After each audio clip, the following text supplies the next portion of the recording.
Right, we are live. Hey guys, how's it going? Welcome back to the Kiwi Lads channel. We are back for another day of Test match cricket. It is going to be day 4 for this one. I'm quickly going to adjust this. There we go. And we are all good to go. So the situation is once again as follows. Australia, they bowled only a little bit last night. They were able to pick up the 1 wicket. The captain, Dean Elgar, and Mitchell Starc. Looks like he's got a little bit of strapping on that finger, but he may still be able to bowl by the looks of it, which was a very impressive feat from last night for Starc. Almost picked up a wicket a couple times. First ball, day 4. Pat Cummins comes back in a little bit to Irvia. Now, we did see De Bruyne almost dismissed in the first day of their batting up against David Warner, or it was actually Warner who dropped the catch. Cummins, he's going to certainly be looking for that line and length early on today. Today is about survival for South Africa. They need to set some sort of total for the Australians to try and chase down, but it will not be very easy at all in these conditions. They did miss out on the final session yesterday, or a majority of it, due to the rain that was falling at the MCG. There shouldn't be too much of that today. Once again, nicely in behind it. Not sure I want to watch this, says Gareth. Oh, it might be a bit of fun, Gareth. Not so much for South Africa while they are batting, but it might be a bit of fun. Just chilling, watching some wickets. Although there is a chance, now that De Bruyne's been dropped, that he goes on and scores big here. They're just showing there the bottom of the foot of Irvia. I think they're showing the fact that he doesn't actually have spikes in the heels, and instead just the front of the shoe. You will see that a little bit, my curtain. It's currently quite hot here. It's supposed to be about 30 degrees, which doesn't sound too bad for some people from Australia, but it's pretty warm for us here in New Zealand. We're normally used to about 10.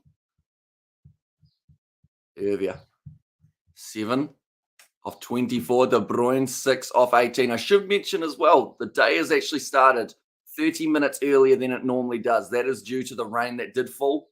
And also, I try to be here for 7 hours, says Brandon. I think that's the exact same attitude that South Africa rocked up to the ground with, Brandon. We'll try and be here for the full day. Make an event of it. Oh, that's coming again. He's left it. It's hit him in the back leg. Don't know whether or not leaving the ball and getting smacked with it is the best method. But it's all right early on. It hasn't really hit him anywhere it doesn't want to be hit. Yeah, that one's come back in quite nicely. Just said about the fact that he has been out a few times with the outside edge, so he's trying not to play at anything that seems like it's going the other way. Hopefully the scoreboard is behaving itself at the moment. Once again, left alone. If you're keen to just make sure he gets his iron, it would be great to see him get a decent total here, just because we haven't really seen too many of the South African top orders step up over the last test match and a half. We saw Verena's probably been the pick of all the all the batters. Janssen hasn't been too bad. Then alongside that, it's very hard to pick, I guess, Zondo, probably the next guy, and he only got about maybe 10 in this innings. No, Hamish, good morning. Hope you are well. Sorry, slept with the boring Cam Green last night. WGF, 51 off 177. Yeah, it took him a wee while to get going, Cam Green. I feel like in a normal innings situation, I would have been like, yeah, it was too slow. But in his defense, he did have a broken finger, so it probably didn't feel that nice hitting the ball too hard. But yeah, it makes me wonder, with that rain around, did Australia leave it a little bit too long? Because they were looking strong last night. Pat Cummins looked like he was only 1 or 2 overs away from picking up another. Same could be said about Mitchell Starc at the other end. He was bowling extremely well to Elgar. But yeah, that rain kind of, in a way, I would say the rain really benefited South Africa, because they could have been maybe 4 down going into today if the bowling kept on continuing the way that it was. But Australia, they're a little bit light with bowlers. They haven't got Cam Green. They have got Mitchell Starc, though, so he will definitely be a huge factor for them in this matchup. 4 overs last night, 13 runs, a little bit expensive, but was very close to picking up a few wickets.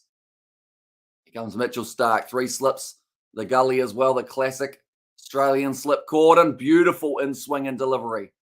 And De Bruyne, no option but to put that one back down the track where it was coming from. I still feel De Bruyne looks so much like Novak Djokovic that it's actually almost uncanny how familiar they are. Hey, Fever, Joe Rainstorm, and he endangers if I truck tell get out of his house, says Brandon there. Isn't weather weird? The fact that he can be in some other part of New Zealand and like we're sunny here, and then for him, it's like absolutely bucketing down with rain. Gotta love the weather. Stark charges in again. Nice delivery. That one swung late. Just enough, as Ian Smith has described it. Seems like it's relatively overcast here in Melbourne, about 16 degrees, so you're not exactly going to get cooked like they did on day 2 for the South Africans. But yeah, good lead from De Bruyne. Knew he didn't have to play at that one.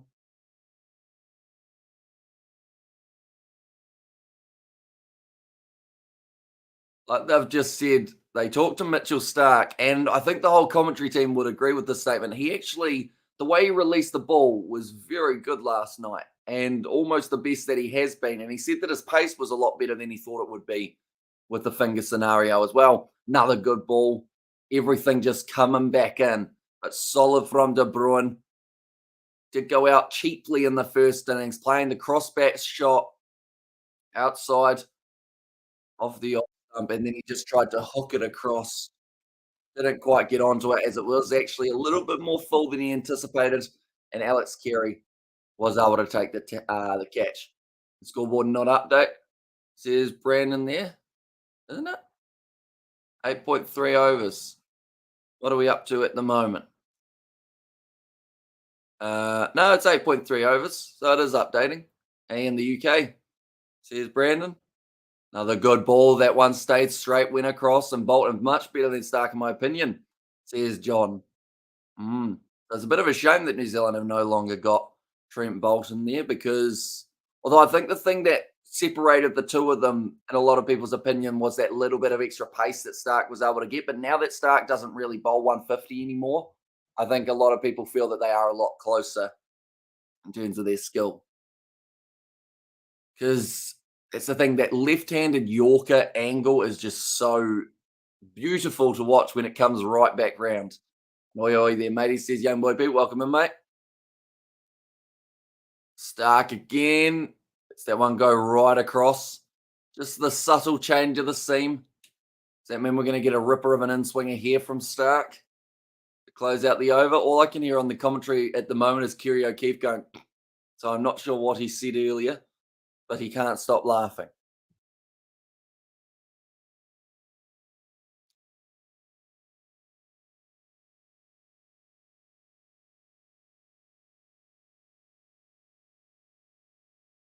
Okay, Ian Smith now cannot commentate because he is laughing too hard. How are you going to do interview tonight? Are you covering New Zealand cricket games? It does all depend on what time. Oh, good ball. In swing and Yorker. Yeah, it depends on what time this one finishes. The family's still over from Australia, so still going to make the most of that. I believe we're going to play tennis tomorrow. So I'm going to have to make sure I don't pull a hammy or a calf or a Achilles, anything in my leg. It should be good fun. It's definitely going to be more fun tomorrow than it is today. Because it's supposed to be 19 degrees and raining tomorrow. Okay. It's not quite ideal, but today it's currently sitting 28 degrees. And it certainly feels a bit warm moment here in New Zealand. Cummins, they are just showing those deliveries, all sitting around that 135 Ks. He's kind of like a bowling machine. Don't mind Smithy, the commentator. Here's young boy Pete. He's all right, isn't he? Kiwi boy. Nicely done again. There's a bird right near the commentary box that's just chirping. All right, Irvia sitting 7 off 28. I was going to make a reference saying that there's more chirping coming from the commentary box than the field, but I don't know where that bird is. I think it's flown away. Someone might have scared it away so that they could have a bit of peace and quiet. Still looking like it's relatively overcast today. Now, I don't believe there's supposed to be having any rain in Melbourne. I'll just have a quick look at the weather report just to make sure. Another good ball. Cummins brings in the back pad. Oh, Warner a bit of a misfield as well, and it is actually going to be now a bye. No, there is that bird still there. Right, Melbourne 16, and there looks like there's no chance of rain today. Tomorrow looks like it's going to be relatively nice as well. So, oh, it's actually given as a no ball. So not only was it a bye, but it's also a no ball against Pat Cummins, and also we have got there 15.9 degrees near the MCG. And also, my girlfriend might be on my live stream last night at 11 p.m. Says Brandon, and Wazzy Akram, one of the best left armers in current times, says John Mills. Cummins looks like he is going to be going over the wicket to De Bruyne. First time he's got to face him today, nice and swinging. Now he almost had him last night. It was the put down catch at first slip by David Warner that allowed De Bruyne to stay at the crease. They're just showing De Bruyne in the first innings tried to swing at Cam Green, 12 off 31. And like they've said, they just can't afford to have a dismissal like that on this day. That's the thing with Elgar, the way that he was dismissed cheaply. It was quite disappointing last night. It was when South Africa needed to put in a big bit or a big amount of fight, and he just seemed to throw that wicket away the first chance that he had. It was about a third ball duck, I believe, for Elgar. South Africa, they currently trail by 369 runs. Currently, England versus South Africa day two today. England, South Africa day two today. The women aren't playing, are they, Brandon? Is that a women's game or is it a men's game? Because I know that it won't be the men because South Africa are playing here. So which test match is that? They let me know. Oh, that's come right back through, gone through back, gone through pad, and skidded through to Alex Carey. Moment De Bruyne. He's trying to play everything right under the eye line. Unfortunately, if you get it slightly wrong, does end up going through. Oh, it's almost a bottom edge, I think. I think that clipped the very bottom of the bat as Davey got cramp in his hands. Now, after that epic innings, says John. Yeah, I don't know. He said about it, to be fair to him, there was a lot of swing with that ball going away, but it still looked like it would have been an easy enough catch for a player of his caliber in the slip cordon. And you could see how disappointed Steve Smith was with it being put down. That's going to be worked away by De Bruyne. A little bit too full from Cummins. I'll get the 2 runs. Nathan Lyon chasing that one early for day 4. Like that said, Nathan Lyon certainly an option with no Cam Green. It's probably going to be the first changeover that they go with. So South Africa here, once they bring on Nathan Lyon, I think they've got to go relatively aggressive because if they can get him out of the bowling attack, then you go to part-time bowlers. And as Davey, oh no, I read that one, did I? I realised I'm very zoomed in compared to how I normally am. I'll shuffle the couch back a little bit. I'll bowl it again, just outside of off stump. That's going to be the end of the over, 19 for 1. So we've seen 4 runs scored today for South Africa, 3 of which actually coming from that Cummins over.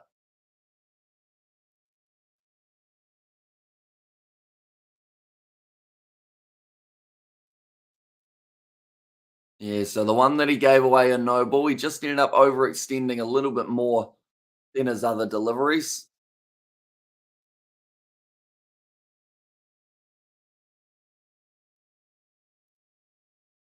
Ah, okay.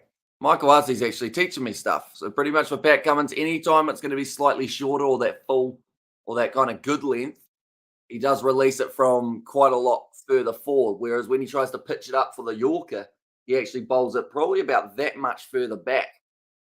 Let's give it a little bit more room to be able to possibly swing.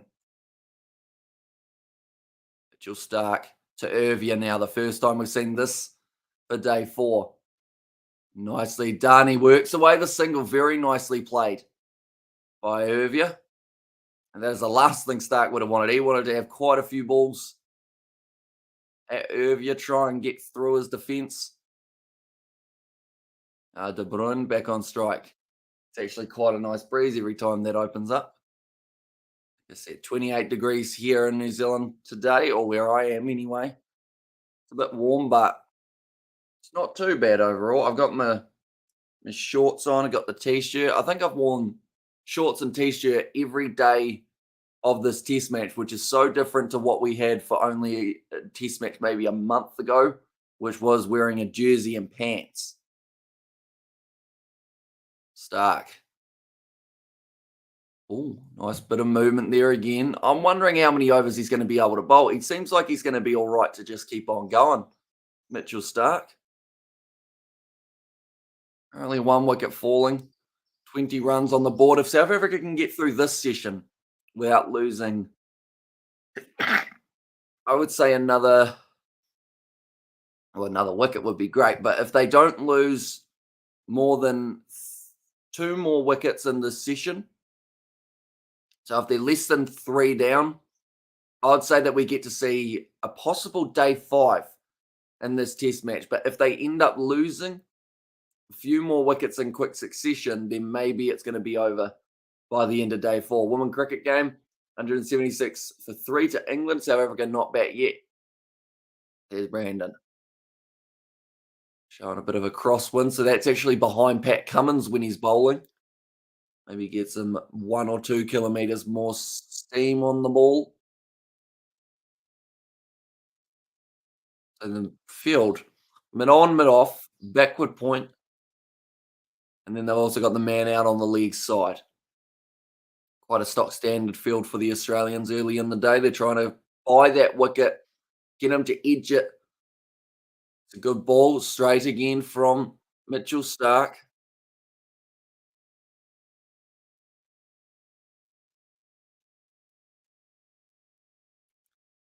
So actually describing that with the way the wind is going, Mitchell Stark normally would be bowling from the other end because of the breeze.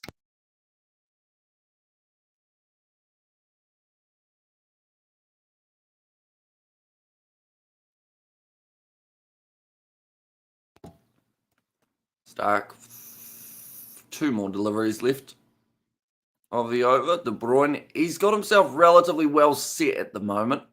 Hasn't had too many mistakes recently. Are you covering England versus South Africa tomorrow? We are not. As by the sounds of it, it would be about day 3, and we haven't covered any of the other days on the channel. That one.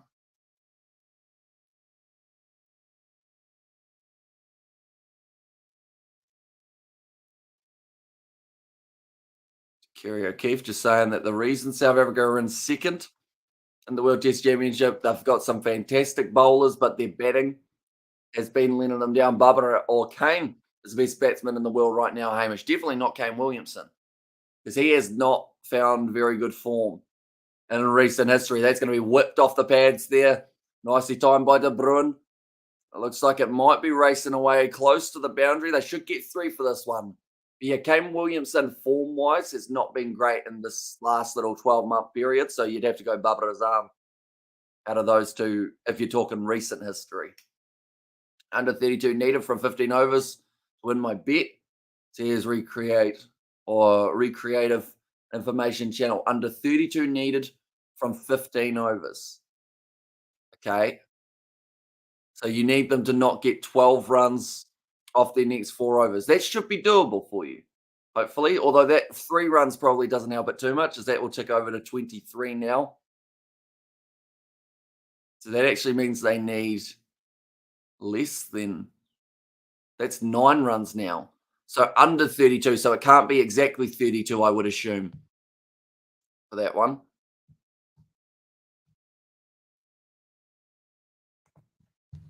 There you go. Right, Cummins.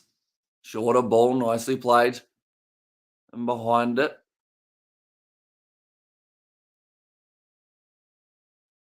So I believe throughout the rest of your time before 15 overs, it is still going to be Stark and Cummins bowling. And they're just showing the plastic shield that Mitchell Stark's got on his finger to try and protect it while he's not bowling. Isn't allowed to use it while bowling, though, as that is actually his releasing finger. Stark. Does your online bugs again, mate? Oh, it's time you get bugs, says Brandon. I mean, it's not the worst bug in the world, though, is it? Like, I can think of a lot worse ones to have on your PC, then every once in a while it doesn't show you as online on Discord. So I don't even know if I'm going to try and fix it this time. I might just leave it as it is. And if it just comes back and has me online sometimes, that's all right. If it doesn't, then oh well. She'll be right. Worst things have happened. Yeah, I just show Mitchell Stark's finger. Yeah, very purple fingernail for Mitchell Stark from yesterday. Cummins, nice ball. A little bit of a push there at it from De Bruyne. Slightly outside of his body. Should have probably left that one. Okay. So they've just said that after this test match, Mitchell Stark is going to be out for 6 weeks. So that pretty much answers the question of is he going to be available at the SCG? More than likely, no, but maybe available for India versus Australia in February. We'll have to wait and see how he slots himself back into that test team. Josh Hazelwood, hopefully his side strain's coming along quite nicely. Nicely pitched up again from Cummins. I just hope that Stark, by bowling in this test match, doesn't do any more further damage to that finger, because they said that they need the fracture to heal and they also need I think it's the tendon to reattach itself to the bone. So that sounds like quite a fun process for Mitchell Stark. Sounds like a painful one, to be honest. I don't think he'll be wanting to pick up too many heavy items in the next little while. Cummins, he's been quite consistent outside of the off stump currently. The start of this day. Short ball. It's a little bit of a new one. Well evaded by De Bruyne, who's almost moving up to about the same runs as he had yesterday, or the day before, I believe it was. In fact, we're going 3 days back, day one. Are you doing anything with Isaac? Isaac has gone back to Christchurch at this stage. He did end up going back on the 28th. So we haven't got anything planned with him probably for the next 3 or 4 months, depending on when he's either back down or we're up there. So yeah, it's been good seeing him though. And we did film some stuff while he was down here, but yeah, he was down only for a few days just for Christmas and then hit him back up. 23 for 1 after the 12 overs. This is looking all right for you, Recreative, at the moment. A nice maiden. And as Stark got his Tash, still Hamish, not as much of one as back in the day. Like, I always think of a big Tash as like Nokia's. If you've seen Nokia's for the South Africans, he's got the full-on one. Stark, though, he's only got a little one, and I think a little tiny bit of a beard, like only a stubble. We'll get to see a zoomed in of his face very soon, maybe, or they'll probably zoom in on his finger, to be fair. Say we're just talking about it. And 2 more days for 2023. Here's Brandon. Yes, anyone who hasn't achieved their 2022 goals yet, you got 2 days. And depending on what they are, it might be quite tricky to achieve. Hopefully, Murphy's or his stash was just on the next level, though, wasn't it? Yeah, Stark's just got a slight mustache, but more of just what you call his beard, to be honest. Looks like Scotty Boland moving his bag.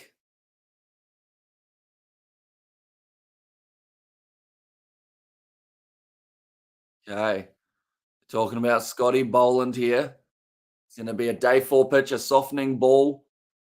Is he going to be able to bowl the way that he has at the MCG in the past? He's absolutely loved it on this pitch. It was actually 6 for 7 back when he did get that chance. It's going to be slightly leg side-ish. So they should be able to get the single for that one off Stark. Yes, they do. Still gets the cheer, Scotty Boland. You'd think that something big had happened at the ground, but no, it's just Scotty Boland fielded it. Can I moderate on the Kiwi Lads Gaming? We haven't actually done any videos on the Kiwi Lads Gaming in a long time. I am not in charge of that channel anymore. It is George's one. So he ends up running that channel in terms of what goes up and what doesn't on that one. So you would have to probably ask him. Yeah, moderator, he gets a clap again, Scotty Boland.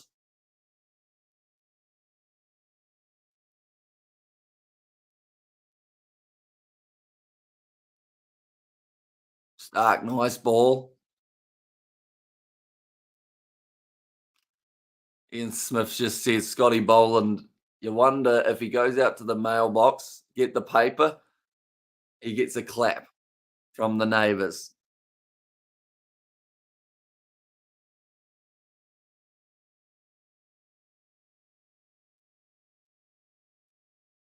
Yeah, Scotty Boland, the big cheer from the crowd. Alex Carey laughing about it with him. What about the Q Lads Sport? Says Brandon, that is also another channel we haven't done too much on in recent history, isn't it?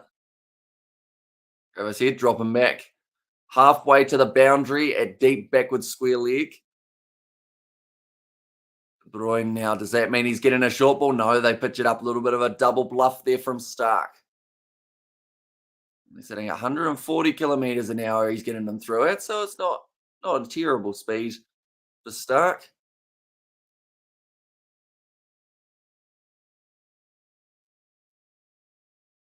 Steve Smith, he's waiting for his chance here. I think he's extremely keen to get either the ball in his hands from fielding or the ball in his hands maybe from bowling. At the end of the day, we might see a little bit of part-time leg spin from Steve Smith just to warm up, give the other bowlers a bit of a spell. Short ball from Stark that time. Bruin uninterested. Player that one, Smithy, the barest of margins 2019, says John Mills. Oh, yeah, that match. I remember that was the first game of that World Cup that I decided to stay up all night to watch. And like it got to about maybe 5:30, in fact, maybe 6 a.m. And by that stage, you're kind of sitting there like, okay, the match is almost over. And then it's like, oh, we're going to a super over. So then you kind of, okay, now I'm wide awake again. And then you watch the super over, and then straight after it, you just instantly asleep.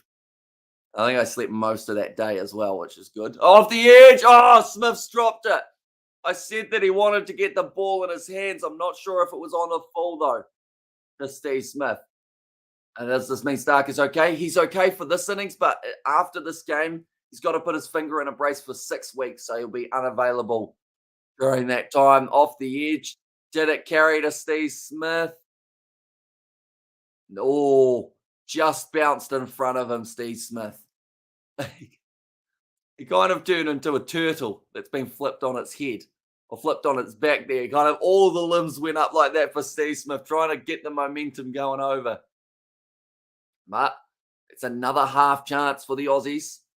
He's got the Kiwi Lads Sport, the Kiwi Lads Clips, the Kiwi Lads Reacts, and nothing on it. Just what go down, says Brandon. Yeah, Smith is disappointed of not being able to take that catch because it was certainly close. Right. This will be an interesting bowling spell here. Scotty Boland into the attack. We only saw a few overs from Pat Cummins at the start of today. And this is about the time that a lot of people would have assumed that this test match day was starting. We've already had 30 minutes for anyone just tuning in now. They did start early because of the rain delay that they had last night. We have already seen about maybe 6 overs or 5 overs of today in the first 30 minutes, which is still really slow for an over rate. I don't know what's happened for this match, but everyone has just been in slow motion.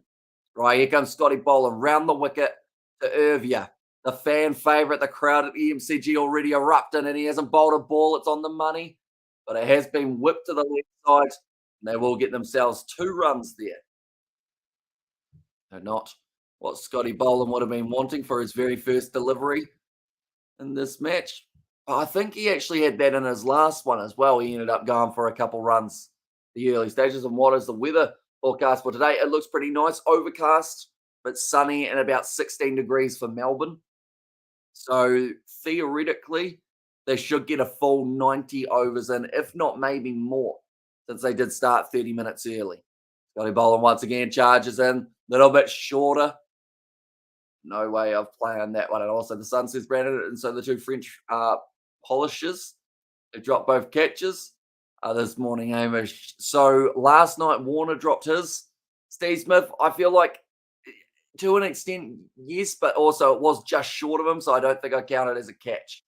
And my mum could beat these blokes, says Damien. I mean, Algar getting out for a 3rd ball duck didn't really help South Africa much, did it? I'm just picturing at the moment because they did have Alyssa Healy. Sorry for saying that in a weird way, but was it Alyssa Healy? Yeah, it was in the commentary box last night. So I was thinking of Mitchell Stark and his wife just steaming in from each end, bowling to the South African side. But that's going to be another 3 runs. That man who had 15 overs, first 15 overs, they had to score less than, I believe it was about 32 runs. He'll be starting to get a little bit nervous because Scotty Boland's already gone for 5 runs here. Gio Warner's wife going off at the media. Nah, I didn't hear any of that. Was she just not happy with like the way that they described his innings, or what? Need to go back to all your channel, not the Q Lads Gaming. As well, says Brandon, what's wrong with the Q Lads Gaming? I feel like George is quite enjoying uploading on there. What a ball that is from Boland. This is his better angle. I think he prefers bowling to the right-handers than the left-handers. Trying to get De Bruyne to play and miss at it. And like they've said, there's no dot balls or there's no easy deliveries from Scotty Boland. As soon as he's at the crease, you know everything's going to be threatening. Yeah, very nice ball from Scotty Boland, right? He's got 2 balls left of the over. Both going to be to De Bruyne theoretically, as long as he doesn't get himself a single here, which he will certainly be looking for. Relieve that pressure. He's driven. Gone almost through a gap, well fielded by Nathan Lyon. The South Africans move up to 30. Oh, this is going to be, who was it, recreative. He was hoping for 32 or less off the 15 overs. That was going to be for his TAB or whatever betting service he uses. Bet to pay off. Boland's gone for 6 here. Tell George to make videos about Far Cry 6. We could get back into Far Cry 6. I think I've still got it downloaded. There was kind of around that stage when my Xbox blew up, I believe. So we didn't get to do too much Far Cry 6. Or was it a little bit after it? It might have been actually after that when we were playing Far Cry 6. Nicely pitched up. That's going to be more runs. And this is going to be at least 2, if not 3. There's a lot of traffic going past here. Yep. That is going to be possibly a run 4. Oh, great throw from Nathan Lyon. They get 3. So that bet for whoever that was will unfortunately be unsuccessful. And that'll be annoying for them because that was a 10-run over from Scotty Boland, which is something you wouldn't have anticipated at the start of this one. Just showing Irvia, the Flying Fox cam. Luckily, it's decided to stop taking out South African players at this point. Like they said, couple balls on the pads. Some nice playing shots from Irvia. They've decided to go after Boland relatively early. It wasn't so much that the balls were that terrible. It's just more that South Africa were like, right, well, if it's slightly there to hit, we're going to hit it, try and put him under pressure because Boland is certainly a momentum bowler. If he's getting wickets early, he's just going to keep on doing it all throughout the innings. Currently, South Africa, they trail by 352 runs. She'll start getting that one to drift right across the right hand of De Bruyne. So, yeah, since the session started 30 minutes earlier, I believe it is still going to be finishing at the same time as it normally would, which would be 2:30 p.m. New Zealand time, or an hour and 55 minutes from now. That should give both sides plenty of time out at the middle, whether that is for runs for the South Africans or for wickets for the Australians. Sitting on the same as he was dismissed for in the first innings now, De Bruyne, 12 runs. It's already faced more deliveries, though. It's going to be left alone once again in Far Cry 6. But questions are some video when GTA 6 is out. Is GTA 6 actually coming out, or is it just still, once again, rumors that they're going to be releasing something? Is that another vehicle? Oh, it's the rubbish truck. Okay, I was like, geez, we've got a lot of people going past today. They're actually showing, yeah, De Bruyne. He doesn't hold the bat like you're actually taught to. He holds it with a massive gap, kind of similar to this. That's actually how I used to hold the bat, except I didn't get many runs. So maybe, oh, nice in swinger. I guess the thing with Test match cricket as well is with that hard cherry, as long as you're getting some sort of bat on it, it's still going to be racing away. I'm only old fan here today. Says Brandon. Yeah, coming back round, just a bit too full from Mitchell Stark, if anything, for that Yorker.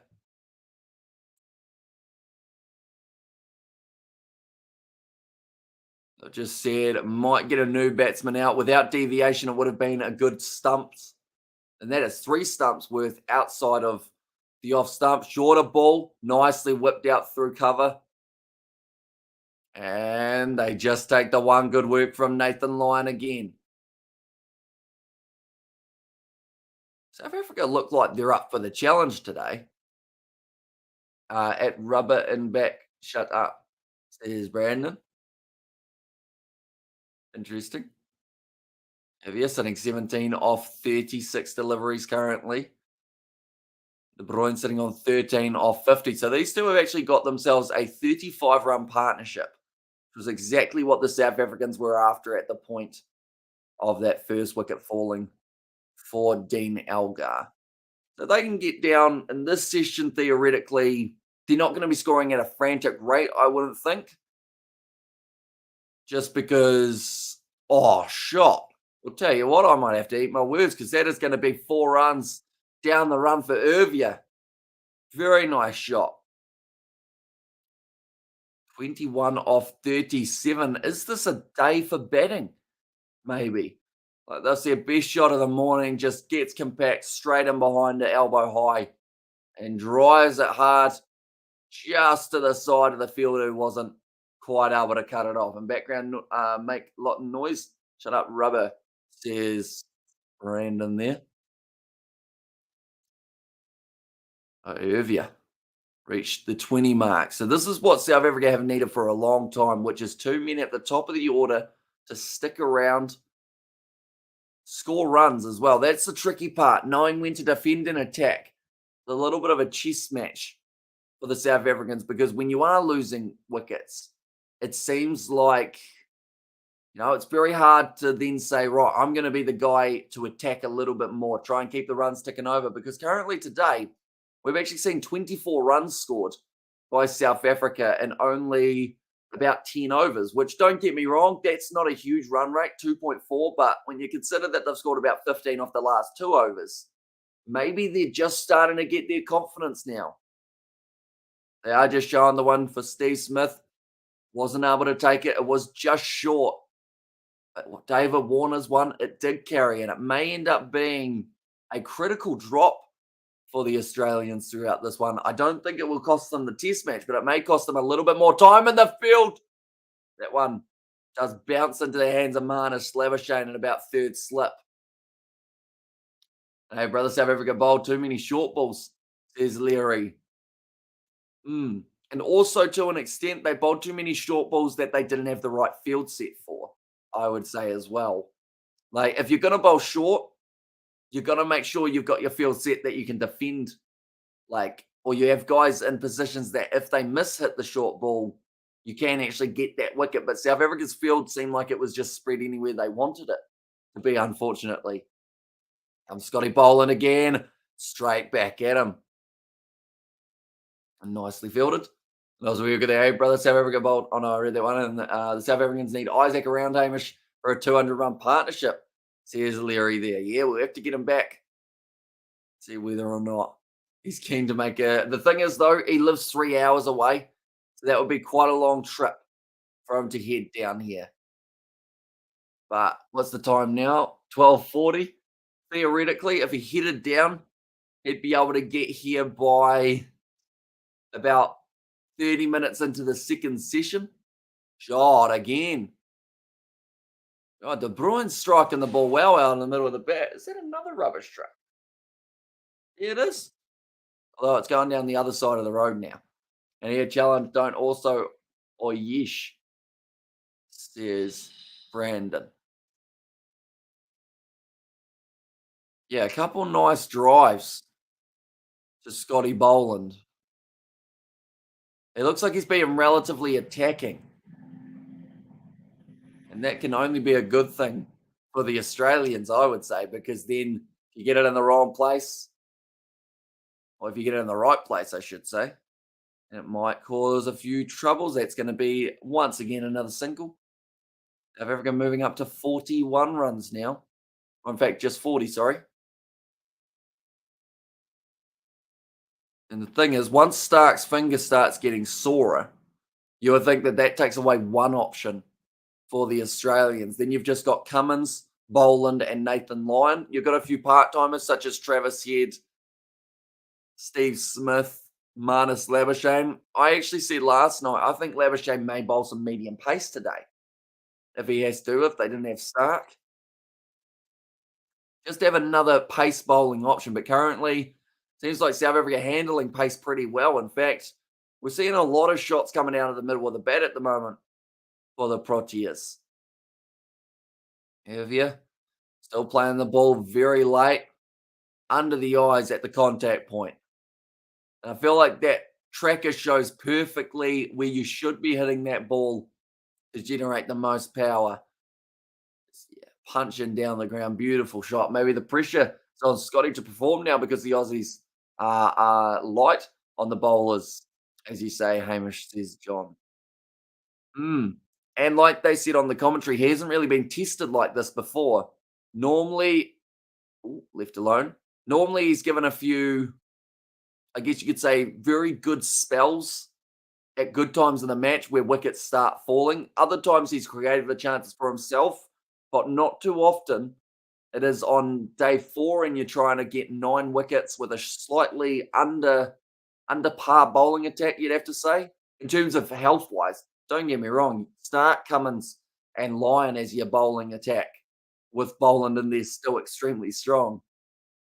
And my Discord put me on Do Not Disturb. I don't want to be online, says Brandon. So they are just flattening that one down for Mitchell Stark. Getting into his 5th over of the spell, I believe now, Mitchell Stark. So I'm wondering whether or not once he finishes his bowling, he might sit off the field, because the last thing you want is for the ball to go to him and try and catch it, and that finger cause him to not put it down. Australia's first innings as well, says Aaron. Yeah, they did very well. 575. They were actually 8 short of an all-time record in Australia versus South Africa. The last time that they scored a score that high was 1910. So over a century ago, but they didn't decide to get those extra 8 runs. Stark bowling again, lobbed over the top of Khawaja. And that will now be another 4 runs for the South Africans. Little bit edgy from De Bruyne. And we come over to my live stream at 9:20 p.m. Once again, I'm not sure what I'm doing in the evening, so I cannot confirm nor deny, because I just don't know what's normally there. Cam Green might have been able to take that one, unfortunately. Normally it is him at Gully. They've got Khawaja there now. Cam Green may have got a hand to that one, they're saying. Looks like slightly more aggressive from De Bruyne. It's worked not too badly. Got a bit of an edge. It's cleared the cordon. Now sitting 18 runs off 55 deliveries. Ticking over quite nicely for De Bruyne here on day 4. Stark, second ball. How does he answer? Straight on the money. Almost a cordon bolt. Oh, that's at the finger. Unfortunately for Mitchell Stark, that one wouldn't have felt too nice. He shook it out as soon as it hit it. He forgot that that finger is pretty much, well, it's fractured. It clipped the finger by the looks of it. And yeah, right on that finger. Like a laser, precise. He just said, ow. Tendon damage. And also a fracture in that finger. So that wouldn't have felt nice at all. You misgave Discord server. Or a nice put on Brandon Discord server. There's Brandon. That's going to be another short ball. Ducks underneath. I think I almost ducked underneath that one. I felt myself go like that. I get underneath the Mitchell Stark delivery. It's been a very good session for South Africa so far. Don't get me wrong. There's been a couple half chances for Australia, but I believe nothing that's been completely threatening to the point of like a drop catch type thing. Like that would have been a tough catch for Khawaja to nail, He was able to get across to it. And then also that one that just went short of Steve Smith. I wouldn't really count that as much of a chance either. Stark, 3 balls left of this over. Oh, you cannot drive it that one, just a little bit wider. De Bruyne was keen, but he doesn't get the bat onto it. And that will give Stark a little bit of confidence now. He knows that De Bruyne's willing to play his shots if the ball's there. I think, oh, wow, that's close to the outside edge. What Ishiguwa said on commentary there is very, very true. And that boundary from before and those couple high scoring overs, now the South Africans are excited and they think that they could get a whole heap more runs in a hurry here. But that shot may have just put them off that idea. Stark again. That's a nice ball. Whip to the leg side. Well played. Had to hit it or else it would have been a big old LBW shout from the Australians. I'll get back for 3 more runs. Brilliant running between the wickets. And that's going to be so far 5 balls bowled by Mitchell Stark in this over. 7 runs off him. South Africa sitting 339 runs down. There's still plenty of time left in this test match. But it seems like they're doing very nicely at the moment. Just ticking over their runs. And I think South Africa in this one, I would say their mindset before getting out there would have been if the ball's there to hit it, because there's no point us just being out here to defend. We need to make sure we're attacking as well. Definitely with Australia being down a bowler. Oh, Mitchell Stark. Not too happy with how quickly De Bruyne was going down the wicket there. Just gives him a bit of a talking to. And like they've just said, a frustrated fast bowler. The Stark. Now, the interesting thing is, he's the brain. Yeah, he's just forgotten whereabouts he was, I think. I think he got a bit too excited, was heading down the wicket extremely early. Oh, what a ripper that is from Stark. Is it toe first? Stark likes it. And Dad will never notice. You can't stop unlined games. So here's Brandon Wright. Pat Cummins is coming for a bit of a discussion here. They're going upstairs. Tell you what, if Mitchell Stark is pulled out of that last delivery to give De Bruyne a bit of a talking to, then has bowled an absolute peach of a ball and gotten his teammate out LBW the next ball, that would be quite a moment in this game. Right. What do we got here? Mitchell Stark. They're trying to work out whether or not it was foot first. Oh, I think it was. I think it was toe first here. Or was it? Or pad? Yeah, that's at the pad first. Although it's almost simultaneous, unfortunately. So that might count as ruling it out. Oh, that angle looks like it's bat first. They want to see hotspot onside here. Because if this isn't bat first, this is gone.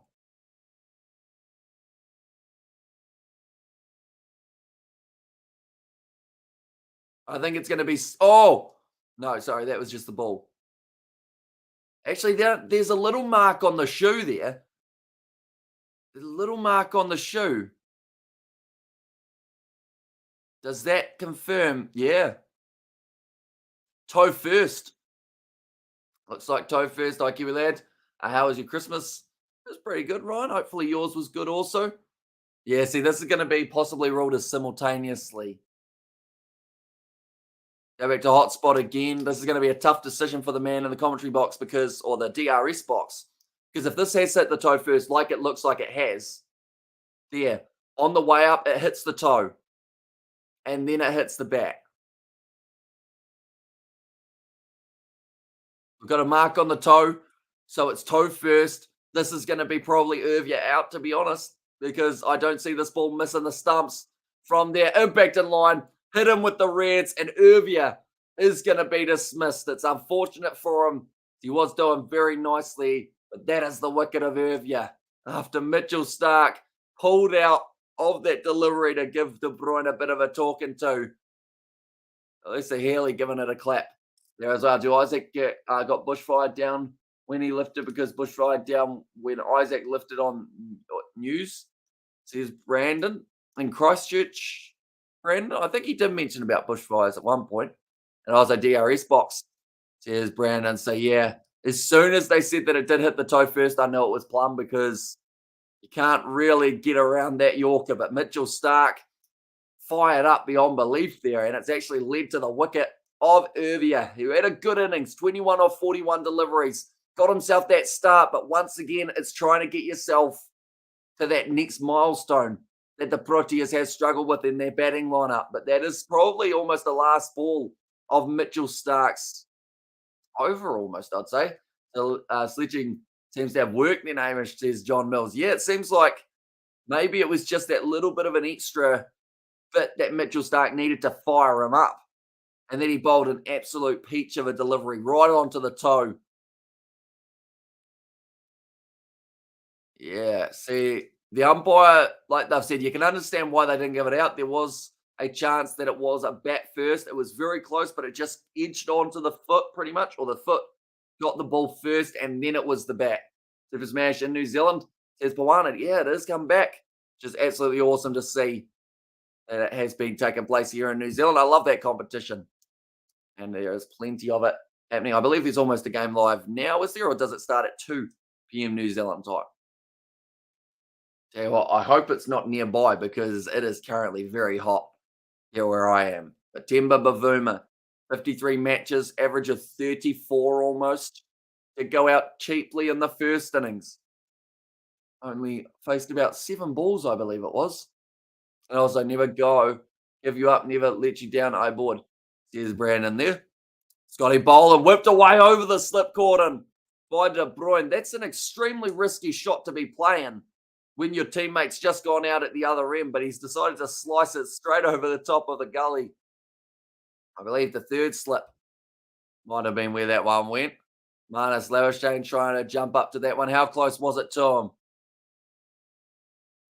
Oh, he got half a finger to it, Marnus Lavishane. He's reacted very quickly to be able to get to that one. Yeah, it was only really about a quarter of a chance for Marnus there. I think he just got himself in the wrong spot, De Bruyne. He didn't know what shot he was playing to that till it pretty much passed him. A dot ball.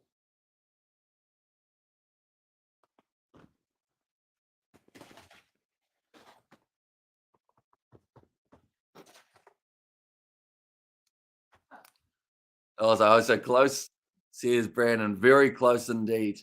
De Bruyne, he's now moved up to 25, so he's now the leading run scorer for South Africa of this innings, overtaken Irvia, who was on 21. And also, hi, Hamish. Hope you are enjoying the Christmas break from Bob and Loha. Yeah, I hope same to you, Bob. It's been quite warm, which is kind of weird because last year I think it was raining, wasn't it? If I'm not wrong. And nothing like eat grass, need what you did. Eat, eat grass or eat grease, maybe. A nice short ball from Mitchell Stark in that last over. Then we saw that drive attempt. Irvia got 3 runs. Yeah, the ripper of a ball for the last of the over. Here comes Scotty Boland again. He's gone for 15 runs off 2.3 overs. He's been expensive so far. Those birds, wherever they are at the ground, are going absolutely wild at the moment for Scotty Boland. Maybe it's not just people who love watching Boland play. It's also the birds at the ground. 17.4.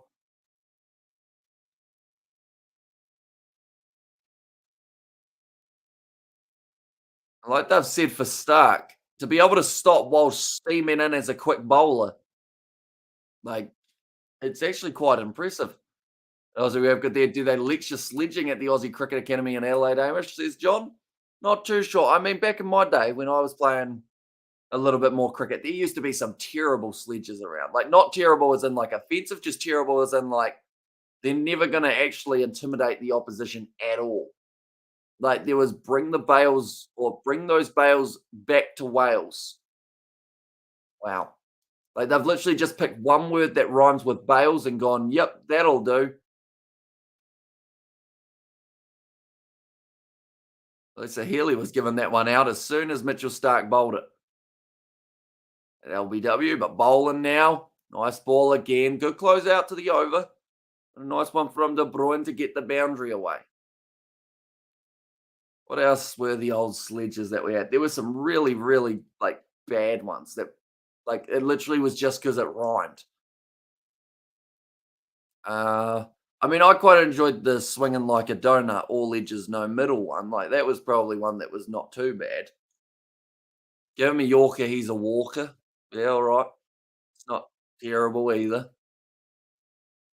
On his toes and off he goes, pretty much the same thing. It's just pretty much if it rhymes, people were like, wow, we've got him here. He will hate us rhyming about things while he's at the crease. 18 overs in. Stark will bowl another. No, so we have there. Ailes. Ailes.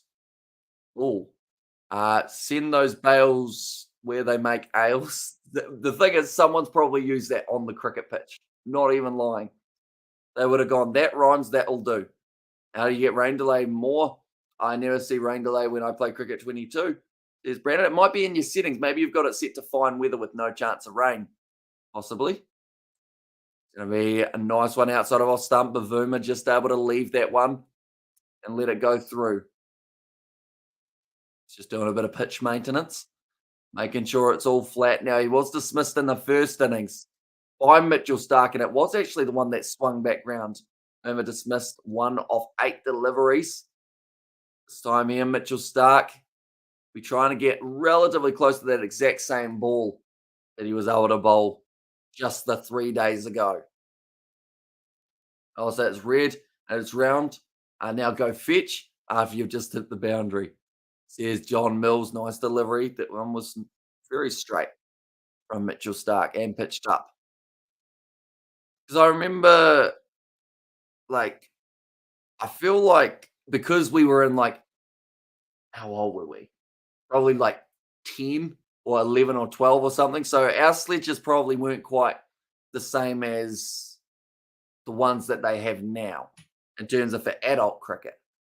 Like the ones that I had when I was playing recently said to me, because I had a GoPro on my head, so I was pretty much the easy target.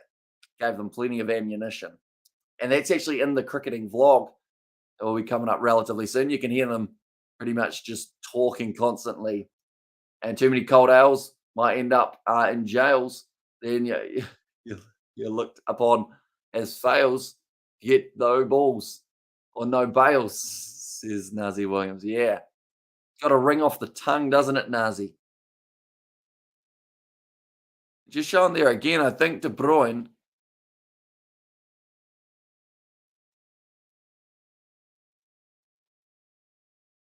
Okay.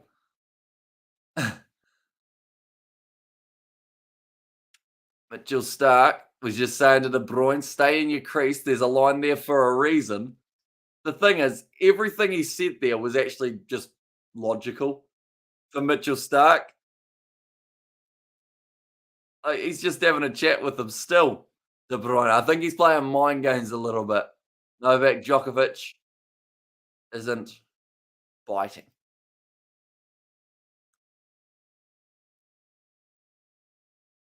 They've said he's about a yard behind at the moment now, just waiting. It's just a little bit of something extra to think about for De Bruyne while he's going.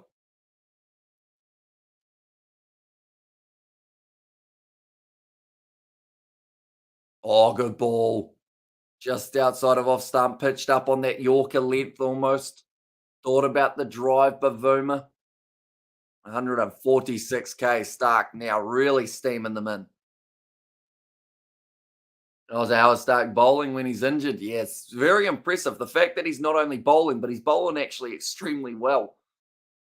After this game, he has to put his finger in a little, what's it called? A stilt or a sling like little part for 6 weeks. So when I go go now, play now or settings? Says Brandon. It will be in settings, I believe, or where it says about the weather. Oh, good ball again. That'll be the end of the over. 51 for 2 now for the South Africans. And Stark still talking to De Bruyne about it. I think Stark's not going to be happy until he gets the wicket of De Bruyne. And I think he's a bit frustrated to an extent because De Bruyne has had a couple chances that he's been able to survive at this stage, whether that's half edges that almost carried to the cordon. Yeah, that ball came across quite nicely. And Warner, one of the greatest sledgers of all time, and he went to the academy, says John. You think they're teaching them all the fun sayings? I feel like quick wit also helps with sledging, doesn't it? Because you kind of got to be able to, rather than like have a random, I guess, saying that you already know, like the send the bales back to Wales type one, like rather than having it written down somewhere or getting told it and then just relaying it, like being able to come up with one on the spot for what's happening, like in the middle, if that makes sense. Right. De Bruyne on strike, bowling the bowler. Only bowled 3 overs for 15 runs. That one came back in a little bit. Where's that ball? There it is. Sitting just on the top of the bat of De Bruyne. South Africa trailing by 335 runs currently. Yeah, just edging it straight into his pad.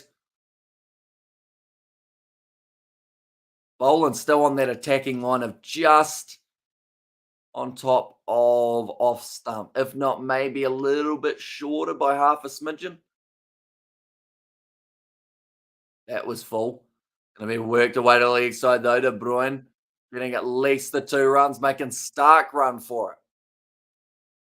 And they will get the 3 runs for it now. Bavuma will be on strike facing off with Boland. And finger splint, the thing is called.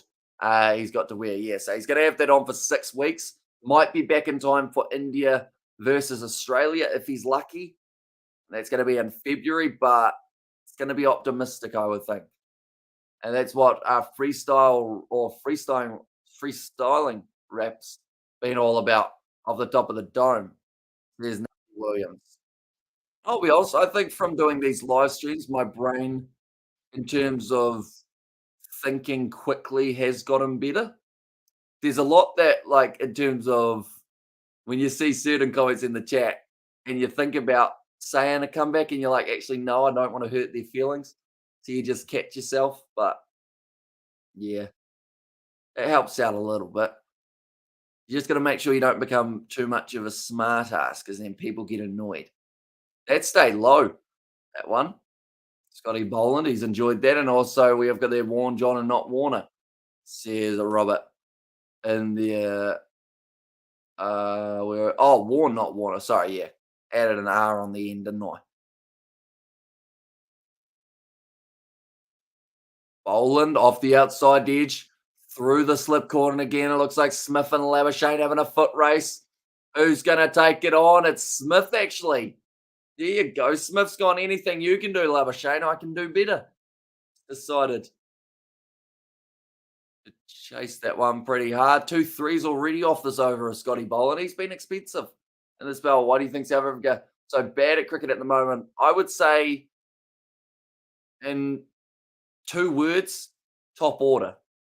South Africa, a majority of their runs throughout their series at the moment are being scored by those middle order batsmen rather than the guys at the top. You look at this innings, for instance, Elgar going out cheaply. De Bruyne and Irvia, to their credit, were able to get both 20 runs each or more. Currently, De Bruyne's still moving up on 28 till he edged that one. Until he got out. Just then, Scotty Bowler's just taken a wicket. Steve Smith has hurt himself in the process, but that is the wicket of De Bruyne. So as I was saying, De Bruyne and Irvia both getting in the 20s, but no one getting that big total that brings them through more. But Scotty Bowler picking up the wicket. It's a bit of an anticlimactic one. It carried well and truly. What happens to Steve Smith? Does he hurt himself or is he just relieved that he was able to take that catch? His Marnus thought about diving for that. He decided against it in the end. He's done well to be able to pull out of it and leave it for Steve Smith. And Scotty Boland, even though he's been expensive, picks up that wicket. But yeah, it's pretty much because no one's been able to go on and get 50s and 100s in that top order. That is why it's been hurting them so badly. Top order haven't been good since Fuff retired, and commentary has improved immensely, says Leary. Thank you very much. That's the thing. Back when we started doing commentary on this YouTube channel, I was a very quiet person. Like, I would hardly say anything, whether I was out in public, whether we were doing a gaming video. Like, George used to have to do 90% of the talking, and now I can happily say that I do a lot more talking, which I think helps for commentary. But Steve Smith taking that good catch. He was a little bit complaining about Marnus. This is the big test now, though. Bavuma, new batsman, 3 runs off 8 deliveries. You've also now got a newer batsman going out to the crease in Zondo. They cannot lose the other ones. You used to put me to sleep, says Leary. I'll take it. Was that for rugby or cricket, Leary? I assume for the cricket rather than the rugby. Because rugby, I think I just talk flat out, but that can actually be kind of, I guess, slightly relaxing for some people, just hearing someone talking while they're trying to sleep, like almost a bit of a safety mechanism, I guess you could call it. That was a really there. True John and De Kock. The AB should be playing. Also, Smith retired too young, and Fuff should still be there. And they have had a few troubles in terms of no Peterson, nicely done. Oh, bit of a misfield there from Kawaja. They don't sneak a run. Steve Smith says, "Oh, don't you be missing those now, Kawaja." End of the over. Good one from Boland. May have gone for 6, but picked up the wicket. And now it's going to be 3 for 57. And also too much corruption in South Africa cricket, says Jan Rinel. I mean, I probably can't comment too much on that side of things just because I don't know that side of things. I normally, like, as soon as it goes off the pitch, I normally don't follow a huge amount of it. Like, don't get me wrong, I follow selections and whatnot besides, but I don't follow like that kind of extra side of things behind the scenes because I feel like, in a way, it's a weird one because if you know that information, it makes you not enjoy the cricket as much. But then not knowing that information, it annoys people that know that information that think that you're just ignoring it. And some could say that about Michael Clark too, says Robert. But now Pat Cummins back into the bowling attack. He's bowled 6 overs, only gone for 3 runs, and gives Bavuma a bit of a bumper to start us off. Like they said, South Africa under the pump. The worst thing for them, they've still got another hour and 10 minutes, or in fact, hour and 20 minutes left of this session because it started 30 minutes early. And that first 30 minutes was actually very good for the South Africans. But now this is going to be the very tough patch. Yeah, they're going to have to try and get through. Yeah, Bavuma, that was right up on the glove. Could have rebounded anywhere. The one, bit of a play at that one outside of off stump. Bavuma almost connected with it, but doesn't quite end up with the edge. If they lose 2 more wickets, I would say no. It's a weird one though, because Verena and Janssen had a brilliant partnership in that first day. So it's a bit of a tricky one to say if they lose 2 more wickets. I think this could even be over by the end of the next session, but you just never know. And yes, South Africa cricket is swimming in corruption. That's why no one in South Africa cricket, no one even knew we played Australia. And is Bosha the coach? I think so. Maybe. Not too sure. And Bosha has to go. They should get Andy Flower, says John Mills. 2 dot balls in a row from Pat Cummins. Still getting cheers from the crowds there. Scotty Boland just putting on some chapstick at the moment, keeping the lips moist. Of course, as soon as he gets the chance, he will be signing all of those KFC buckets that are on the boundary. Cummins again, pitching it up. Bavuma works the single, well run. It's what you need. Strike rotation. Stop one man from facing all of the deliveries, although Zondo still very new in his innings.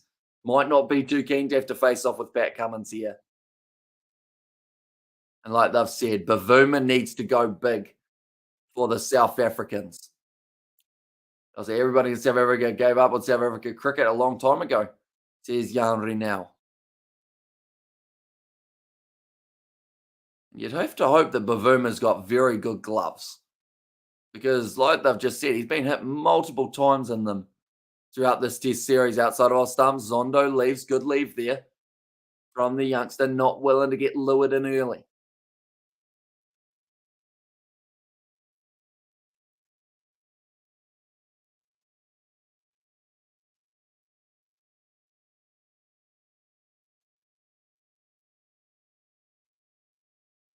Slip Gordon at the moment, still the 3.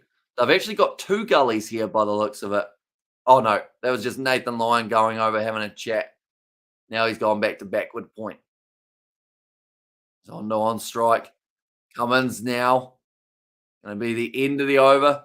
21 overs down now, and it's 58 for 3 for the Proteas. So still, like I mentioned, another hour and 20 minutes left of session number 1. Then they will have a 40-minute break. Then they'll be back for session number 2. Anything less than 4 wickets down for South Africa from here, I would say, would be pretty impressive. If these two can stick around for the rest of this session, they would probably be very happy with that overall. I can't believe Bavuma and Elgar still in the team. Should have retired a long time ago, says Yarnby now. Yeah, I think Bavuma is certainly going to need a big innings here just to help cement his spot on the side. I say it every time, and I think people are getting sick of hearing me say it, though. But, man, I wish Keegan Peterson could have played in this series. We missed him in New Zealand. Didn't get to see him in Australia. We don't get to see him here either.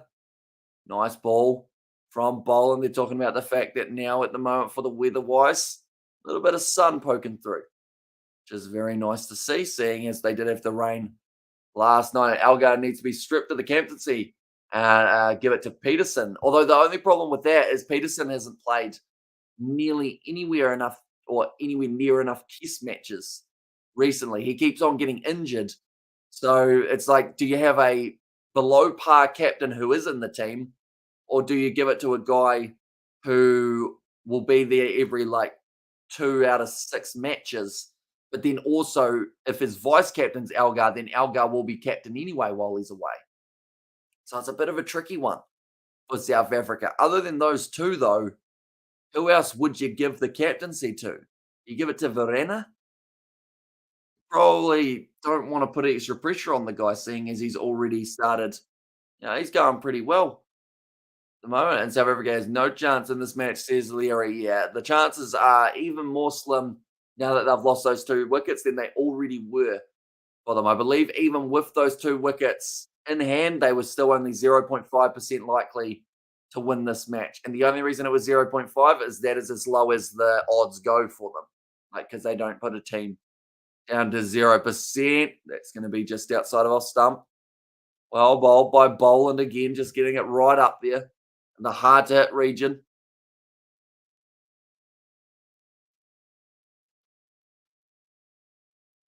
Yeah, that one's just going across a little bit further, Scotty Boland.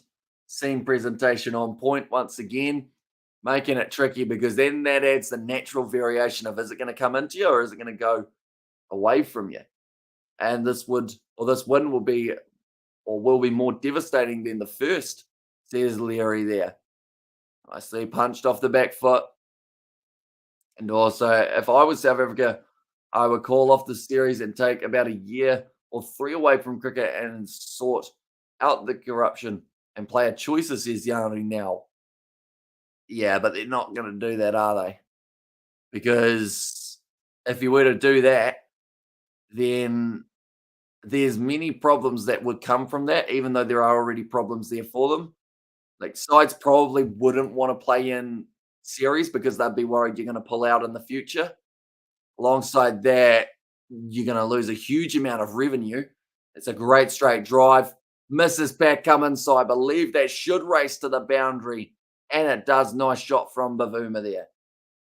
And also, we have good there. How will you guys go against Bazball?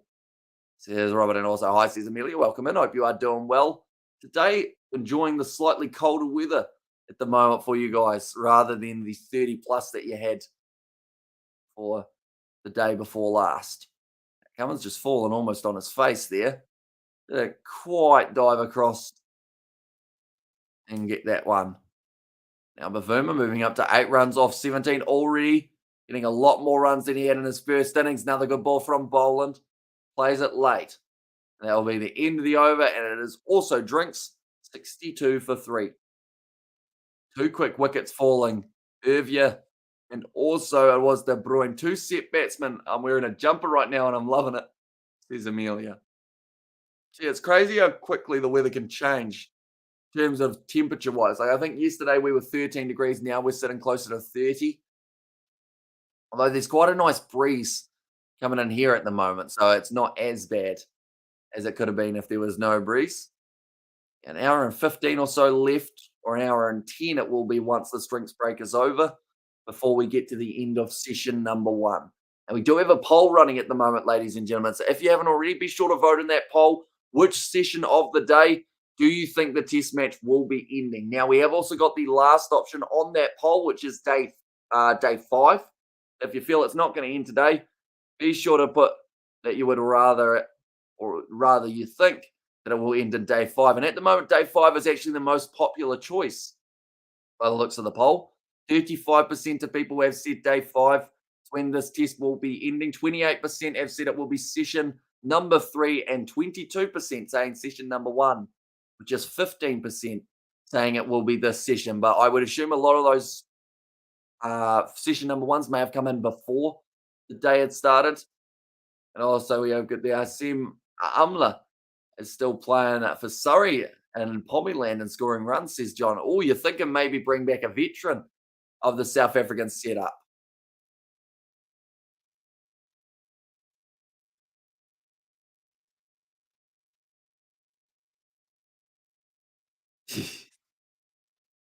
Okay, they're just talking to Mitchell Stark at the moment, talking about how they went through that system of reviewing it rather than deciding against it.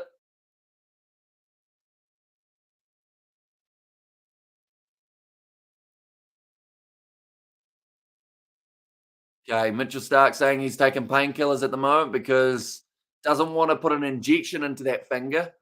And the reason he's not wanting to do that is because he wants to still be able to feel that ball.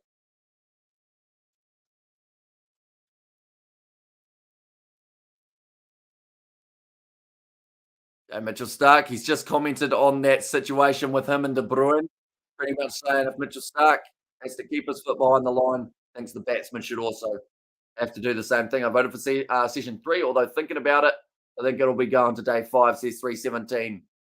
And also, we have good day. I remember millions of South Africans watching the Proteas play and winning over 60% of their games.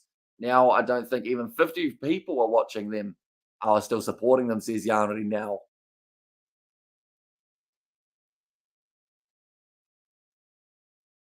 Yeah, that's the ripper of a ball that got Irvia. I'm still salty about the Renegades last night. New season, same BS. Although, the good news is, at least they've already got some wins under their belt, Amelia, this year, which is the difference between last year and this. Did you get Tom Rogers' signature, though, in the end, Amelia? I saw that he didn't do terribly with the bat. He wasn't absolutely terrible with that one. When I saw it, it was 9 off 13 or 13 off 9, I think he might have been. Pat Cummins.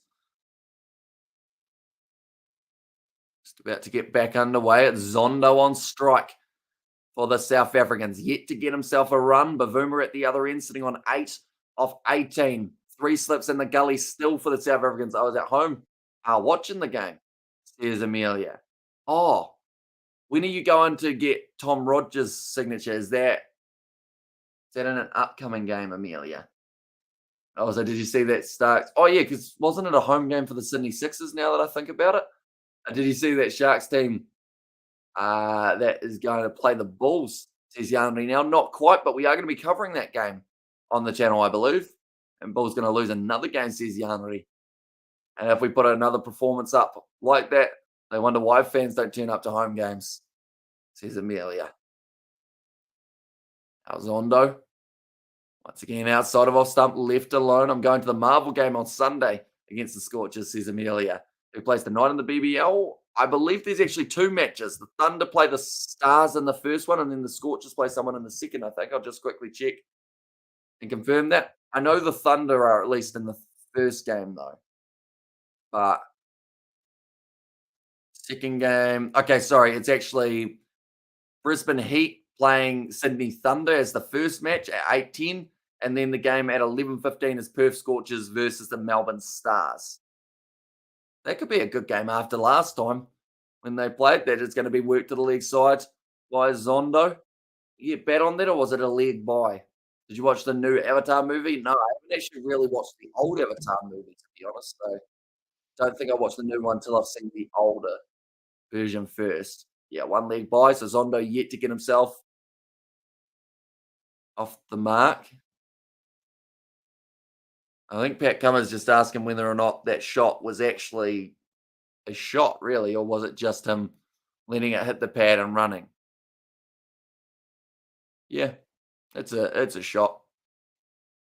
Nicely played by Vavuma. No run taken again. And Hanscom needs to come up with or come in the order. And also we have got the Guptill needs to not go out for a duck. Yeah, it was unfortunate that Guptill got a fourth baller in that game, wasn't it? I think DeWarshus was the bowler, wasn't it? And Philippi took the catch behind the stumps.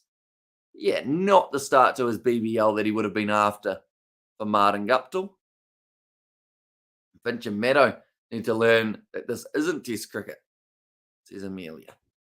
How big are New Zealanders on cricket and their national team? A lot of them do get behind cricket. I mean, Pakistan versus New Zealand tour, a lot of people aren't really watching it, not because they don't want to see those two sides play. It's just that they don't want to see those two sides play in Pakistan because those pitches are about as flat as a pancake. So you don't really get a lot of enjoyment out of the first few days, unless you like seeing runs scored, of course. But normally Test match cricket, people enjoy when the bowlers have got a bit of a shot as well, rather than just the batsmen. So I think day 4 and 5 for Pakistan, New Zealand will be a lot better than the first few days. Another nice delivery from Cummins, pitched up, close out the over. He's only gone for 4 runs off the 8 overs that he's bowled at the moment, Paddy Cummins. So he'll be pretty happy with that. But the one that he won't be too happy with is only having 1 wicket. Although now we've got a bit of a change. Nathan Lyon comes into the bowling attack that is replacing Boland. That bowling attack is fine. We play David Moody, and we know why. Says Amelia there. Yeah, Nathan Lyon, Gaza getting the chance with the ball. Yeah, Pakistan, not the best place to go play either, says Yanni now. Because that's the thing, the time zones aren't even that bad for us here in New Zealand. But I think just because it looked like a draw from the get-go, I think people kind of got put off by it. There's still a chance, don't get me wrong, if New Zealand get bowled out today with about a 250 run lead would be ideal, but I don't know if that's going to quite happen for them, and then manage to bowl out Pakistan. That would be a pretty big one for the Kiwis, or even just get some sort of lead to have a chance. Nathan Lyon. Oh, what a ball. What a ball that is. Zondo pushes at it, doesn't quite get onto it. And that's given Nathan Lyons a bit of confidence now. Yeah, just tried to get bet on that one. Just pushing hard at it. And extremely close. Okay, Ian Smith's just pretty much summed it up pretty well. He said if you're going to try and hit it for 4, you can go past your pad that far. But if you're not going to, you definitely shouldn't be playing that ball like that. 90 Ks here for Nathan Lyon. Decent bit of speed on the arm. Apparently South Africa, they trail by 323 runs. Pitched up a little bit more outside of off stump. Hopefully I can get my brother to change his mind. So then if he goes to the Renegades, they have a chance of winning because of his record. Says Amelia. And who is Zondo? Never heard of him. He came in recently. He did all right in the second innings of the first Test match. Did go out for a duck in his first innings in the first Test match as well. They're actually going to take a single here. He can't go out for a duck here. He's now sitting on 1 of 10 deliveries. It's too warm, says George. Yeah, it's quite warm. at the moment. 28 degrees, I believe, is what the high is supposed to be today. Are you in a tractor today, George, or are you in your house? Do let me know. And I was like, hey, George, says Robert. And I was like, South Africa cricket just picking any guy on the street to play for him. Nah, Sondo, he's got a pretty good record in the lower, I guess, I don't want to say leagues because that's not the right word, but the lower, like, cricket. Yeah, I'm in a tractor. Yeah, nah, you'll be quite warm. I think at the moment he's never been to a losing game. Anything we need him in that stadium, says Amelia. Well, my voice is starting to disappear after a few days of talking. That's not ideal. Nice over from Nathan Lyon. Just going for the one run off it. Zondo will have the strike now for this next over up against Pat Cummins.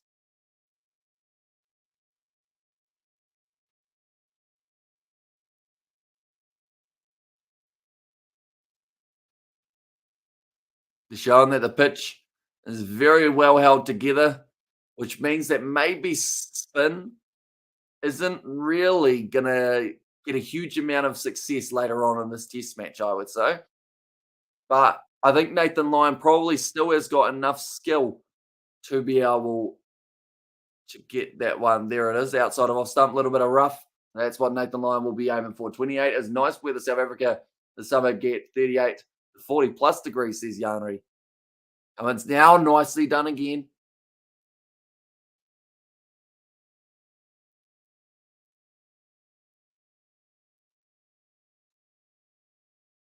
Just talking about Marnus Labuschagne. They were talking about something else, but I wonder whether or not he's an option in his selection in the Republic based on merit.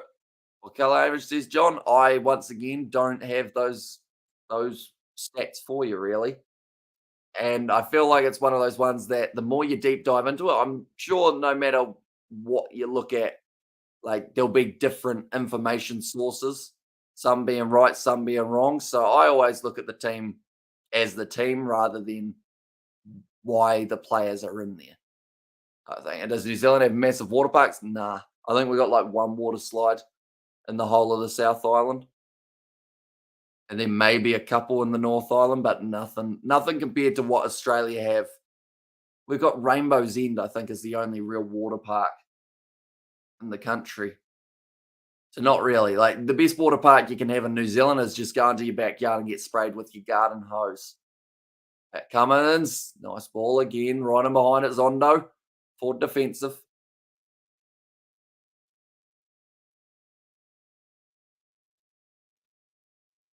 I'm wondering if Australia eventually may consider another slip option because they have been finding edges. They have found a few gaps in that slip cordon already.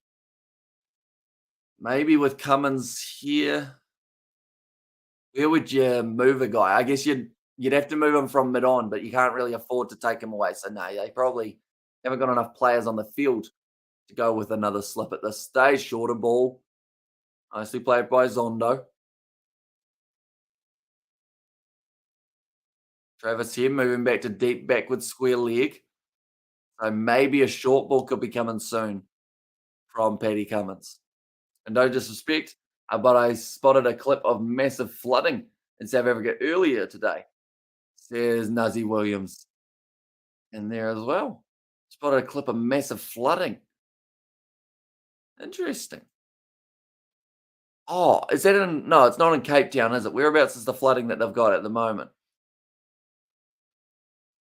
It's somewhere, isn't it? Well, of course it's somewhere, but I still remember that Cape Town Sevens final between New Zealand and Samoa was pretty wet, that one. Oh, now Travis Head's been brought back up to almost a forward square leg. It's all about just making Zondo think, okay, I'm getting either a short ball or a full delivery. Got to try and take that out of your mind. It's South Africa or South Australia, says Robert.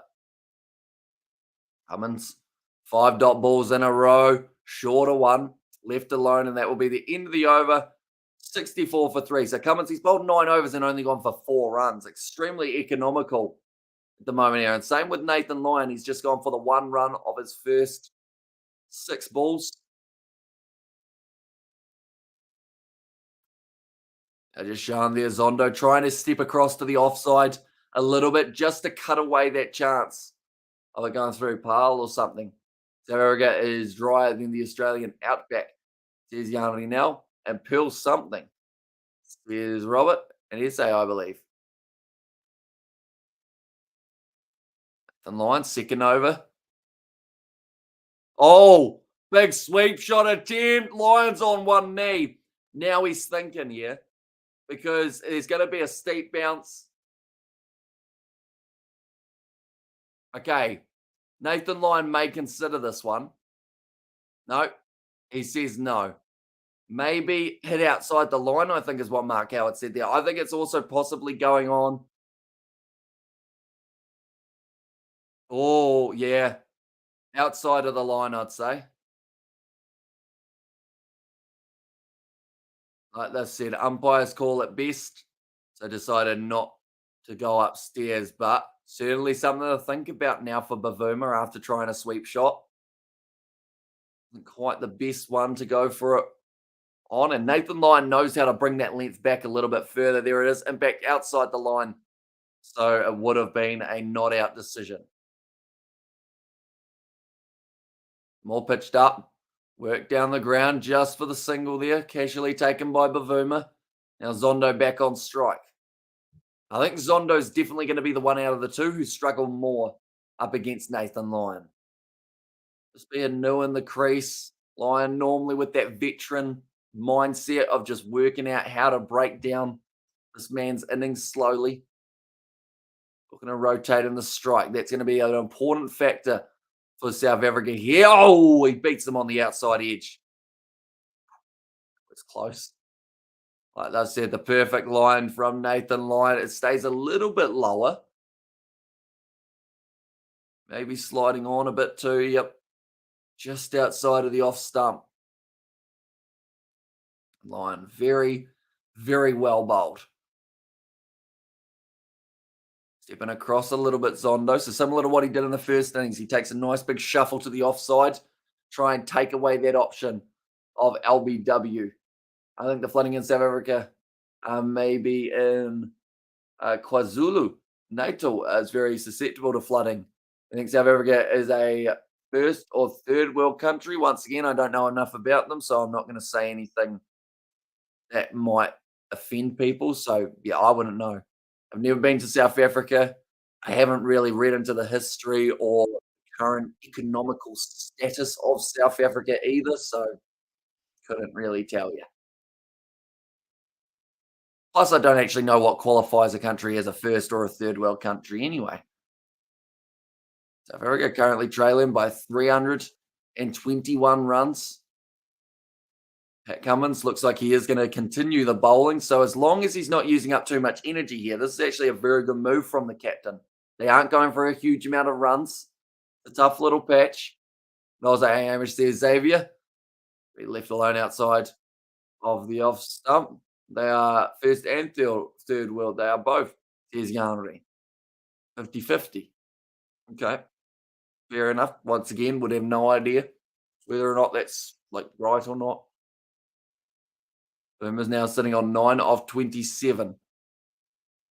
Zondo 1 of 19. So he's a little bit slower scoring at the moment, Zondo. But the main thing is he's still out there. They've got another hour left of this session. Just under 55 minutes. Cummins again charges into the crease outside of off stump, left alone by Bavuma. A bit of a patient period for the South Africans here. They know that Australia are going to be honing in that line and length. Steve Smith and David Warner have not tampered the ball yet, says Xavier. And to be fair to them, they haven't had to.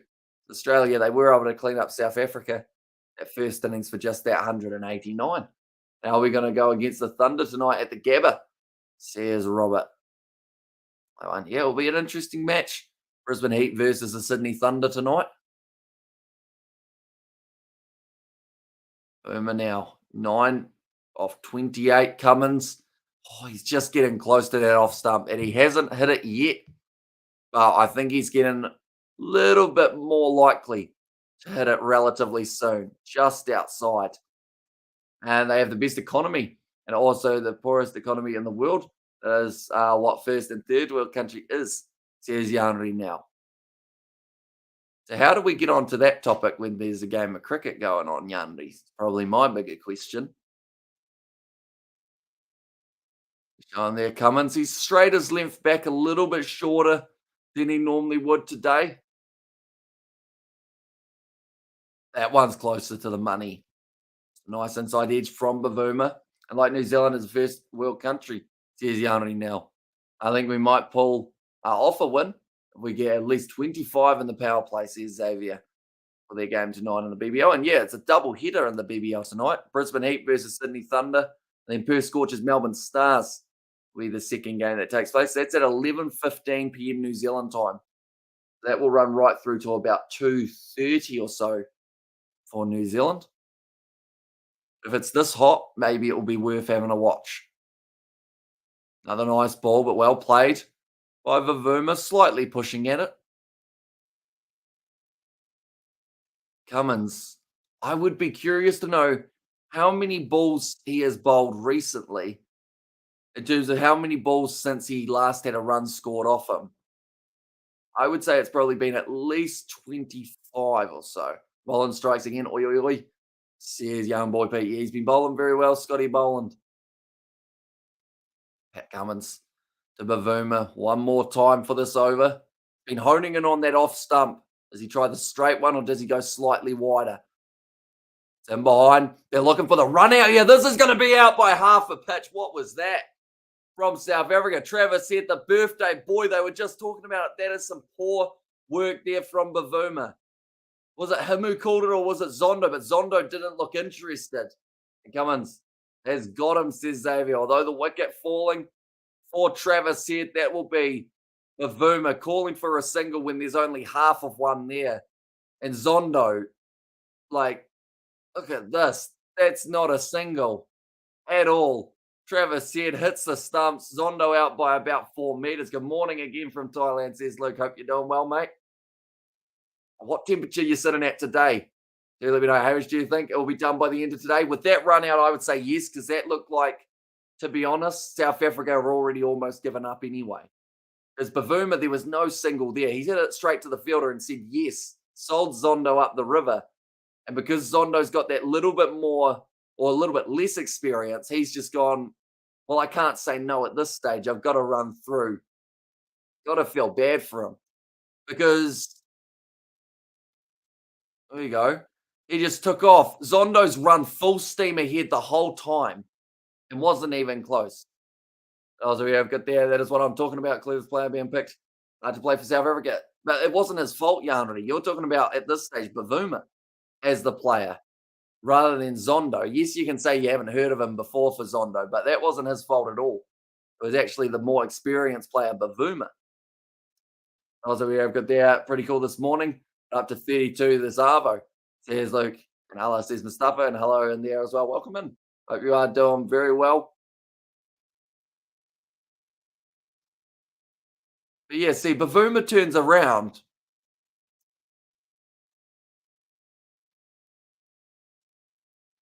He looks confused, but Zondo, they're saying he didn't back up hugely, but it's still like he's run out by a good maybe 3 or 4 meters. So I don't think even if he was backing up, he would have made it there, unfortunately for Zondo. Now Kyle Verena makes his way to the middle. He will be batting number 6. Top run scorer from the last innings. Also was able to have a decent innings in the first match up against the Australians. And straight away, Bavuma worked it away to the side. Do you like Muslims, says Mustafa? I haven't really encountered too many Muslims in my time, to be honest. Like, I've got nothing against them. I like most people, so it's all good. Now, all 11 that play for South Africa have no clue what they are doing, just playing to get their pockets full of paper for the New Year's Eve, says Yanri now. Although, to an extent, I have to disagree because their bowling attack is good, South Africa, and that is what's really earned them a spot in that second on the World Test Championship. But it is their batting that lets them down. Like, you look through their bowling lineup, Janssen, Nokia, probably for me, has been one of the best players in this test match for the South Africans by far. You've still got your bowlers like Rabada. Ngedi's been a bit 50-50, but still picks up the occasional wicket. What a ball that is. That was the variation ball. Almost went the other way. But Bavuma, unable to play it. I'm not going to be here for very long. My dad and I are going to get linseed, all because I got a cricket bat for Christmas and it needs it all. We pound it, or it needs it before it gets pounded with the mallet. It's Kookaburra Beast 2021. Nice. Yeah, be sure that you give it plenty of malleting is the best thing. I believe it's about 18 to 20 hours worth that you've got to hit a bat before you can actually use it. Either that or you go to one of those knocking in services. I think it's like $50, which can be a bit expensive. But they will knock it in with 15,000 hits. It takes 45 minutes and then it's ready to use. 600 runs put against them. Nah, they're just as bad as the batsman, says Yarny now. I mean, but you look at the chances that they had. I don't think the bowlers at times were that terrible. South Africa probably had about 5 drop catches in the field at different times. So it sounds like you just hate your own team, Yarny, at this stage. So I don't even know why you watch them, to be honest. There's going to be a single worked off the last ball. I mean, 28 overs down, 70 for 4. I didn't realize you needed to oil bats anymore. Or some of them come naturally oiled. It can just kind of increase their longevity. But I know that knocking in is definitely a positive because it increases or decreases the chance of cracking by about 80%, which is quite a large amount. Did the Slarks sledge get him? I wonder, or get to him, I wonder, says John. Although I think it was actually De Bruyne who he was sledging. Say something in Japanese to Monty. Konnichiwa Monty. That's the only Japanese word that I actually know. And coming up 1 a.m. Interesting cricket, says Ollie's World. And the beast on the bat kind of looks like Tweety Bird. And Taz had a baby. Nicely done again. And I was like, the game's still at stumps. This game is on now. And why not commentary New Zealand, Pakistan? Pretty much, I did some of the first day. And the only problem with Pakistan, New Zealand is you need to wait till like day 4 or 5 before something actually happens on these type of surfaces that get prepared. It's a shame because on paper it should be a great match, but it just doesn't work out that way because of the type of pitch. I've given up on them years ago. But yeah, it's interesting that even though you say you've given up on them, you still seem to watch all of their games. So I feel like that's not really like you've given up on the player, but not so much the team, I guess. And do you reckon the match is over? It's close to it. That 4 down for South Africa certainly hurting them. Still another 45 minutes left of this session. I'd say if they can get these 2 batsmen out, then Australia is starting to get towards that tail. Even though Janssen has done pretty nicely in that first innings, I don't see him replicating it again. I know Japanese, says Xavier, and let's go Australia. Says Ollie here as well. Boomer sitting on 14 off 40 deliveries. Nicely played again, just under the eye line. But yeah, I think the poll will have a lot more people saying that it will end today rather than day 5, with South Africa currently being 4 down. But it's good news that it's at least gone to day 4. And who does Wagner get to do his knocking in? Hamish, Sonny, Bill, says John. Or sorry, Warner rather than Wagner. I mean, I don't know how much impact it has. Sonny Bill, we saw from Paul Gallen, he hasn't exactly got heavy fists, has he? Unfortunately. Or sorry, not against Paul Gallen, against Mark Hunt. And I was as slow as New Zealand, Pakistan, says Nazi Williams. Yeah. It's unfortunate because you just have to wait for something to happen. And you sit there, like we watched 2.5 hours of test match cricket for that match. And we saw 1 wicket falling right at the end of the day because the batsman made a mistake. So, like, there's nothing in it for the bowlers. It's just once a batsman does a little bit of lapse of judgment or something like that, that's when the wicket falls. And when's your pie and cake where's your pie and cake while watching the cricket? Says, oh, this sounds all right, doesn't it? Although it is currently sitting about 28 degrees here, so I don't know if a hot pie is the way to go. And also, I hope you had a good Christmas. You too, mate. Shot. Bavuma goes bang. Lofted cover drive. And that is going to be Timber Bavuma finally scoring runs off Pat Cummins. He's been bowling about 4 maidens in a row That one's not going to be, though. It has gone for the 4 runs. I think Bowler might have gone to get that one as I heard the crowd cheering. Yeah, just a bit too full. Bavuma decides to go in the ear there. So a bit more aggressive here from Timber Bavuma. Probably knows that he has to go big as well in this innings. Oh, great ball. Came back in. It was the off cutter from Pat Cummins and doesn't quite get his man yet. End of the over, 4 for 74. So another 45 minutes left of this session. Yeah, that ball's coming quite a bit off the seam. Making it very hard to play. I'm going to stretch quickly. Try and click my back into place. It's the only problem with watching Test match cricket. You end up leaning forward. You're so immersed in it. Cummins disappointed not to be able to get that one. And Bavuma, I think he's nodding, going, yeah, right. Wasn't a bad ball. I'll say I haven't watched South Africa play in cricket game in a very long time. It's my first time sitting down and watching them because I saw you live stream it and just came from the beach. So just chilling. Says Yanri now. I like the beach. I think there's going to be a lot of people at the beach today getting sunburnt. Unfortunately, definitely in the heat. Do you guys have Fox Cricket? We don't here in New Zealand. We have got Sky Sport, but then some sport for the cricket wise is actually also on Spark Sport. So we have to have both to be able to watch all of the cricket that takes place here in New Zealand, but not for too much longer because TVNZ, I believe, have bought the rights for some of the cricket that Spark Sport was covering. They got Sky Sports, same as Fox Cricket. There's Robert. Nathan Lyon. On to Kyle Verena. He's faced 2 balls so far, Verena, and is yet to get himself off the mark. Still got a very similar feel to what they had before. The slip with Steve Smith, David Warner at leg slip, and then the bat pad on the leg side as well for Nathan Lyon. It's been pouring with rain for the past 3 days here in the UK. Lucky, says Ollie. So where you were in the UK, Ollie, did you end up getting snow around Christmas time? Or had it all kind of cleared up by then if you are in one of the regions that did end up with snow? Did you see Leinster beat Munster by 1 point with their B team? Cheers, Yanni. Now, I hadn't actually seen who was playing in those matches, but a good win for Leinster. At the end of the day, they're still undefeated in the URC, only team at the moment. And they got beautiful reverse sweep from Kyle Verena. That is a way to get your innings started. 4 runs. Very nicely done. Last ball of the over almost, although 1 more to go. What does Cummins endorse? An Aussie McLean's. As well, says John.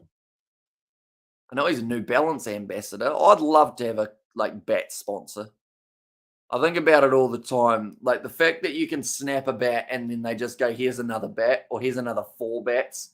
Don't snap this one. Like that would be fantastic, wouldn't it? You just go out and swing every time. Don't want Warner to retire. But he is 36 years. Says Xavier. Nicely whipped to the leg side by Verena. No run taken. End of the over. 78 for 4. That is 30 overs through at the moment for the South Africans. In their first innings, they batted for about 66 or 68 overs, I believe it was.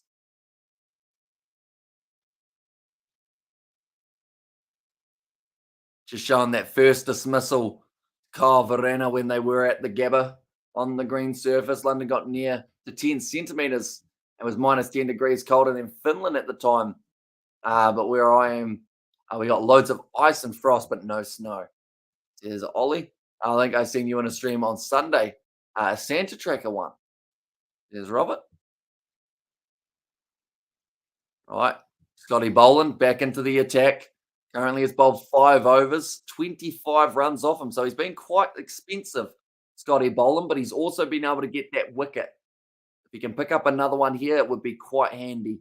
Yeah, I went to the UK thinking I was in for a treat, but it's horrible. Rains every day. Feels like you are depressed every day, says Yana. Now, although it probably depends on whereabouts you go when you are over there, and also the time of year that you end up going. Got to plan it out better, maybe, so you do get the nicer weather. Because, like, you look at some of the regions of even just England. Oh, that was a one-handed drive from Bavuma. He's got to be careful here. He's getting a bit too excited. And if I was the captain, I'd probably select Labuschagne or Smith to bowl a couple, says Xavier. Yeah, it might not be a bad move at the end of the spell, at the end of the session, just to see what they can offer up. Or I would actually possibly consider Travis Head for this session. Just give him one or two, see if anything's happening for him. He is also an off spinner, but bowls a different style to Nathan Lyon, and that may make them want to go after Travis Head more, which could cause the chance of a wicket. Nice ball. Bavuma playing it extremely late, almost behind the ice. That stage for Bavuma. Got onto it quite nicely. And now UK place I wouldn't ever want to live. And just my 2 cents, says Yanri now. Okay, fair enough. Square leg, mid on, mid off. At the moment, everyone who was in front of the wickets, and then they've got the backward point, the deep mid wicket. Sorry, the deep square leg, I believe. Deep fine leg as well. Bowling just outside of the off stump left.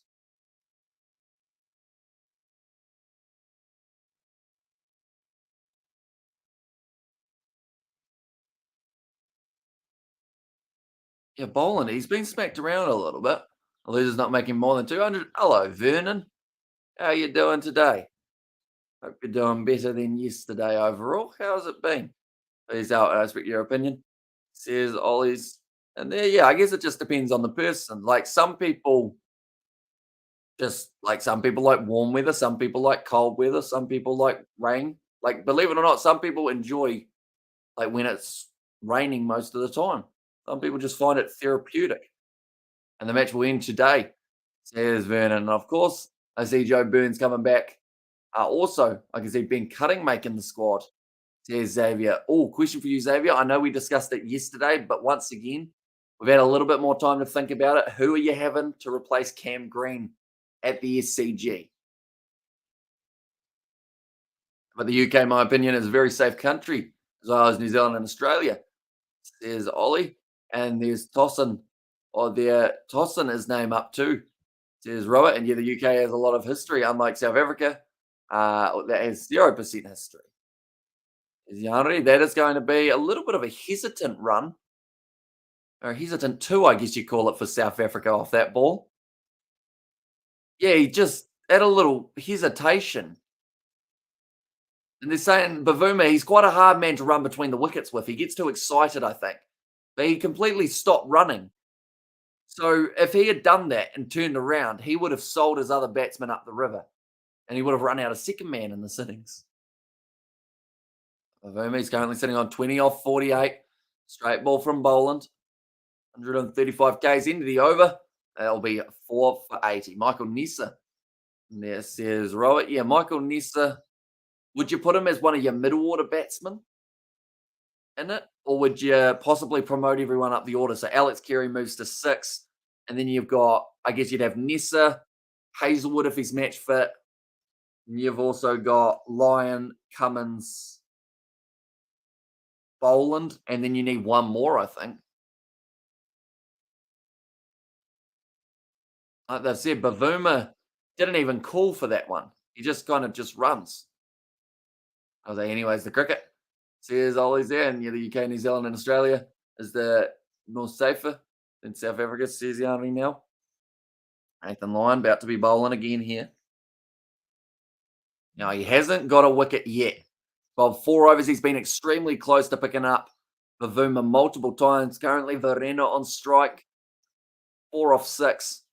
Got underway with the reverse sweep, which is something unique. You don't see too often. That one came back a bit from Nathan Lyon. Turn and bounce on offer for the Australian veteran. And New Zealand. No, New Zealand, the part of NZ, the first part, Vernon, stands for new. We kind of worked this out yesterday. So it would be, if you were going to put that sentence, you put New Zealand is garbage rather than New Zealand, because the rest then you're doubling up. And Mitch Marsh or Sean Marsh, they've been good for Western Australia. We were in terms of bowling. Aaron Hardy, says Xavier. Yeah, I think you mentioned Aaron Hardy yesterday, didn't you? Was it your dad who also said that he might be a decent option? I was still playing, says Ollie's World. Yeah, we do play a bit of guitar every once in a while. It's currently out in the shed, which sounds like we don't play a lot of it currently. But yeah, it only got put out there not too long ago. Mitch Marsh's injured, certainly is out till the end of the BBL, and maybe a little bit of a month after that as well. I think he was out for 3 months. Only one run taken by Verena. Right, Bavuma on strike to Nathan Lyon. Does he attack him here? Oh, he thought about it. Man, he's been close about 4 times to the outside edge. He's just not picking them at the moment. And I was like, he is 23. So if he makes it, he'll be there for a while in South Africa. What about the bowl war? The great trick, etc., says John. Yeah, there is actually quite a bit for South Africa in the past. Like all countries with how they've kind of become what they are. Nice ball from Lyon, though. It's the one that goes the other way that just throws you off, and Bavuma did not pick it at all. So close to the outside edge. And Alex Carey, he'll be wide awake here because he knows it's coming. Off the back foot, Bavuma gets the single again. That will be the end of the over. 82 for 4. Very good over from Nathan Lyon, though. Creating half chances for the Aussies. Just looking at the clock, they've still got another 33. And also, there's actually quite a lot of history. Here's Ollie's World. Nicely worked to the leg side by Bavuma, just using his feet. That's the main thing. Making sure that you're not really getting knuckled down. And also, we've got the Zernan. And also, back up, please. Be nice, not negative. Most people can't spell. It's like you spelling New Zealand. Says Robert there. And also, it's a very close poll. It is. Seems like a lot of people, it seems to be either session 3 or day 5. And at the moment, it's relatively like, I don't know whether this goes to day 5. It depends on this next session, I think. Because this partnership has the potential of getting 100 runs between them. But if they don't get it right, they also have the chance of losing maybe 2 or 3 more wickets for hitting the end of the session. And I'll South Africa back throughout the day fighting spirit to draw, says Railway Motivation. It would be great to see, but I don't know whether they've got enough wickets in hand now to be able to bat for another. They would have to bat for another 150 or so overs to be able to draw this test match. And it's just crazy for their gold, says Yanri. So that would be counted as history, wouldn't it? And I was Kermit back, says Gareth. He is. By the looks of it, I hope you are doing well, Gareth. You are enjoying your, once again, probably another sleepless night. Or did you sleep early today, Gareth? So that you can stay up for these ones. Boland, nice ball. Bavuma's looking solid in defence, though. Unless it's up against Nathan Lyon, then he is looking a little bit more 50-50. But up against the pace, just playing it late, getting behind it. Did play that lofted cover drive in the last over of Pat Cummins. Boland currently a little bit better in terms of his economy since coming back. And I'll say, about to get his 300 seconds like he did yesterday. He's being a smart person called me a robot. Says Robert. In there. They got 2 slips in a gully at the moment for Boland. They do. Oh, that popped a little bit off the surface. Did he get a yellow yesterday? He did. At one point, he ended up going missing for a little bit. Boomer watching it onto the bat, but that one, that popped up a little bit more. Ended up hitting him on the splice of the bat. The variable bounce, I feel like that will definitely benefit the South African bowlers. Today's day 4 in New Zealand versus Pakistan. Please commentary, says Railway. We'll see how we're going. We have been a little bit busy in the evenings, unfortunately. So that has made it a bit trickier to be able to commentate that game. But I'm hoping to do day 5. I think that is something that I'm definitely going to be doing for Pakistan versus New Zealand. I'm not sure how many sessions of day 5 we're doing, but hopefully it's at least 2 or 3. And second yellow card equals red card, says Ollie. There's a player called Cameron Gannon. He was born in Australia. His bio says he's American, says Xavier. He got 2 or 300 plus 2 warnings from people in the chat. Do New Zealand also call traffic lights robots? No, don't think so. What do we call them? There is a nickname. I don't think it's that though. Can't think of it. But I don't think it's robots. Gonna be the single taken by Bavuma again. So his run rate slowed down a little bit since playing that big shot, but now seems like he's gonna be in it for the long haul, which is nice to see. South Africa looks like Verena now going to be taken the centre mark. I don't think he's had any facing of quick bowling yet, Verena, in his innings. Just having all of the deliveries up against Nathan Lyon, and also so had a great World Cup. Or SA had a great World Cup in 2010, and also and the All Whites were unbeaten there. That's true, unbeaten at the 2010 World Cup. That's left alone. It's going to be the end of the over. 4 for 83. South Africa calls traffic lights robots. Says Yanri and Aussie G'day Hamish. Hey, do you know any Ishays, bruh? No, not that I know of. Don't think so. I'm just trying to think through who I know, but no, I don't think so. And Aussie, do you reckon Michael Nissa get a 4 wicket spell? Says Xavier. Michael Nissa. Oh, you're thinking today for the BBL. Nissa could get 5 in the West Indies, or he could. He got 5 in the West Indies series, and he actually got a hat trick in the BBL too, didn't he? And lights, yeah, we just call them lights, really, don't we? Nice and easy. I've been here for a while, or for quite a while. I still haven't found out your name, but by everyone else, I'm guessing it's Hamish. It is Hamish. Yeah, see, that's the thing. Some people actually think, like, and this sounds weird to say, but some people think my first name is Kiwi, and they think it's just unique. So, like, a few people have called me Kiwi in the past, and they've been surprised when I have another name that's not Kiwi. It's a nice shot from Bavuma, back foot bunch, out through cover, at least 2 runs here. Yep, just get to the 2 runs. Nice work from Paddy Cummins. And also, we have got this Africans a weirdo, says Gareth. And also, we have got there, yes, Africans are crazy. And also, he did versus the Renegades, says Xavier.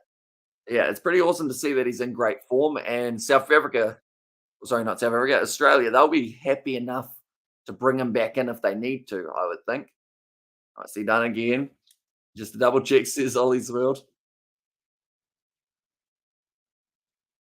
Nathan Lyon, he got work for the 2 runs, which means Bavuma is still on strike here. Africa's still trailing by the 301 runs, so that's going to be tricky for them. And Kiwi, your scorecard has gone back to the blue, says Vernon. Once again, it will be your Wi-Fi, Vernon. You got to make sure you go through your settings to fix it. It's off the outside edge. Verma just plays it with soft hands, though.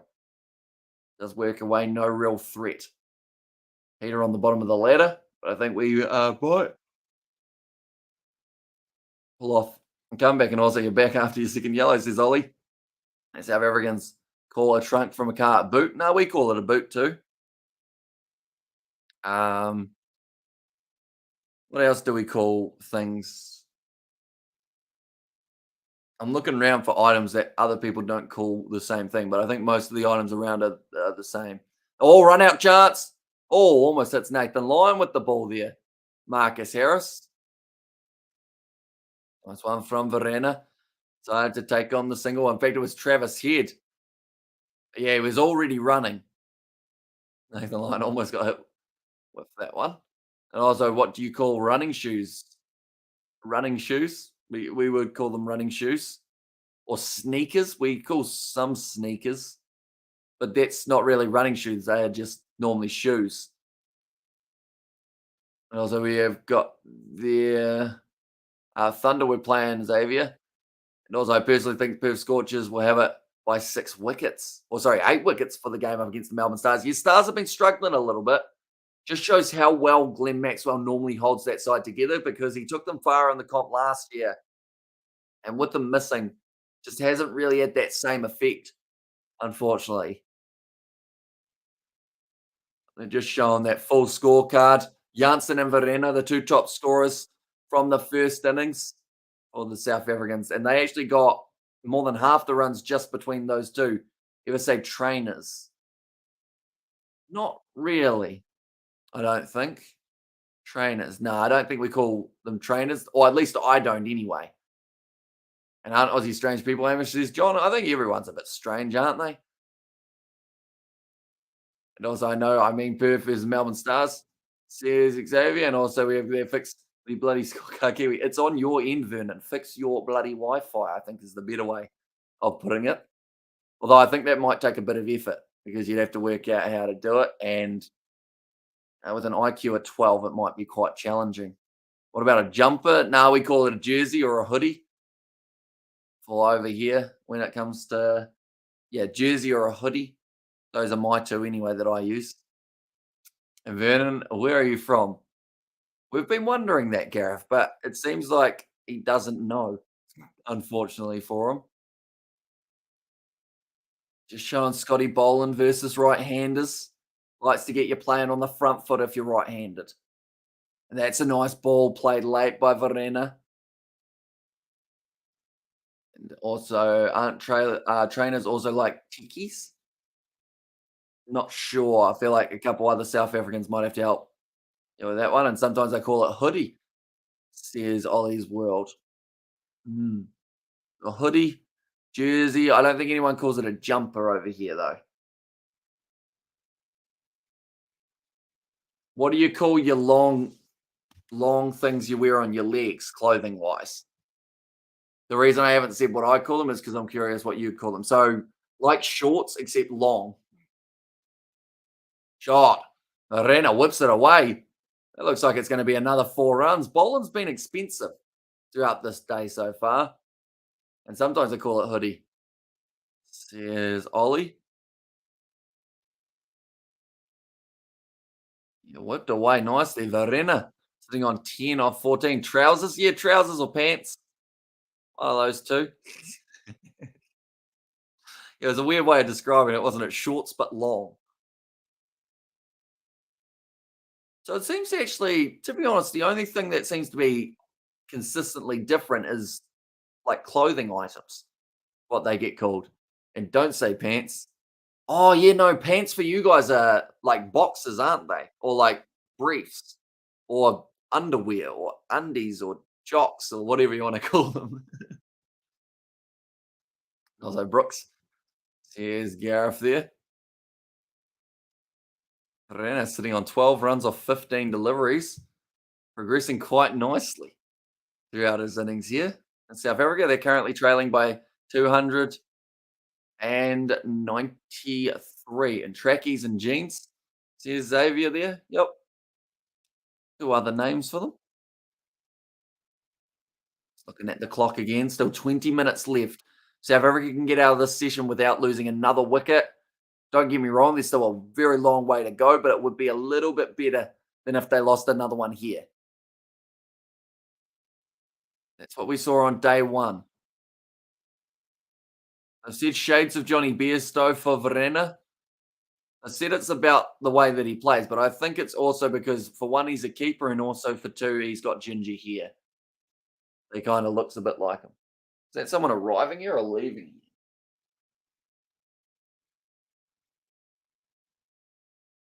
I do not see a vehicle. You say undies, we say pants. We say trousers, you say pants. We say jumpers, hoodies, you say hoodie. Jerseys, we say trainer. And sneakers, own clothing different, I think. Says Ollie. And also we have there, Robert, you want this one? And also UT pick up in the Republic, says John Mills. And I was like, yeah, I'll get him. He just doesn't seem to have the brain capacity to realise what's going on, does he, unfortunately, for Vernon? And Warner was superb. He was getting himself the double 100. David Warner, very nicely done. Right, 35 overs down, though, 93 for 4. Question is, can either of these two go on to get themselves more than 58 runs? That was the top run scorer in the first innings. Australia are the Newcastle United of the world. World cricket, if in class, says Luke. Candy or sweets? We would say lollies, probably more than likely. But out of candy or sweets, we'd probably say sweets, mainly because candy, I feel like with our accent, it just doesn't really sound quite right. Sweep shot. Beautifully played by Bavuma. Racing to the boundary again, and some more runs flowing for the South Africans. The triple yellow card coming out. Yeah, I reckon Vernon's from Bangladesh. Says Gareth. And also, you can't spell, says Vernon. Mm. Is someone back? Or no, they're leaving. Okay, it's a van across the road. I think it was the courier. Oh, I got a courier package arriving at some stage soon, which is rather exciting. In fact, it might arrive today. What's today? Yeah, no, it might come today. And Lolly's oh my sweets here. Maybe it's actually I am nutty, says Gareth. I don't know if he was that bad at spelling overall. Similar mindset, I guess you could say, but not quite the same. And also, I got to go. Be back soon, says Xavier. We will see a bit later on. Nathan Lyon, 2 more dot balls in a row. Bavuma sitting on 29. Ran on 12. And Candy is hard lollies to us, says Obi. Hmm. You see, lollies probably sounds weird to a lot of people because lollies, even saying it now compared to candy and sweets, still sounds weird. And also, if me, I forgot about that bloke. And we also call a t-shirt in Afrikaans a hemp. See, hemp over here is something to do with weed, isn't it? It's just showing Travis here. He's out by about 3 or so meters. Nicely done again.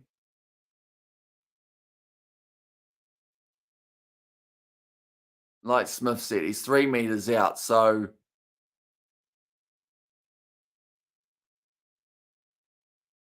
hmm.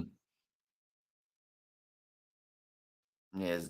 So Smith's saying that Zondo was hard done by. It's going to be the end of the over. 4 for 97 off 36. And Pant, we call a Baruch. Baruch. I reckon Vernon has accidentally gone through the washing machine. He's come out with one brain cell, actually, maybe half a brain cell. Put through the washing machine, eh? It's a new one. I haven't heard that one. Oh, I enjoy that one. You think it's cleaned out his brain and just left that little bit left? You know that little stain that always stays on like a shirt when you've stained it? That's our Vernon. And still or will Warner still get man of the match, Hamish, since he dropped a sitter? I think he's still up there. Cam Green, if he got to 100 and got his 5 for, I think he would have been a decent cracker man of the match. But yeah, I think Warner, even though he dropped a sitter, will still end up maybe with it. Right, Stark back into the bowling attack. And also, yeah, hemp to Australia, New Zealand, and England is something to do with weed, says Robert, and we call a nose in Afrikaans a nuis. Nuis? Nuis? Probably said that slightly wrong. But 17 minutes left. Stark's going to have a bit of a crack at Verena and Bavumi. He's not bowled to either of these two individuals too much recently. He hasn't bowled to Verena in this test, whereas Bavuma, or in this innings, I should say, whereas Bavumi did get a little crack at him right at the start. See, a little bit of that extra pace as well for Stark can be quite a handy feature of his bowling. South Africa, the next batsman to the crease, it will be Janssen. Then it goes Rabada. Then I believe you get into how many down are they? So they're 4 at the moment. So they've got 6 batsmen currently being used. Then you got Janssen, Rabada. You got Maharaj, Nokia, and Ngidi. So they've got a few players in there, but I don't know whether they've got enough juice left in the tank. It's off the edge, but it hasn't carried. Usman Khawaja. I think he's saying he wants to be a few more steps up. G'day, Hamish. G'day, all. Where we at, says David. Welcome in, mate. Hope you are doing very well. Currently, it is sitting on. What is that? Usman Khawaja looking at a dot. Piece of paper. Has he dropped that because of a piece of paper? Is that what they've just said? Usman Khawaja's dropped that one or misfielded. And also read my last comment if you can. It's gone by, so I'll quickly get it up on my phone. Yeah, no, it bounced up for Usman Khawaja. So I think it wasn't Khawaja saying that it was distracting him. It was actually um, the bowler or the batsman, sorry, who was a bit distracted. Another good ball played late by Varane, a bit of a misfield, but Marnus is jumping on it. They sneak the single. Right, so your last comment, we'll go through. Where is it? Where is it? Not the washing machine one, was it? Was it the washing machine one? I think I read the washing machine one. Also, Vernon just came out of the washing machine and left a little stain. Is Stark going to sledge them before lunch? Maybe. It worked last time in Gareth 100. There's Obi in there. I see you got a different person in your thumbnail or in your picture, Obi. Is that actually you? Because I know you had a guy with dreads a little while ago. So I don't know whether or not any of your pictures have actually been yourself or whether they are other people, but do let me know. Bavuma, 29 of 69 deliveries now. Wide. And Bavuma's gone after it. It was a half volley, decided to take it on, and now he moves up to 33 with that boundary. And no, not that one, the one about lollies. I sent one about lollies. I'll have another look. Uh, one moment. Go like this. Where's the lollies one? Triple yellow coming out. You say undies? I don't think it's come through, Ollie. I'm looking at live chats as well. Yeah, no, I don't think it's actually there for some reason. Hasn't come through, Ollie. Now Mitchell Stark, straight to delivery. And I was like, lol, you cut them off, Hamish. Says, wait, me cut them off. Or you cut them off. I cut them off, okay. Makes sense. I sent again. It hasn't come through again, Ollie. I don't know whether or not is there a word in there that it's decided not to let you send? Is YouTube being weird? That's an interesting way of coming back into the chat, Vernon. Isn't it? Although, Vernon, one day you might end up with a lady friend and you will learn that that's not actually how babies are born, fun fact. They don't actually come out of there. Believe it or not, I know you might be inexperienced in this venture, but yeah, they don't come out of there. Believe it or not, there's other places that a baby can come from. We'll learn one day, Vernon. I put it in there for you, says Robert. And lollies on my face, sweets here, there. On my face, sweets here, there. Why does it not come through for Ollie? Seems very weird. And sleep is also called slap, says Ollie. Right, Mitchell Stark bowling from one end, Nathan Lyon bowling from the other. So a normally very handy in partnership for the Australians. Not too long left of the session, 11 minutes. Nicely done. It looks like the reverse sweep goes to the boundary. It does. Apparently, this is a pretty good scoring little period for South Africa. I think 280 runs that they trail by. I can see it. Says Ollie. And also, who's Vernon? Vernon is Vernon Don. He's been coming up in the chat every once in a while. I can't see Vernon. Says Robert. It might have been because it's a bad comment. So it kind of got taken away. So if you go to all chat rather than just chat replay or whatever it is, you might be able to see that one. Yeah, live chat rather than top chat. You'll be able to see his nice one. That's in the cloud, says John. Vernon, that's not really an insult saying to someone to ask their wife, because that just means they've got one more wife than you'll ever have. So it's like it's not actually a bad thing saying that like his wife's telling him something. Oh, Vernon coming with the 9-year-old roast, says Ollie there. And also we have there, who's Vernon? Just the fella in the chat. Also, now I see cheeky little guy, says Obi. And also we have got their shop. Oh, shop do this. And yeah, okay, I don't think I'll be able to say that very well. And also Hamish went there, says Ollie. Yeah. Nicely played by Bavuma again. Well in behind it.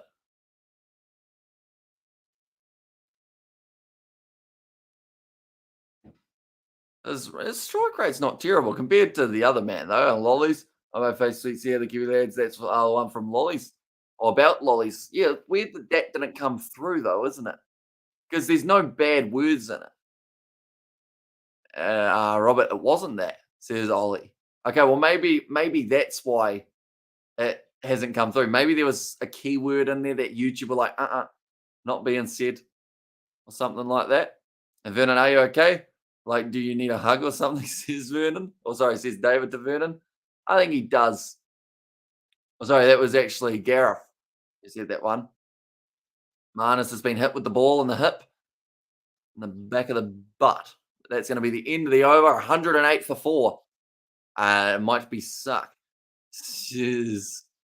Yeah, got him good. In the back, kind of almost in the hamstring region for Marnus. He won't be too happy with the fact that Nathan Lyon dropped the line back a bit further.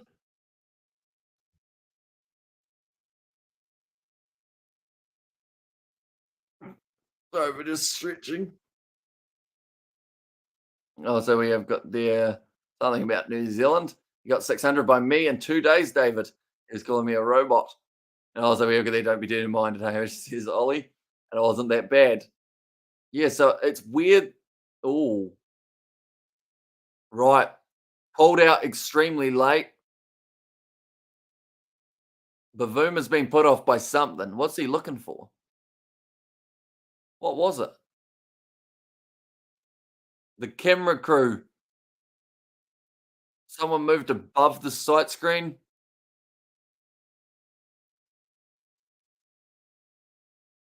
Interesting.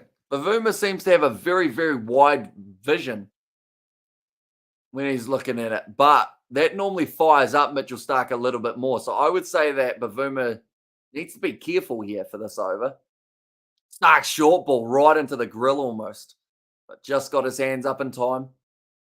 Be able to work it away for the single. I was just saying what lollies mean to us in the UK, and it contained the word suck. Maybe that. Although suck's coming through now, so did you misspell it and have an F at the start of it, Ollie? Maybe. And as I'm speaking in Afrikaans here, and I know no one is understanding what I'm saying here, says Janbri. MCG looks like it's relatively still pretty overcast at the ground, which means there should be some swing on offer, but we're not seeing a huge amount of it at the moment for the Australians, which, I mean, it might concern them a little bit, seeing as they have got slightly lighter. Oh, shot that is. Verena just rocking back onto the back foot and just smacks it out through mid wicket. Oh, there you go. That no, says Ollie. And there as well. But Stark now sitting 5 runs off the first 2 deliveries of this over. He was a guy behind the sight screen when he was getting ready to face, says Robert there. Very nice shot from Verena. And I was letting me double check just in case, says Ollie. Because, I mean, S and F, they're 2 away on the keyboard. So maybe if you're doing it on your phone, it might be quite close, an accidental little F pressed maybe, leaving that one outside of off stump Verena. Say a good foot outside of where he wants to be playing that ball.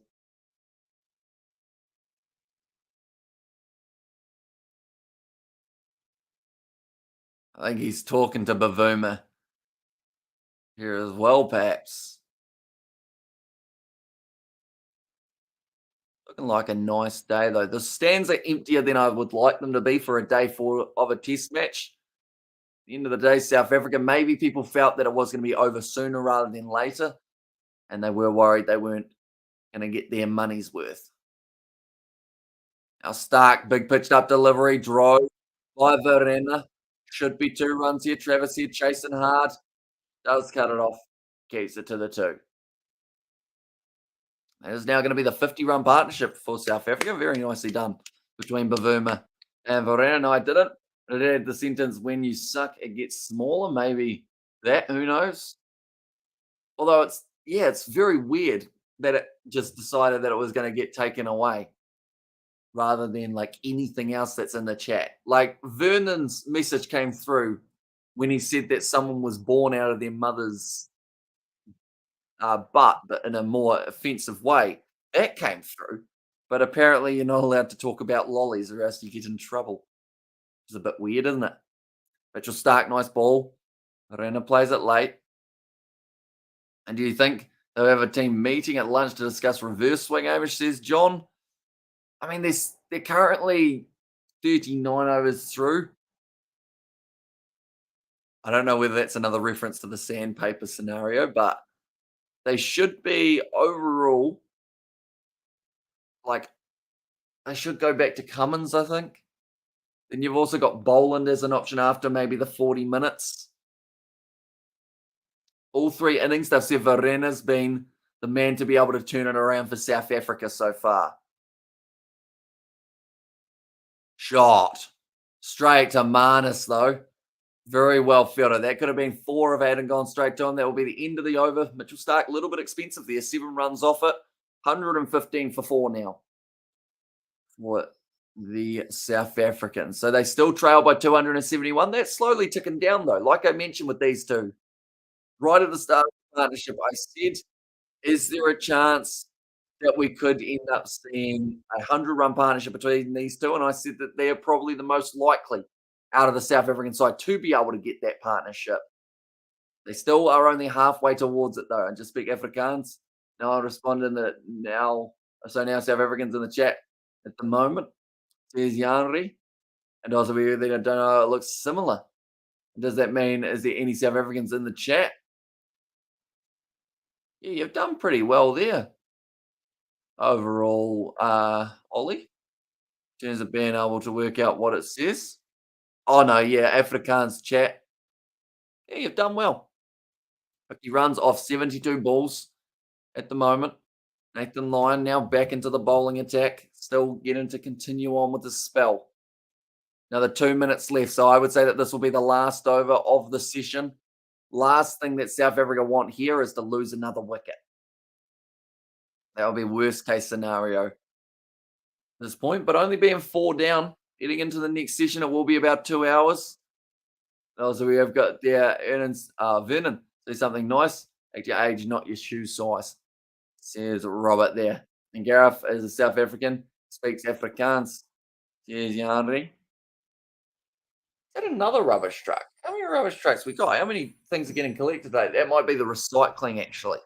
So we've had the rubbish truck, now we've got the recycling. You guys might be able to distantly hear it as it drives off. Another dot ball.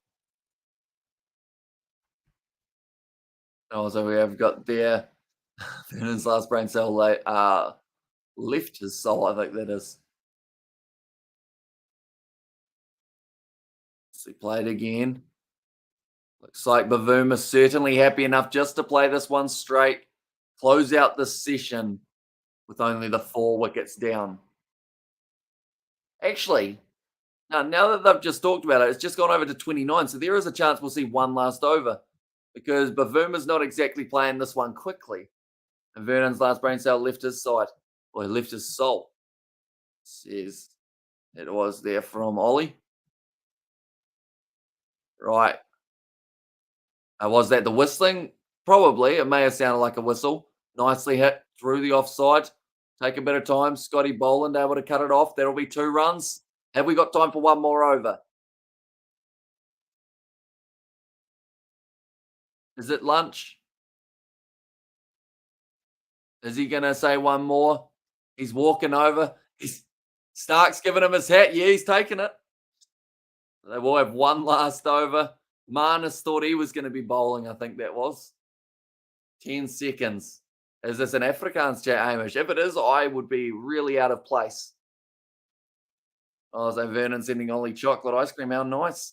Sending Gareth. I am deeply happy. There's Ollie there. But now Mitchell Stark. One last over, 6 more balls to try and get that breakthrough wicket. Going to lunch. 5 down for South Africa. Rather than just the 4.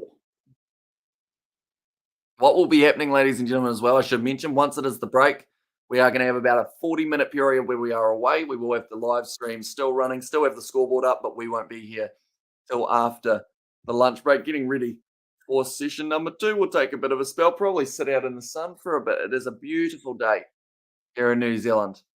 As Ollie's member, as I says, Vernon, and you gave him more ice cream, Vernon. You're a very generous man, Vernon, overall. It seems almost dropped on. 40 overs to the new ball. That is true. Halfway at the moment. It's 4:30 in the morning in South Africa. Time to hit the snooze button, says Yanri. So, yeah, with the 40-minute break, I assume you will be asleep by the time we do get back. Appreciate you being here, mate, once again. And, yeah, might see you tomorrow for day 5 if we get one. If we do get one, we will be live on the channel for it. If we don't get one, then we will be probably doing either the BBL tomorrow night or Pakistan versus New Zealand. Probably Pakistan, New Zealand tomorrow night would be the way to go. I'll let you get them because I've got doctors soon. And I'll see, you smell stink Ollie's, you are poop. Vernon, are you 5 out of curiosity? Because I don't know whether or not that's more of an insult to him or more of an insult to you and your intelligence, because you seem like you really don't have much of it. And 1:30 a.m. here, says Ollie. Yeah, late night for you guys overseas, isn't it? So you're in UK, aren't you, Ollie? And Australia, good cricket, says Rich Pal. They're doing very nicely at the moment, ticking over. And all right, says Gareth, you don't have to tell him twice if he sees someone who needs a 5-minute spell. Certainly give them that. 4-dot balls would be the way that this one ends. It seems like, yeah, Verena's not taking on too many risks. And as that message didn't come through to the chat, what did he say? He just said, you smell stink Ollies, you are poop. That's the wording from Vernon. Very smart man indeed. A scholar before his time, I think, is the best way of describing Vernon. 269 runs at the moment. They do trail by. So Janssen, then they said Maharaj will be next rather than Rabada. Left outside of off stump. I like Vernon. I think Vernon needs a 40-minute break. Yeah, I think it will give him a nice bit of time. Just think about, well, that's the thing. When your brain runs as slow as his does, you probably need a bit of time to prepare your lines, Work out what you're going to say, then you say that, and everyone goes, that wasn't the best one you could have come up with, surely, was it? They're saying Australia will be delighted to take 3 wickets in this session. I think they would have wanted a couple more, to be honest. And do learn some English, says Ollie. And his break already started. Nice ball from Stark. Nicely played, though. It was there to hit. So Verena just punches it through cover. Off his back foot. It looks like they should be able to get 3. Marnus did well. Cuts it off nicely. I was just take Vernon with you and show him how to fix his scorecard. We'll give him a live tutorial on how to fix his scorecard. It won't fix all his problems, but yeah, might help him a little bit. At least he'll be able to see it in high quality. Right, 1 ball left. Bavuma on strike, sitting on 37 at the moment. Not sure how much I would want him, says Ollie there.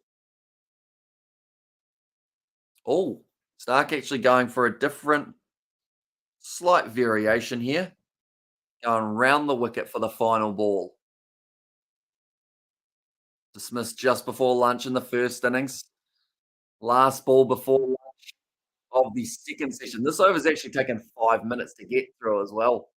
So I don't know if lunch will be extended or the players will just get a slightly shorter lunch break. I believe it would be that second one. And it's Darren Lemonboff at the MCG. Not sure. Not sure if I've seen him at this point. Darren Lemonboff. Why does that name ring a bell? He's not the Prime Minister fella, is he? No, don't know. Not sure. Stark now bowling round the wicket. Avuma's done well. Thinks about the single. Doesn't get it in the end. And that will be the end of the session. Australia taking the 3 wickets. Bavuma and Verena, though, with a nice partnership, sitting there 37 and 27 with over 50 runs between the two of them. But that is a pretty decent session for the Australians. They'll take that. Every day of the week, 3 wickets. They would have loved to get a few more. We've had quite a few runs, run rate of 3.09 for South Africa. They've still gone after the bad ball when it has shown itself, and it's all about now for the next session, rebuilding into it. Looks like there's quite a little bit of overcast conditions at the moment at the ground. Is that rubbish truck? Must be on the other side. Been busy today, hasn't he? Been all over the shop, I should say. But nonetheless, I think that is going to be the end of the start of this live stream. We have been going already for 2 hours, 35 minutes. So if you are new, be sure to leave a like and subscribe. We are going to be back for session number 2. Like I mentioned, he is quite loud. Yeah, we will be back in about 35 minutes for the next session. I used to coach Australia. And as I see you in 40 minutes, Vermin, hopefully you learn some cool stuff when you come back. Says Ollie's World. And there as well. But yeah, nonetheless, we will be popping away for a little bit of time, 40 minutes or so, coming back at approximately 3:10 p.m. New Zealand time for session number 2. But we will quickly pop away to the side. Hope you guys like my shorts. They're quite bright. I feel like if I was to get sprayed by the garden hose, they would be the right ones to be wearing. Go down here. We'll go session number 2, starting at 3:10. At 3:10 New Zealand time, we'll be away for a little bit, but then we will be back and ready to go very soon. I will see you all in the next session.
Right, we're back. Welcome back, ladies and gentlemen. Second session just around the corner. South Africa currently find themselves 4 wickets down for 120 runs. This has been a good partnership forming, though, between Bavuma and Verena. But the question is, are they going to be able to maintain that while still trailing by 266 runs? It's going to be a tough one for the South Africans here. But I'm liking this little bit of fight and grit that we're seeing from these two individuals to at least try and get back into the contest. Just a little bit more than they were. But yeah, so far we've seen 3 wickets fall today. First one was actually De Bruyne, then it went Verena. Or in fact, sorry, Irvia was the first one. Then it went to De Bruyne. And then most recently we have seen the wicket fall of Zondo. Zondo? I believe that was who it was. It ended up getting run out, unfortunately, in a little bit of a mix-up between him and Bavuma. But because that first session took a little bit longer than first anticipated, it means that it is going to be probably only 4 minutes away from the second session getting underway now, which will mean that we've got an hour and 55 minutes of action. If South Africa lose an early wicket of Bavuma or Verena, then they might be in a little bit of trouble. And there's a small chance that we may end up seeing a result by the end of this session. I hope that's not the case, though. I hope we go to a third and maybe even make our way to a day 4 as well. The moment the MCG is looking overcast, which does mean that more than likely the swing will still be on offer. Australia by the end of today should get about 20 minutes with a new ball. And that will, 20 overs with a new ball, probably around 15 though. And that will be a dangerous time for Pat Cummins, Mitchell Starc, if he is still going to be all right to bowl. He's been doing pretty well throughout his first 13 overs. Got the 1 wicket, went for 44 runs. Nathan Lyon, 9 overs, yet to pick up a wicket, has gone for the 29 runs there as well. So I think the big thing for Australia is to just strategically use their bowlers. They don't really look like they're being threatened too much to some extent. We've seen some good shots from South Africa, but when Nathan Lyon goes line and length outside of off stump, they go very defensive, which is why maybe an option like Travis Head, Marnus Labuschagne might be a good choice just to give him a bit of a spell, the big quicks.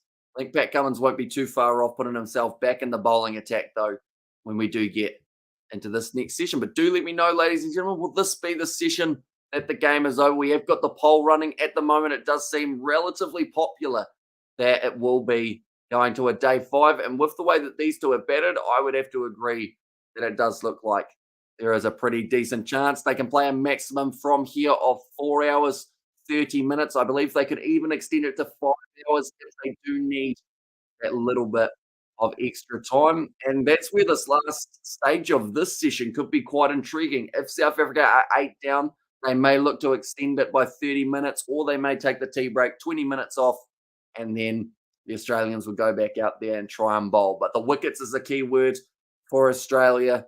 Runs on the board, definitely important for South Africa, but not the end of the world if they aren't scoring a huge amount, because as long as they're out there and they are putting up a decent fight, I'm sure that's exactly what the Proteas fans do want to see, which, to be fair, it is currently sitting about 4 a.m. in South Africa, so maybe not too many South Africans staying up throughout the middle of the night to watch this contest, but they are just showing Melbourne the skyline looking very overcast. Not as bad as it was yesterday, though. We did see a bit of rain falling in the evening, which did cause the last session to pretty much be completely rained off, other than the first 6 overs. David Warner standing ready to make his way out onto the field for the Australians. 100th test match, double century. What a way to bring up the hundy for David Warner. There were even question marks of whether he would be able to play for the side. It looks like Scotty Boland taking off the vest, getting ready to go back out there also. There's a new skybox on the way, they are telling us. I wonder what that skybox is going to be like compared to the old skybox. Different colour. That's a good start, I guess. Verena and Bavuma just need to make sure that they're not risking too much here. We did see almost a run-out opportunity near the end of the session. Also, Bavuma and Zondo, they messed up their running between the wickets, which did cause a few problems for South Africa. Pat Cummins got a big smile on his face alongside Mitchell Starc. If you're wondering why the curtain's doing that, pretty much the window is open in here as it is extremely warm. We're currently sitting about 27 degrees. During the break, decided to sit outside for a little bit. I think David Warner was just doing a bit of dancing. Has now just realized that he's on the camera and just tries to wave it off. And a bit of a clap though. Team huddle for the Aussies. And you wouldn't even think that they were a bowler down. Like Cam Green, to be fair, at this point, he may not have even bowled for this innings of the Australians if he was match fit. The reason I say that is they are normally very hesitant to use them. They'd only use them for a few overs. And then after that, they do normally decide to, use them 3 overs. And after that, the bomb, says Gareth. The bomb? The bomb. Is that the dance move, Gareth? I think he was doing the floss, which is an interesting one. I don't think I flossed in my life in terms of the dance move rather than the hygiene product. Now the Australians back out there ready to go. They want a big session here. I would say anywhere between 2 and 4 wickets is massive for Australia. Definitely if they get Bavuma and Varane out, the next man to go. If you can get Janssen as well, tell you what, those 3 wickets, Bavuma, Varane and Janssen, Australia will close this out before the end of the day if they can get those 3. It's not going to be an easy task because Bavuma looks like he's relatively well set. They had a half chance to get him earlier on. Nathan Lyons made him play and miss a few times with those spin deliveries, but Varane, he actually got his first runs. It was off a 4, and it was a reverse sweep. So showing that he's playing with confidence, not really afraid of getting himself out, which is exactly what you want from your middle order. And he has really propelled the South African innings forward, no matter where he bats. I wonder whether or not he would ever consider moving up the order a little bit further, just because they do seem to be struggling with a few players up that top end. Would putting Varane up the order more cause more problems for South Africa, or would it fix 1 or 2 of them? Boland going to be bowling once again here. Only got 1 wicket, 34 runs he's gone for. Got a mass problem for you, Hamish. How many balls left in the game? Oh, okay. So quite a tricky one, Gareth, because they have lost quite a few overs throughout these matches, but we're going to rely on the fact, but they're going to play the extra rain time because they got 30 minutes extra. Theoretically, they should have 49 overs left of today, which would work out to be 344 balls left of this day. And then you got the 90 overs tomorrow, 540 balls. So 540 plus 344. 884 balls left? No, 848 balls left, I think, if my maths is correct. But it's probably not because they will have extra time due to the rain, and also they will lose a few overs because everyone's been going slowly. Does that sound like I knew what I was talking about, Gareth? I feel like the maths probably wasn't a mile off, to be honest. Somewhere around the 850 ball mark left in this test match. 63 overs are left today. Okay, so they've still got another 63 overs left today. See, I was working on the theory of 49 for some reason. I don't know why I was working on 49. I think I was looking at how many overs South Africa batted, forgetting that they batted yesterday for a little bit of time before the rain delay. So, yeah, you could probably add another maybe 30 or 40 balls onto that as well. Should be playing at least 60 today. I don't think they'll get through them all. They've been very slow throughout this whole matchup. I'll say like 950 balls, 900, somewhere around there. I keep on questioning it now. Bavuma on strike. Scotty Boland, expensive, unfortunately for him. Gone for over 4 and over, but has picked up a few wickets. That one was coming in nicely. Steve Smith has fallen over in the slip court, and I think he really liked that ball. I was hoping he was going to be able to take a catch. Oh, okay, so 900 odd, yep. So it's a long way. To be honest, the draw for me currently is not really on the table for South Africa. The only way the draw was becoming a thing was if Elgar stuck around for 100, 200-ish balls, needed a bit more than 3. Same with Varane and, not Varane, same with Irvia and De Bruyne. If they got a 100-run partnership, so it would have been a little bit closer. Because both of these guys need to bat 200 each to have any hope. Yep, and even if they bat 200 balls each, you're still leaving 500 for your tail. So let's just say Janssen also bats 200. Between Rabada, Nokia, Maharaj, and Ngidi, they would have to face a whole ODI by themselves.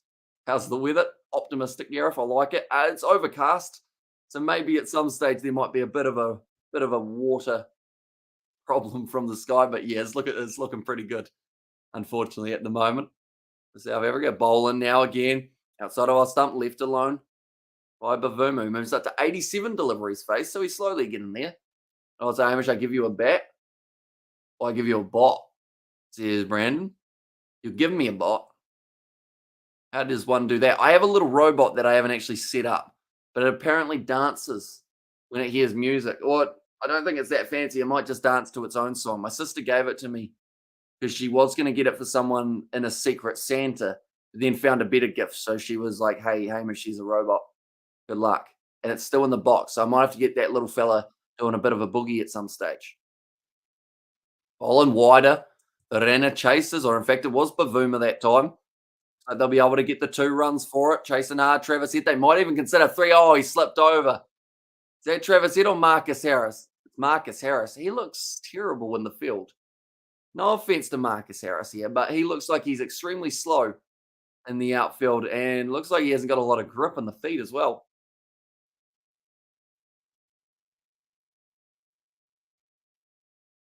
Interesting. Like they've said, you got to be. Bavuma just keeps on running till you stop him from running. I think is the best way of describing it. He's a hard man to run between the wickets with because he thinks everyone is as quick as him, but they aren't. So they would have been able to get the 3, I believe, but instead they just get the 2 runs. That will be the end of the over. 123 for 4. So we got 1, 2, 3, 4. Where's Vernon lurking? Is he the bot? I don't know whether he comes back straight away. Normally he waits a little bit because he's got to, like we said last time, he's got to program his brain to work out what he's actually going to say when he gets into his kerfuffles. Is that what you call it? Kerfuffle sounds like a word that has been used in the past. Probably not on this channel. It's going to be another single taken. Verena does well. It's rotating strike here. South Africa not allowing the bowlers to bowl to one individual for the full 6 balls. That is one of the keys that South Africa need to use. Just keep them guessing. It's beneficial for South Africa, or beneficial actually for Australia, the fact that they've got 2 right-handers here. But they don't seem to be threatening too much with the player missing. Curtis said, hey, bro, how are you? I'm doing very well, mate. It is up to day 4 of this test match. I'm hoping we see a day 5. Seems relatively slim. Definitely if we see a few wickets falling for the South Africans in a row.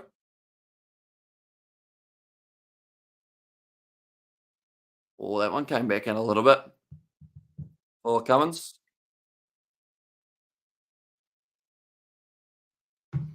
And good. And you, bro? Yeah, I'm doing good. It's quite warm here. At the moment, about 26 degrees. I've just looked up.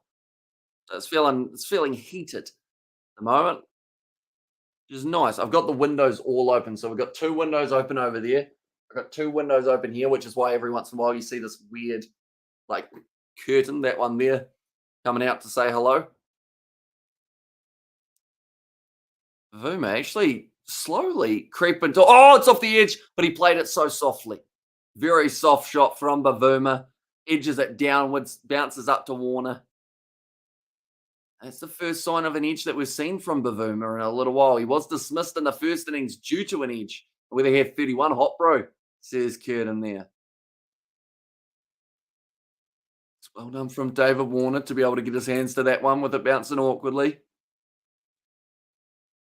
Steve Smith said a bit of a round of applause as well. He was happy with it. Can Cummins replicate that? Maybe a bit shorter would be what I think he'll go for. No, actually went a bit fuller in the end. Back Cummins, just outside of off stump again. It was going to be another dot. But yeah, Bavuma just ticking over quite nicely, getting up to 39. Verena's on 29. This partnership already between these two, sitting on about that 55 run mark.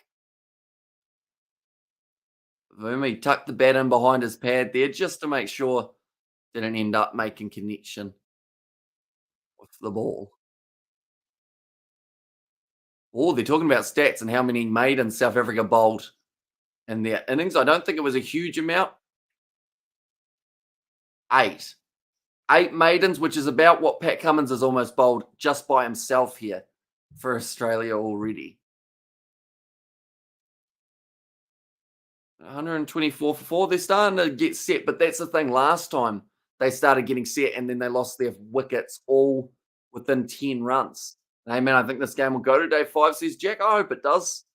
Be starting at 12:30 tomorrow, if it was the case. Still got another about 50 to 60 overs left still of today, though. Side of off stump left alone. That'll be the end of Pat Cummins over. 124 for 4.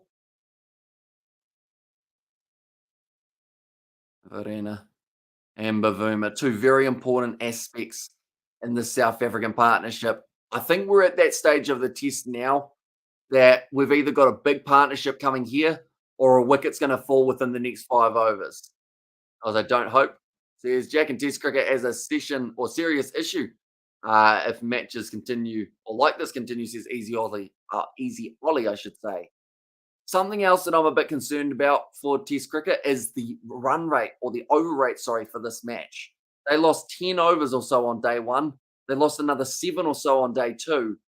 Like, if this one was going to be going deep, like, they'd have a lot of problems in terms of trying to get through all of the overs. Nicely bowled by Bolland. I have luck for South Africa, says Jack. And it's interesting. The other day when we had Isaac on the live stream, after South Africa had consistently lost wickets, Isaac came on and they had like a 100-run partnership almost between Janssen and Verena. But the session that we didn't cover was actually when they started losing their wickets again. Isaac might have a bit of a lucky charm for the South Africans. Verena, I think 29 off 36 deliveries. Still going over at that strike rate of about 90. But Boland, outside of off stump, whipped away. It's uppish. It's gone just to the wideness. Just to the wideness. Just wide of Nathan Lyon, who might have hurt himself. Is he all right? Oh, okay. It doesn't look too good. He might have done a side strain here. He looks like he's in a lot of pain. Nathan Lyon, the big dive to the side. We're back. Says Ollie. Oh, this looks like a shoulder of Nathan Lyon. Yeah, looks like shoulder. He's put in really a great effort, Nathan Lyon. Oh, okay.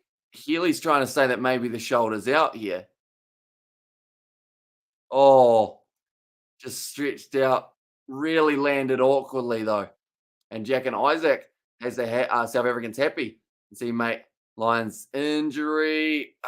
Just didn't quite get to it. Slammed down. And I think it's just in there as well. He kind of strained it early, Nathan Lyon. Hopefully he's going to be all right because that would be another bowler down for them. Pakistan versus England was a great series, but only because Stokes' captaincy and the way England played forced results. Yeah, the fact that they were willing to go at 6 and over really helped. I don't mind a test that ends a bit quick. If it's entertaining, you still get 4 innings and a red ball. Even a 2-day test is better than ODI. I'm in agreement with that too. I absolutely love test match cricket. It looks like Nathan Lyon, he's now going to be going off, which means Lance Morris makes his way out onto the field now. So that's an interesting factor because Nathan Lyon, you'd think if he's going to be off for a while, he won't be able to bowl.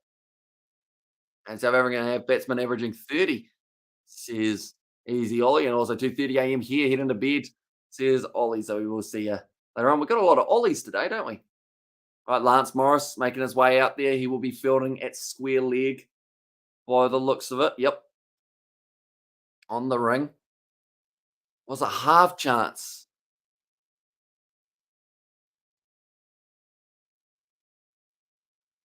Here comes Boland again. Outside of off stump, left alone by Verena. Yeah, if you've lost Nathan Lyon, your spin options now become Travis Head, Steve Smith, Marnus Labuschagne. New Zealand still have a sniff. They can bat the whole of today and get his arm out quickly on the 5th day. And they can run through that Pakistan team. We're thinking the same way today, Gareth. Because I was thinking about that just before this match. I was like, New Zealand, with how they're sitting currently, even if they can only muster a 150, 100-ish run lead, bowl at Pakistan, and then Pakistan will try and get through there. If you bowl them out and then just need a few more runs to secure it, they might have enough time. I think the light make play factor, they actually got through the full 90 on the first day, though, which was quite cool to see. Yeah, New Zealand currently with a 2-run lead, 6 down. I'm just going to have a quick look and see who's actually at the crease. Williamson's at the crease and Sodhi. So, yeah, if Williamson can stay out there for a little bit longer, maybe they'll go all right. You never know.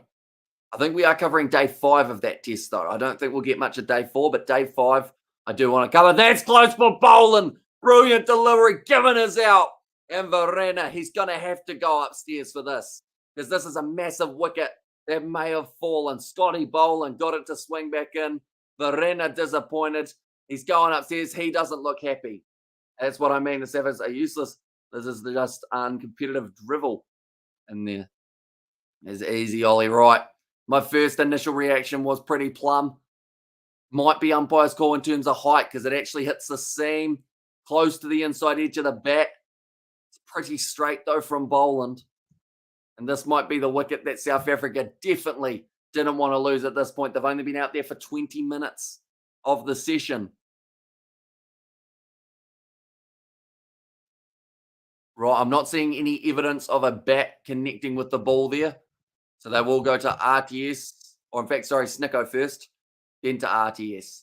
Is there a noise? Is there a noise? There's no noise.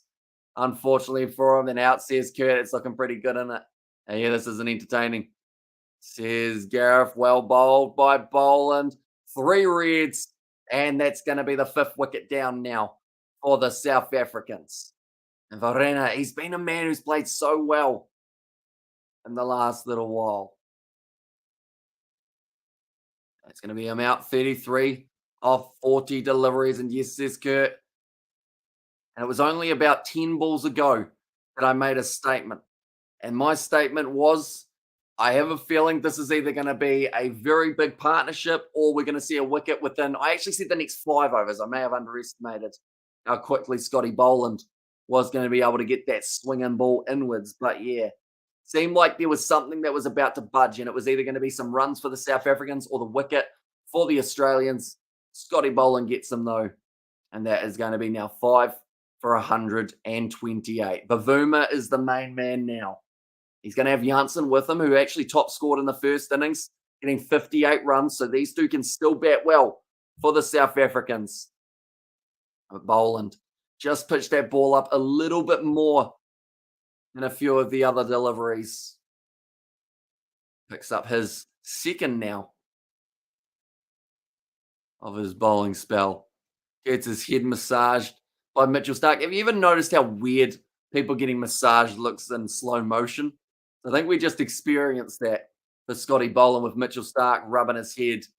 Renner disappointed. They've still got 2 more reviews, I believe. South Africa and Australia, I think, also have 3 still here. But Janssen makes his way to the crease. Is this the Boland that we're going to see? Just like in the last test, when he starts getting momentum, he just keeps on going and going and going. It was similar in the West Indies match. When he got his wicket, he was on fire. What can Boland produce now? And it's a good sign for Australia. At the end of the day, they've just lost their spinner Nathan Lyon to a bit of an injury. He's gone off. So the fact that the pace are now picking up the wickets while Nathan Lyon's off can be very handy for Australia. Janssen marks middle. That bat just doesn't look big enough, does it? I like Janssen cricket bats, bro. As well, says Kurt. Yeah, he's got the DSC, doesn't he? Actually, same brand as David Warner. Fun fact. Although I assume he's got the long handle rather than the short handle due to that little bit of extra height. Scotty Boland, steaming in, gets it just outside of off stump. That will be the end of the over. 128 for 5. A good over for the Australians there. Now, I said that if we see Bavuma, Verena, and also Janssen all go out in this session, I didn't believe we're going to get to see a day 5. Bavuma's the key man at the moment for me. Yes, he didn't get many runs in the first innings, but if he can get a few here, partner with Janssen nicely. Janssen looks very solid in defence, and I think that's helped him out majorly. Can't remember how he went out in the first innings, but sure they'll show us at some stage. Currently got the Scotty Boland fan club, which is pretty much the whole of the MCG. At least the Ashes will be super competitive, says Easy Ollie. Yeah, will be interesting to see how Bazball matches up against this Australian bowling attack and see how much pressure they can create. England versus New Zealand should be good as well. Yeah, I'm looking forward to those ones. Nice straight ball from Paddy Cummins. Now, when you're Bavuma here, you've got to decide what your tactic is. Are you sticking around for a bit longer? Are you trying to put the pressure back on the bowling attack? Try and force that change? The only problem is that change is probably going to be Mitchell Stark coming into the attack, and that's not really a lot of fun if you're South Africa at this point. Currently trail by 258 runs. Another pitched up delivery. Great drive from Bavuma. If anything there, Pat Cummins might have got a bit too full with it. Marnus Labuschagne chasing it hard, slides on and keeps it to 3. And next Australia test is a tour to India. That could be good. Should be nice. What day does that start, Gareth? I'm going to have a quick look. Quick Google / quick look at my sports app. We've got this one, international cricket, low battery. That's never good.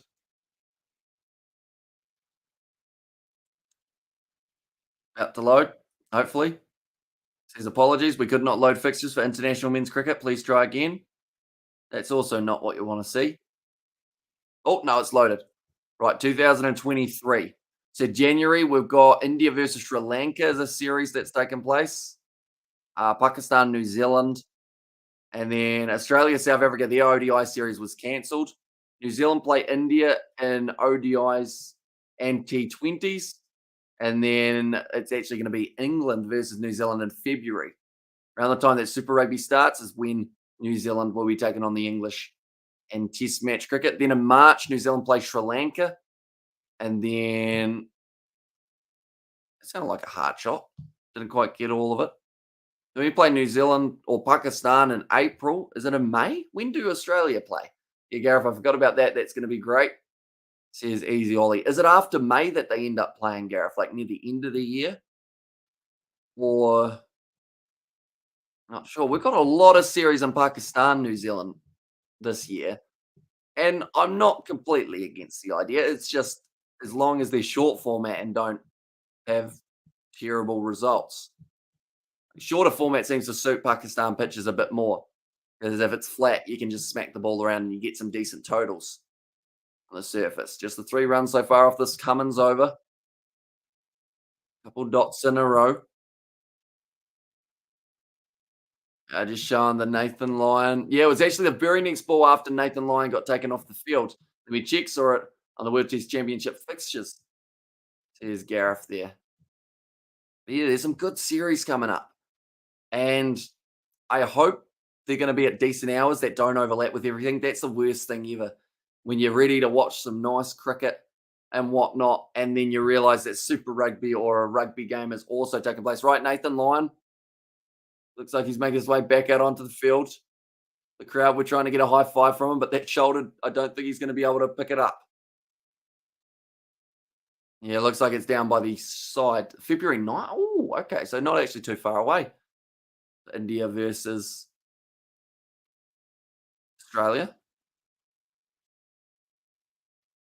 Here comes Cummins again. Charging in, Janssen on strike, yet to get himself a run there. That's a nice shot, but it's gone straight out to the field of Stark. Was able to cut it off very nicely. 45 overs down 100 and 31 for 5. Oh, okay. Nathan Lyon actually is going to make his way back out onto the field. So brave man, because I'm sure he'll be in quite a bit of pain. I don't know if he dislocated it.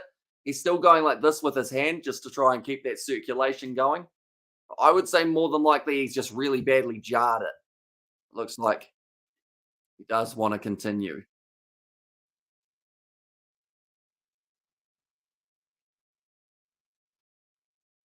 I wonder if they probably will put him at backward point. They're just showing that one. Just landed pretty hard, Nathan Lyon. See, his first initial grip was down there, but I think that might have been just the reaction of he didn't want to touch the shoulder, but he could feel pain coming from this side of his body. He smacked down really hard. Wouldn't be surprised if he did have a bit of a side strain too, maybe. Looks like he's going to be all right for now. We'll have to see whether or not he whips the arm over with a few bowls, a few overs later on. Boland back in the attack, continuing his spell. And straight away, it's gone to Nathan Lyon with that first delivery. Boland, still economically one of the more expensive Australian bowlers. He's gone for 4 and over, but he has picked up the 2 wickets. So it's one of those ones, would you rather an economical bowler not picking up wickets or a fellow who's a bit more expensive but is getting those wickets? And I think you definitely take the one who's getting the wickets over the one that isn't. Speaking of wickets, that was close. Boland, they're appealing. Australia like it. Right. Well, they've got 3 reviews, and Pat Cummins is coming to jog in. I think they're going to go upstairs for this. There was a lot of interest. Pat Cummins, he's going to review it. They want to have a look. And people in India might get you copyright if you do it. Kiwi Lads might need to do on the Kiwi Lad Sport. That is true. We might have to see how it goes overall in terms of what we're allowed and what we aren't allowed to do still, which is a shame because at the end of the day, it's only a YouTube channel that's trying to copyright strike people, not actually the broadcasters, right? The DRS, it's close to the edge. Oh, okay. I don't think he's hit that. My first reaction, anyway, from this angle is it's extremely close, but I don't think he's hit it.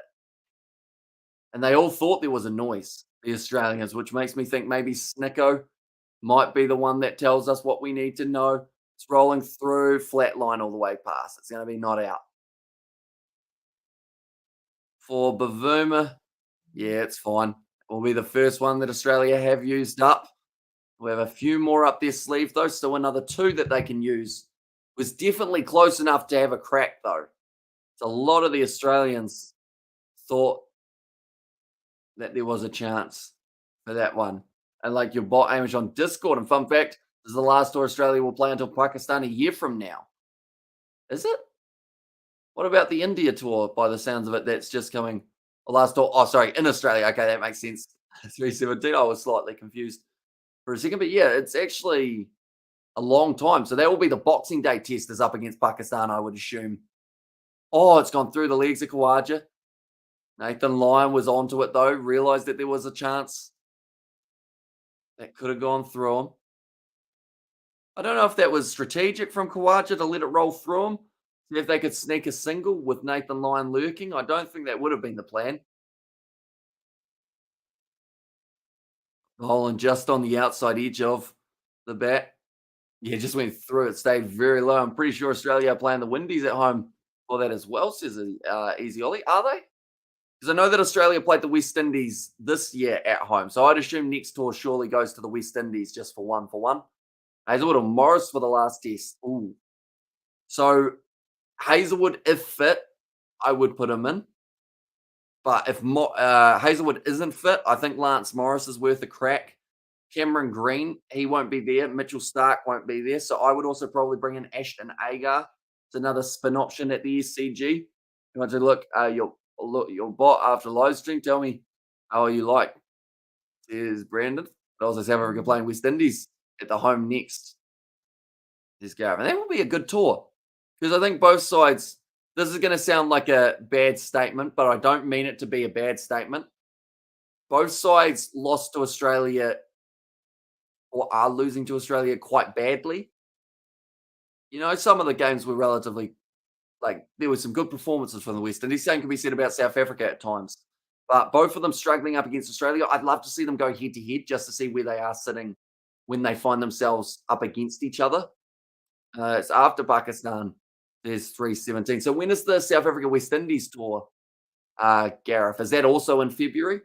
Bazball will beat the Aussies 4-1 in the summer. Easy, says Easy Ollie. Although Bazball's all well and good. Don't get me wrong. I do enjoy watching it. But if Australia can pick up a few early wickets, I think that might put England off the idea of Bazball just a little bit. And then they might struggle a bit. I think it's still going to work for a couple of the tests at least. And I was saying, no, it's after Pakistan. Yes, 317. And also we have got baseball. Oh no, I read that one, did I?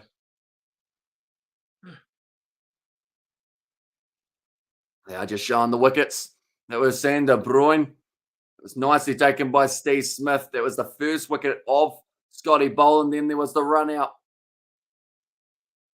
Great work from Travis Head on his birthday to get himself a run out. And then at last one, a beautiful delivery from Scotty Boland coming back in off the seam and did clean it up. And we need Australia to beat India well for a chance of featuring in the World Test Championship finals against them, says Gareth. And can I add to the server on the QLF Discord if you let me? I think the Discord at the moment's doing all right. I don't think we need a bot in there at this point. So I think it's all good the way that it is currently, Brandon. Though I do appreciate the offer. Eddie Cummins. Once again, Janssen solid in defence, like I mentioned, hasn't actually scored a run yet, but he scored the most out of any South African in the first innings. Dean Algar got a tennis ball in his hands there. It's a no ball from Paddy Cummins. I think that's actually his second no ball that he's had throughout this innings. And South Africa play England in January, then West Indies in February. Yeah, it was close to being on the line, but Cummins just needs to take that stride back half an inch. And I was now Pope, Root, Brooks, Stokes, Bairstow from 3 to 7. Robinson and Anderson are better than the Aussie bowlers anyway, says Easy Ollie. Yeah, it's going to be a good series. And I believe England are going to do better than they did in Australia. Because in Australia, I feel like everyone felt slightly let down, but that was kind of before Bazball was a thing. So it's going to be cool. See how they end up going. And that is a bit of a question as well that I could probably Google. In fact, I will Google. I'm going to look at the date that the Ashes start. Because, of course, with it being in England, it's slightly earlier in the year. The Ashes 2023. First match is going to be on June 16th to June 21st. Starts at 10 p.m. here in New Zealand time. We're going to be up all night watching those. That is for sure. Oh, they're going to overlap with the July internationals by the looks of it as well for the rugby, but that's all right. We'll see what we can do. England is only ODI, says Gareth. So far, 8 maidens Pat Cummins has had. So I mentioned earlier on, that is the same amount of maidens as South Africa had in their whole 145 over innings of bowling. Oh, that was a bit uppish. Nicely worked around the corner. Janssen gets the single. Scotty Boland gets the cheer from the crowd again.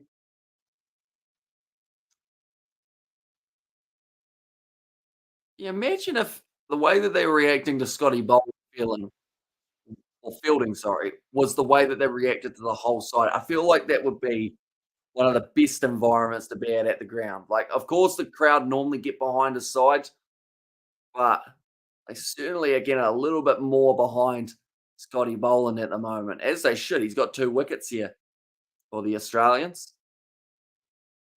Comes another short ball to Bavuma. They don't take on the single, but good backing up from Janssen, I did see. Trying to get down the pitch as far as he can, create that opportunity. Now, there's a big difference in size between these two. So Janssen, less steps between the wickets to be able to get the single. Bavuma, he's just rockets towards the other end and just runs as quick as he physically can, as often as he physically can, really, I guess. At least South Africa, they trail by 251. These are the 2 key wickets.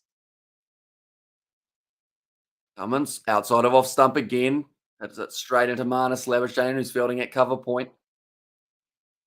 Able to cut it off very nicely. I'd like to see Labuschagne whip his arm over a few times. He hasn't had a huge amount to do in this test match. He did go out rather early. He was actually run out by David Warner in their first innings. So he'll be keen to have a crack with the ball in hand, whether he bowls medium pace or spin. We'll have to wait and see. But I think he'll go leg spin here. India versus Australia test in February 2023. And from South Africa, compliments to everyone for the new year, says Grant. And right back at you, mate. Hopefully you do enjoy 2023. Some big things planned, hopefully. Yeah. Hope you enjoyed your Christmas too, Grant. And Robinson and Anderson better than the Aussie bowlers. Big statement that, says Gareth. Tis. Very big statement. But I feel like the Ashes always brings that deep inner rivalry in a lot of Australian and English cricket supporters. Like neither side want to lose the Ashes. Oh, Nathan Lyon, unlucky to not quite stretch out as far as he needed to for that one. And it actually caused the injury. He committed to it, just didn't quite line it up. Oh, so you too, Grant? Says Gareth. They're just saying Nathan Lyon hasn't bowled since getting injured. Going to be Scotty Boland continuing. So these two, I don't think are going anywhere soon. This partnership. Do you know if Cameron Green is out for the next test? He is. Broken digits, so he's out for about 8 weeks, I believe it is. Same with Mitchell Stark. After this test match, even though he's been bowling, after this one, he is going to be out for 6 weeks. So they're going to be missing a little bit in terms of those bowling options, but they've still got a few other guys who are right on the verge of making their way in. I have to say, Janssen, I've worked out what it is about the way that he bats that makes it look so unique. He seems like he has just this ability of playing with soft hands, but it also makes the bowling look a lot slower than it is. It's as if he's so quick with getting into position and then just glides it, as if there's just nothing that could get him out. Of course, there's still quite a few dangerous balls at India Stadium pitch February. A search process, Kurt. So yeah, we will hopefully be covering those matches once again. Plays it, no run taken. He wanted the single. He's sent back by Vavuma. And Bavuma is one of those players. If he wants a single, you're taking the single. If he doesn't want the single, he ain't moving. He running you out. You are getting run out by half a pitch because he's not going to be unanchoring his boots. And morning, Seb. And also the England flags or England crown and the Lions from Sebastian. Yeah, you'll be looking forward to the Ashes in July, won't you, Seb? Who are replacing them? I believe for Stark, they'll probably go with Nessa or Morris. Those are the two big options. And then for Cam Green, they might consider an Ashton Agar as a possible option. Bowling 3 dot balls at the morning, Gareth. Hamish, esteemed viewers, sorry. So they're a bit weird, didn't I? Yeah, I hope you're doing well, Sid. Must be early morning for yourself.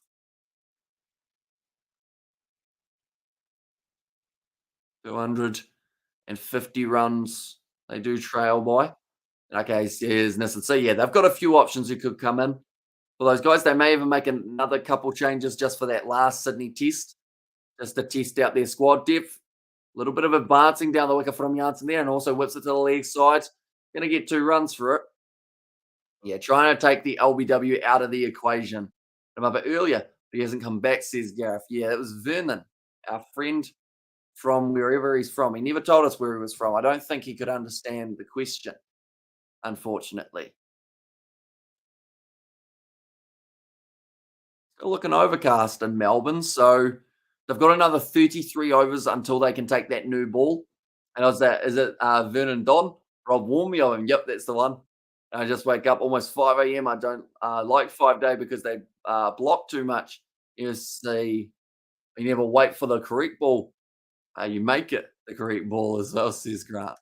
Inspirational words right there, which is exactly what I should have done when I had my batting innings, which some of you got to see a little tiny bit of yesterday on the live stream. Late in the day when there was the rain delay, we did show some of our cricket footage that we were playing in, including a clip of me falling over, which was very unfortunate.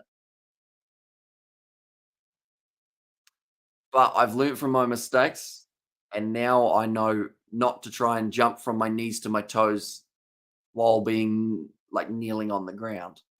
Holland again outside of off stump, left alone by Janssen. A little bit of seam movement off it, but that is going to be the end of the over. 137 for 5. Just said a 45 centimeter difference between those two.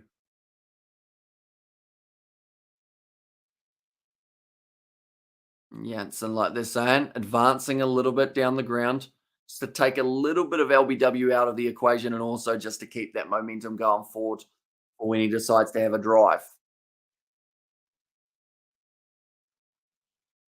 So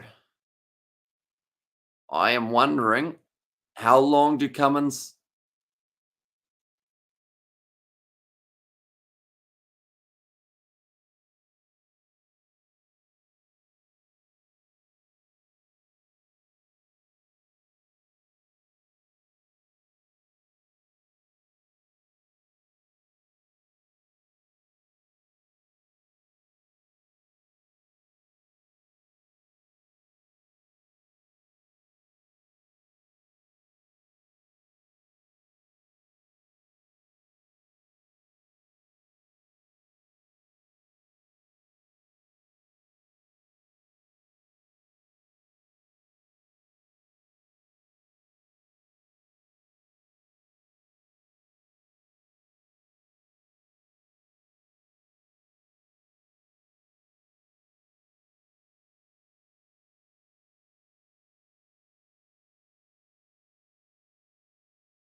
The Wi-Fi just completely cut out. Sorry for just having a zoom in of my crotch at the moment.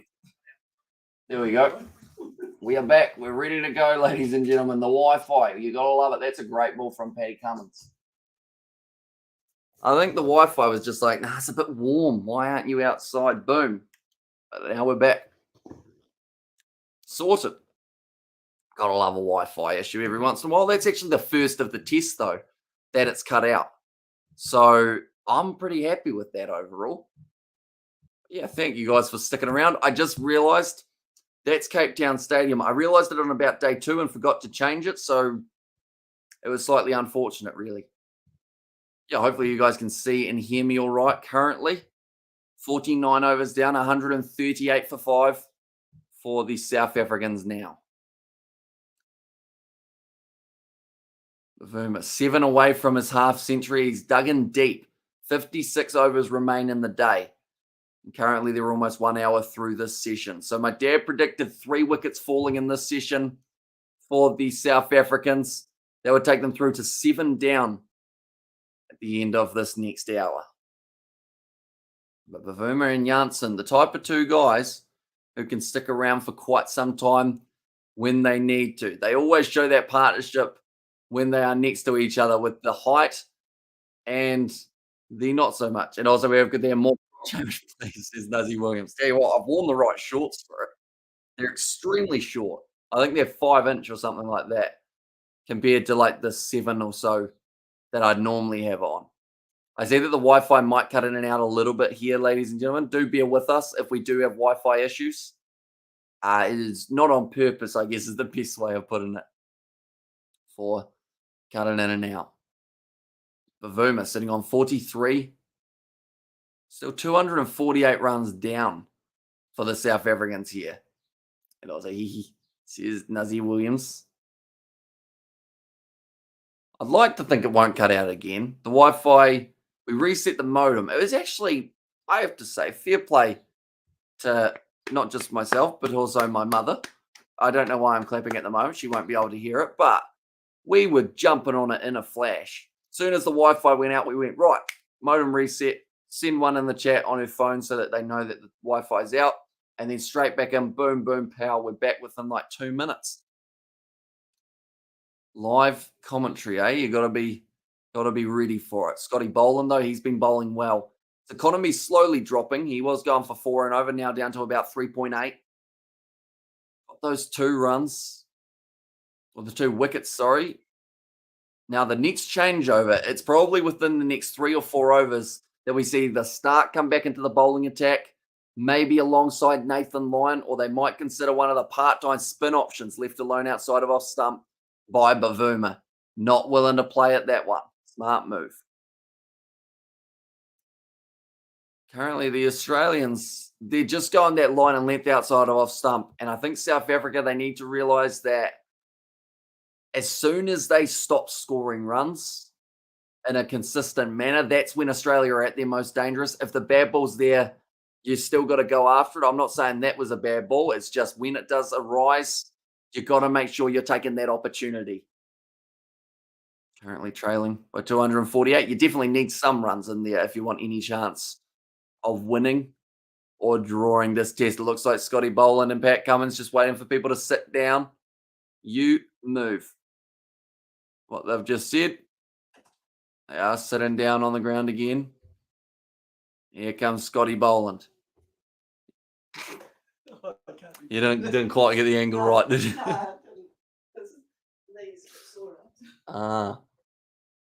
Why? Wi-Fi is all good. That was my mum, ladies and gentlemen. You saw her trying to sneak across. It reminded me of those news stations. How the person like tries to belly slide along the ground because they think it's not on the camera, but it is. This is going to be the 50th over. Once this ball is bowled by Boland. Currently 5 dots. Looking like he's building into a maiden here. Australia sticking with the 2 slips of Warner and Smith. We haven't seen too many edges recently, but Bavuma hit that little patch where he was a bit edgy. 5 for 138. Into the over again. Just showing it from aerial for Bavuma. Look at the footwork. There's that little teeny weeny shuffle. And then also, I was showing us Mr. Potato Head again. Says Gareth. No, not quite. No. Nicely done. And then also, Aussie cricket have always been strong. To beat them, other teams had to play or exceed their potential by virtue because great.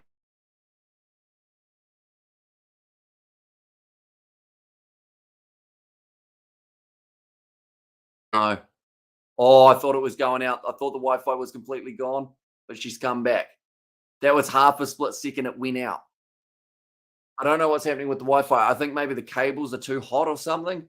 I don't know if it's just our Wi-Fi or whether it's everyone's Wi-Fi is on the same plan as us, but that was a nerve-wracking one for a second. Little hesitation. Like I mentioned, we may see a few Wi-Fi issues throughout the day.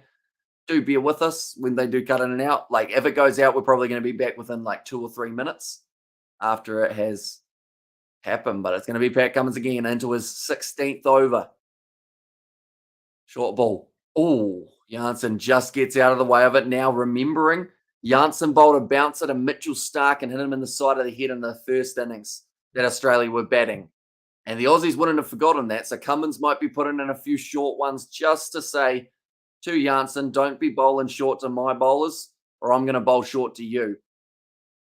It's relatively close to skimming the head there. And also, I don't know what more or who's more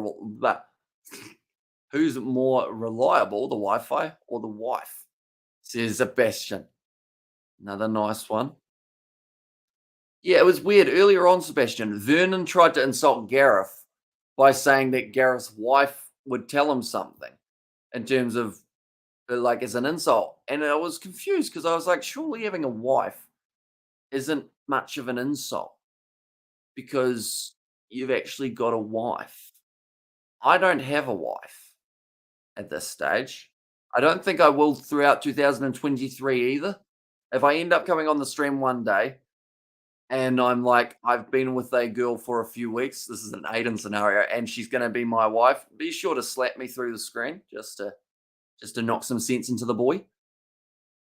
Janssen, 5 of 23, slow scoring. He hasn't actually scored any runs in the last few overs currently. What an idiot. Doesn't even know that Gareth ain't married.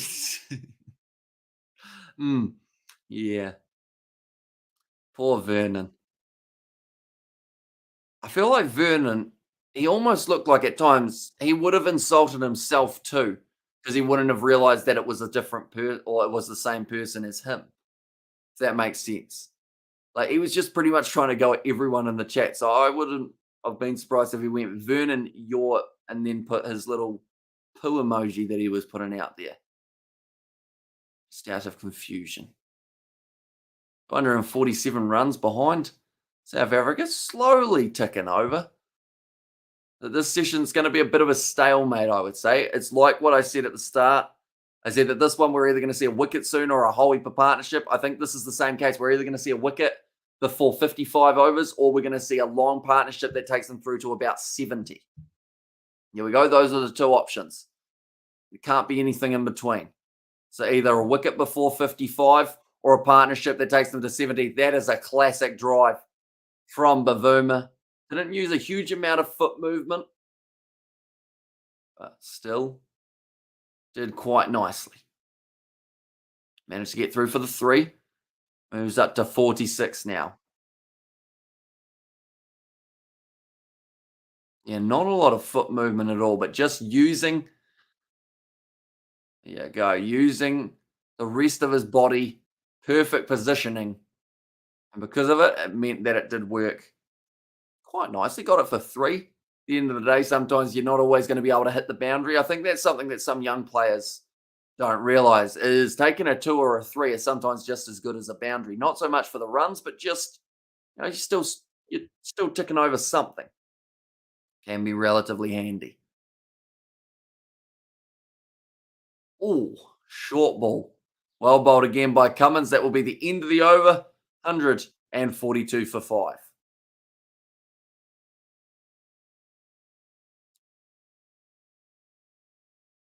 Crowd at the MCG still looking relatively excited. Definitely will be when Scotty Boland comes back in to have another bowl. I think, is he going to continue? 12,500 during the lunch break. We're at the ground.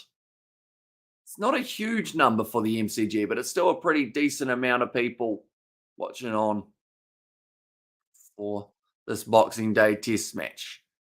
Boland into the attack again. That man's just fallen asleep with his cycling helmet on his head. Imagine going to the cricket falling asleep at the start of the day and waking up at the end. You'd have a very good sleep, I would think. Although, how can you sleep when there's so many people yelling?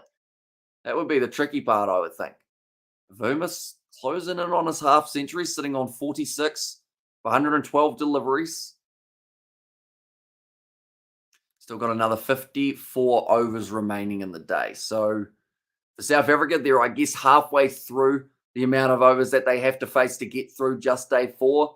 Alongside that, though, they would also have to not lose the same amount of wickets that they've lost in those first 50 overs if they were to get through the rest of it. It's like Nathan Lyon might not be too far away from getting another bowl. He was bowling well just outside of off stump, threatening Bavuma's outside edge. It's a nice ball. Oh, that ball's actually bounced straight up and hit Bavuma in the helmet. Did it sneak in for Bavuma, or is he all right? He looks like he's going to be all right at the moment. Yeah, he did end up blocking this one, hitting it straight down. Nah, just hit him right on the grill. Should be all right from that one. Probably, if anything, just gave him a bit of a fright. Bouncing straight back up and smacking him in the face.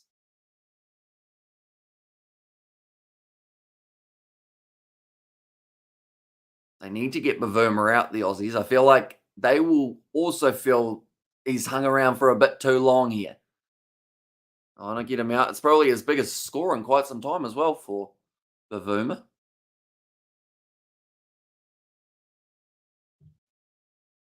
Aussie don't even need a bounce to hit Bavuma in the helmet. True, true. Although you do need quite a hefty one to get Janssen at the other end. 65 centimetres, I think they said, or 45 centimetres difference in height between these two individuals. 45 centimetres is like, that doesn't look that big. It's about that. Which 45 centimetres, they look a lot further apart from that, just bowling on a regular line and length. See, Seb. Yeah, currently, what's Bavuma going to do here? He averages 35, as best as 102 not out in his test career. He's slowly working towards that in this game. If South Africa can somehow get a lead in this matchup, that would be absolutely huge for them, for a confidence builder heading into the SCG for the third test match. We've got a few days off before that next one takes place in 2023. I believe it's the 4th of January that it starts. Most of the great batters have been short, says Al Mac.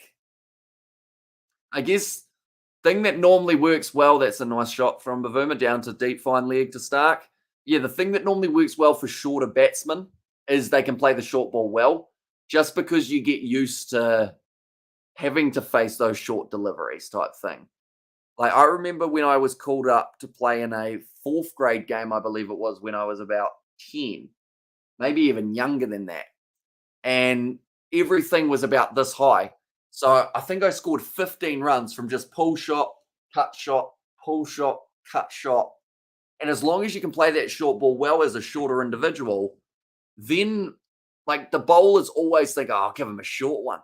But then they normally end up going for more runs when they do that. There's McCullum. Says Sebastian. And also Bavuma. That's good, bro, says Kurt. He does. He's sticking around nicely. It's going to be the drinks break. I've got still another hour left of this session. They'll be playing through to 5:10 p.m. New Zealand time, or in another 57 minutes time. And then after that will be a 20-minute break and then the final session of the day. There's still a little bit of cricket to come tonight. They're just showing an advertisement for the Wellington Phoenix. They return to Sky Stadium here in New Zealand. When's that take place? Monday, 2:50. Oh, the afternoon game. on a Monday. Is that New Year's Day? We're Friday. No, we're Thursday currently. 30th will be Friday. 31st is Saturday. No, it's not New Year's Day. That's about the 2nd or 3rd of December, I believe. Also, height is an advantage for bowlers, says Al Mac. And also, we have got their looks. Let's look at the Fab Four. Joe Root, 6 foot. Kane is a bit shorter and not so small, or but not that small. Coley and Smith around or even higher than average, says Sebastian there. Mm. Trying to think of the shortest batsman that I know. I know that our team we've got a couple slightly smaller batsmen. Although we've also got a couple kind of taller players as well, which works quite well. Nice dynamic. Currently, the drinks break at the moment. Mitchell Stark warming up the back. Looks like he might be coming into the bowling attack early on in this next hour of play. And the big thing here is just getting that breakthrough wicket for Australia. Don't get me wrong, they won't be minding the fact that they get a little bit more time out at the middle trying to get through this side, but earlier you get at the Bangladeshi or a Bangladeshi one, surely, yeah. I can't think of anyone off the top of my head. Jair Ordner wasn't the biggest man in the world, was he? But I don't know if he's shorter than Bavuma. And I don't think Google if I say how tall was Jair Ordner. How tall was Jair Ordner?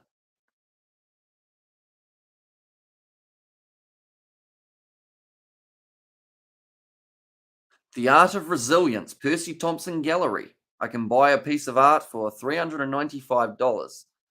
That's very helpful. Exactly what I was after. And while back, David Boone, I was no tall dude.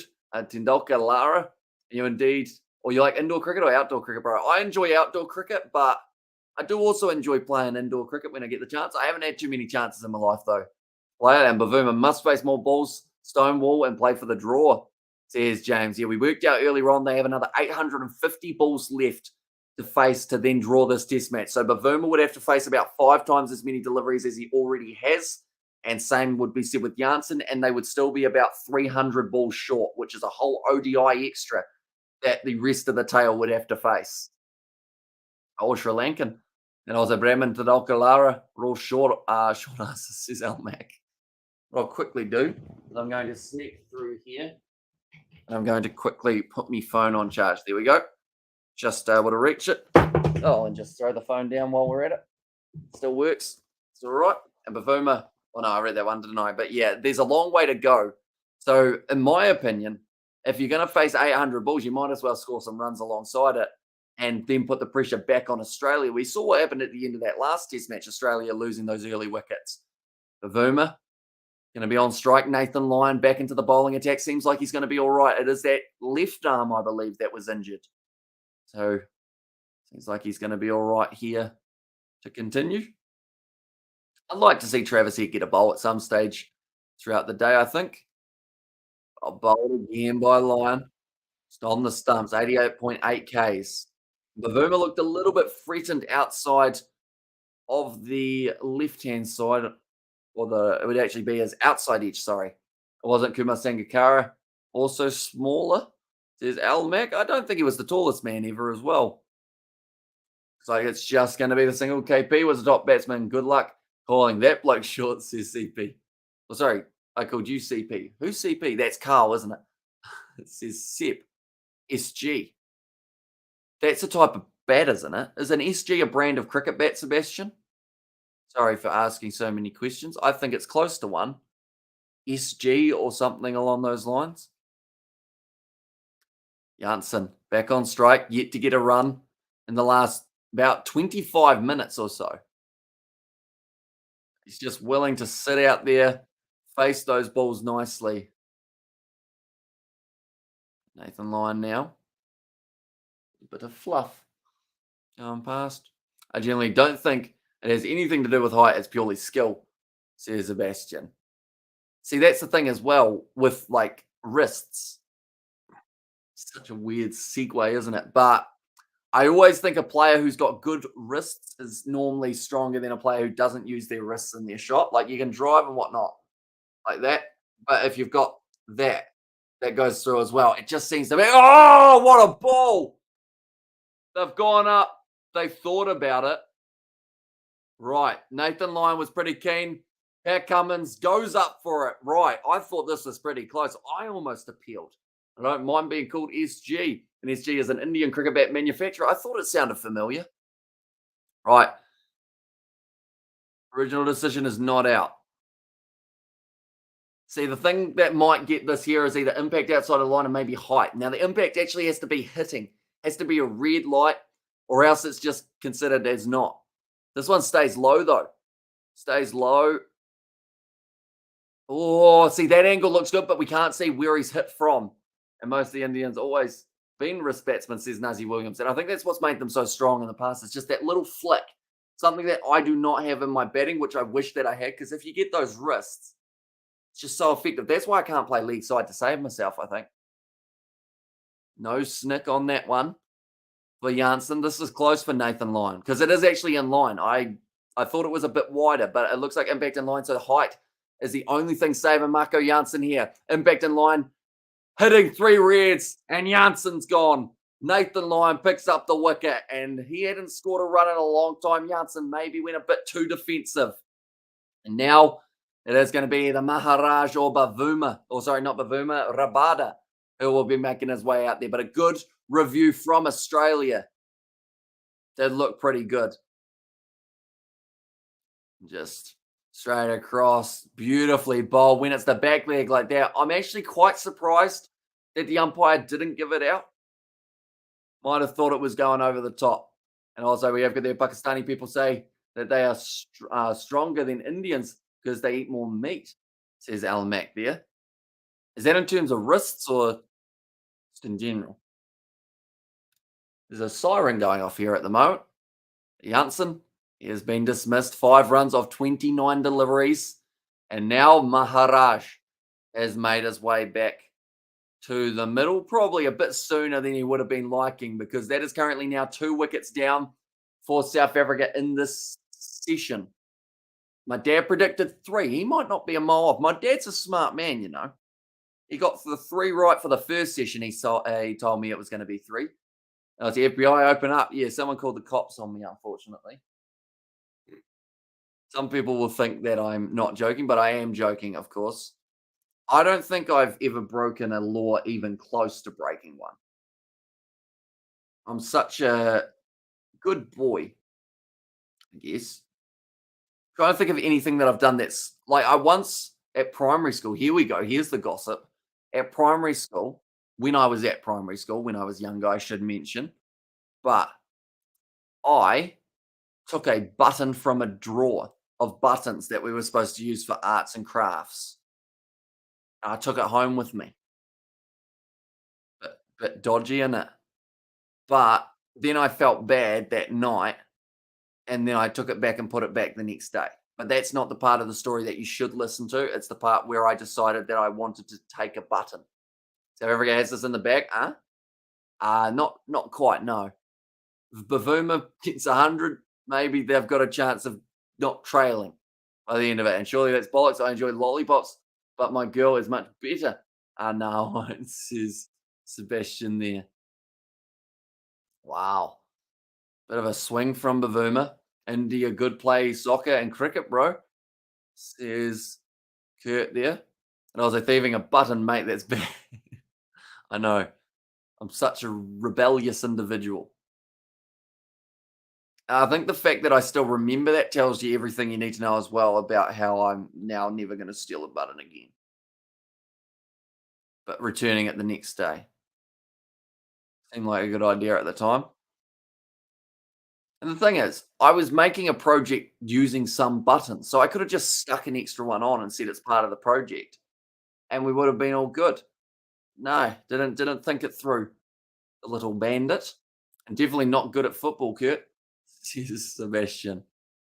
Now Scotty Boland continuing his spell.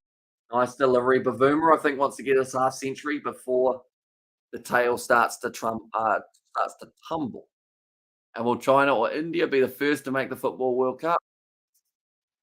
Ooh, I'm not sure who's going to go. I think, to be honest, out of the two, India, I think there's a better chance just because I think they're putting a little bit more funds into football at the moment. That normally comes from great parenting, man. Good, says Nuzzy Williams. Yeah, I think I was a relatively well behaved child. Oh, league sidish, not the ball. That's going to be whipped away off the pads. And Bavuma manages to bring up his half century. Well batted from a 52 of 125 Hamish broke. And Brisbane Heat win today or bat? I think it's or not. I think they've got a decent crack. The Thunder are a side that's been very up and down throughout the season. So as long as the Thunder aren't playing on their A game, I think they'll have a decent chance. Today, Hamish just finished work. How was it, Xavier? Is it as hot over there? I think it's about 17 degrees or something, isn't it? So hopefully you did enjoy your day. Just finishing now. You must have started quite early, did you, Xavier? Yeah, I hope you are. Oh, that came back in. Bolin thought about it, but decided against it in the end. The worst thing I did was accidentally leave a chocolate in my pocket without realizing. Then I gave it back. There's nothing there. So I have a question. Why was the chocolate in your pocket, Nissan? Like, did you like put it in your pocket at a shop and then go, "Oh yeah, I put this in my pocket earlier. I wonder why." And it wasn't that bad. 9:30 to 2. Oh yeah, not too bad. So how many hours a week do you do, Xavier, while you're working? And are you working New Year's or New Year's Day? Because I think one of those gets you time and a half, doesn't it? A day in lieu. So you be sure to get that shift if it's available. Run out chance they get through Bavuma. That will be the last ball of the over. So now he will be facing while Nathan Lyon bowls. And serious question, brother. We need your help.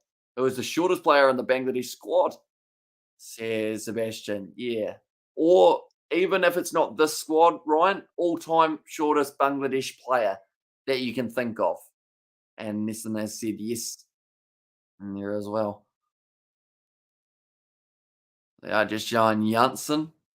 And also, we got their loads on holiday. Nah, I'm not working on New Year's Eve. I see. Oh well, even if you're getting paid regular time, you'll be getting plenty of hours in, which is always handy, and some spending money for yourself.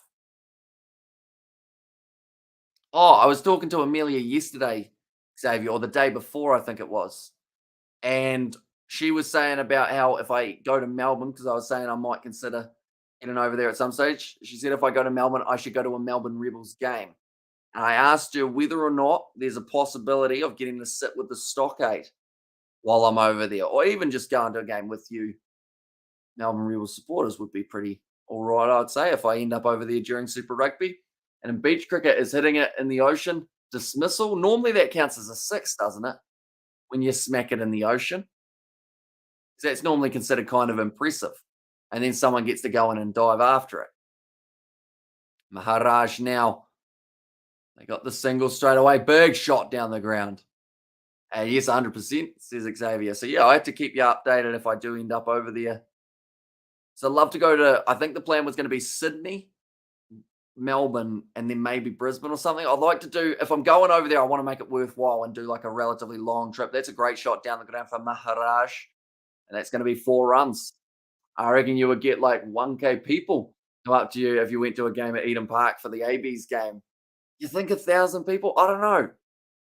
I don't think people would probably recognize me to that extent. Like, I might get a couple people come up to me, but I don't know whether or not I'd quite have like, I don't think I see any more than 10.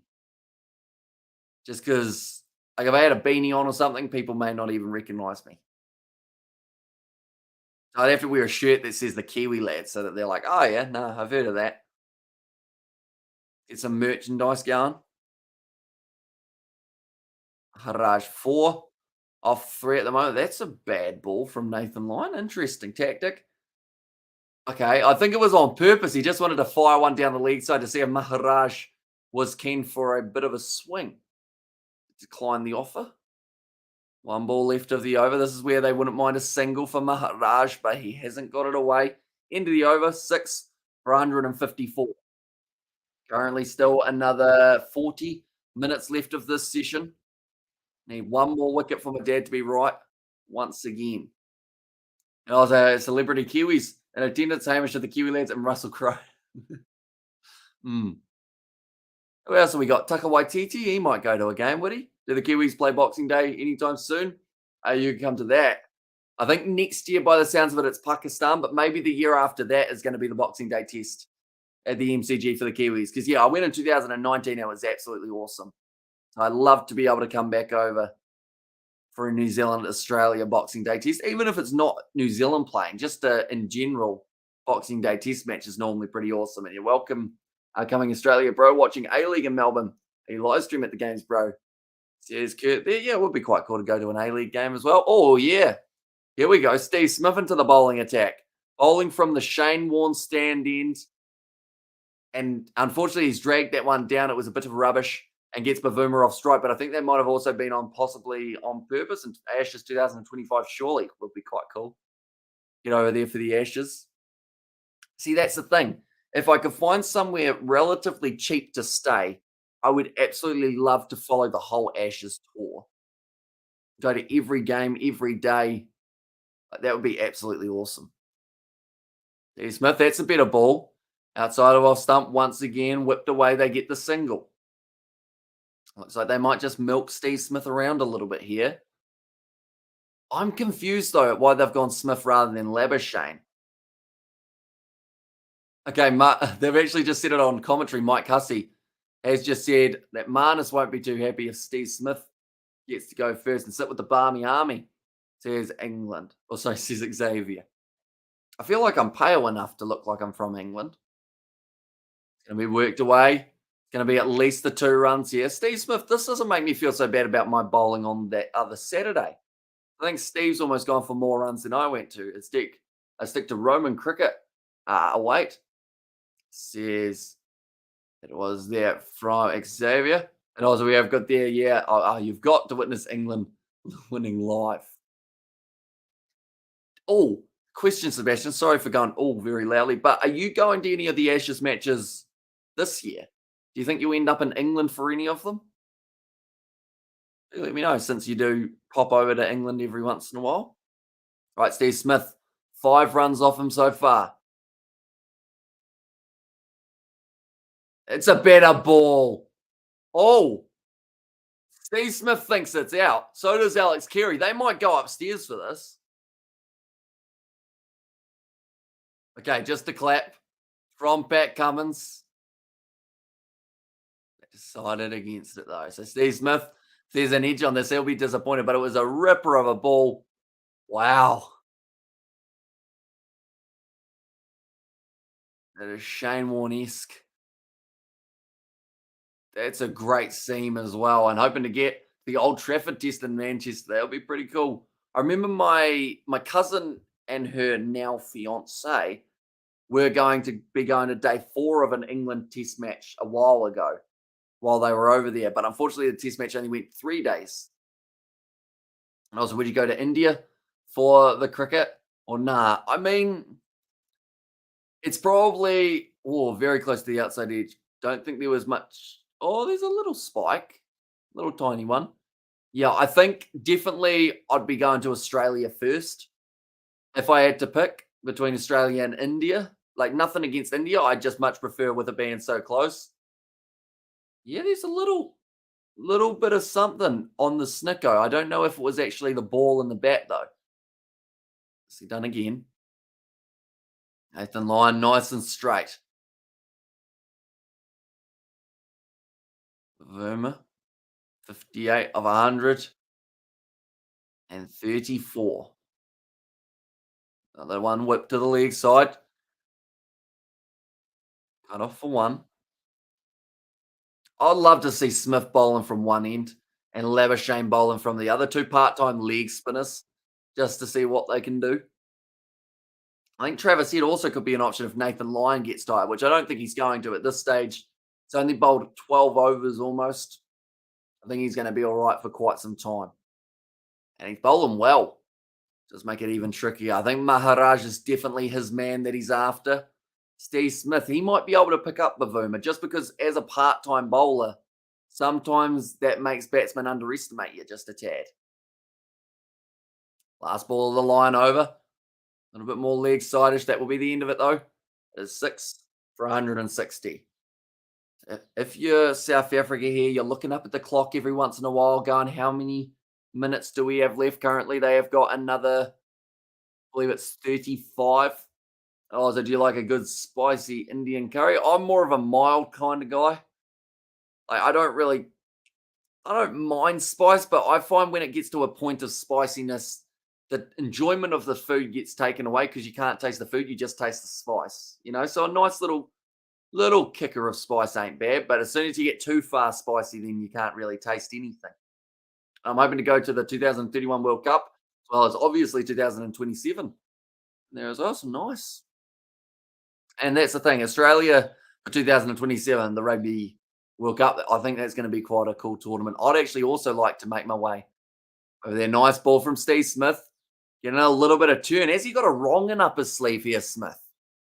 Because that's turn and bounce. I think that was the wrong in. It was dragged down. They won't sneak a single. Yeah, just a little bit too short. Steve Smith needs to get it up there a bit more. Better. Very good areas from Steve Smith. Tell you what, if he's going to bowl like this, he might actually get himself 3 or 4 overs here. This is something that normally wouldn't be a possibility for the Australians, as they'd normally have Cam Green. Oh, yeah, effort ball. Hit to the leg side, dragged down. Not great from Steve Smith for that one. Nathan Lyon able to field it and they get back for 2. Started off with such a good first 4 balls, Steve Smith, but then just slightly got that one wrong.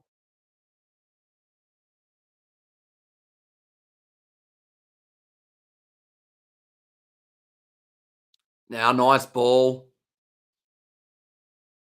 Okay, they actually think that it might be the overrate that they've brought Steve Smith in for rather than actually an attacking option.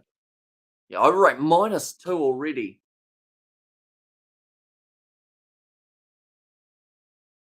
They're just saying that because of Australia's overrate, that actually cost them a spot in the World Test Championship final last year. Maybe Travis Head should get a ball. I'd like to see Travis Head have a crack at some point, but already 2 overs behind for this session is really poor. In fact, that might be for the whole day. Change of bowler, here we go. Just showing the Steve Smith wicket for the Ashes. It was actually Jack Leach. It was the Smith for Steve Smith's beautiful ripper of a delivery. That was actually the final wicket, I believe, that they needed to be able to clean up that test match. Right. Change of bowler. Actually, no, sorry. It's Mitchell Starc. Back into the attack. Surely if you've got a slow overrate, Mitchell Starc's not the way to go, but he must be due for a bowl. Mitchell Starc warming up the legs. It's more that finger that people were concerned about, but he seems to be releasing the ball actually extremely well for the injury that he's got. Currently 30 minutes left of the session. A wicket for Australia would be massive. A wicket lost for South Africa might be the nail in the coffin. Definitely if it's Bavuma, but currently Maharaj on strike. Comes back round nicely. It's blocked out. Solid behind the ball there, Maharaj. Got the arm guard, got the chest guard as well, so we'll have a bit of protection on the body. Try and stop him from taking any sort of injury. Didn't get a huge amount of wickets, Maharaj, throughout his bowling, but he was bowling during a very tough period, having to face off with David Warner, who's already got a century under his belt. Normally means it's going to be pretty tough for you as a spin bowler. Mitchell Starc, nice angle on that, a little bit too far, almost going to the catch in close. Is that Marnus in there at the moment? I think it is. Nope, Marnus is out, so it must be Travis Head. Almost just out to the side. He had a little bit of a grab at it there, Travis Head. Yeah, almost got the hand to it. He'll be alert and close now, though. He'll know that this is a good chance here for him. Starc steaming in. Once again, right on the stumps. Well done by Maharaj to keep it out, though. This will be a tough little period for the South Africans. First time Maharaj is facing pace. since making his way to the middle. We did see that dismissal recently. Nathan Lyon picking up Marco Janssen.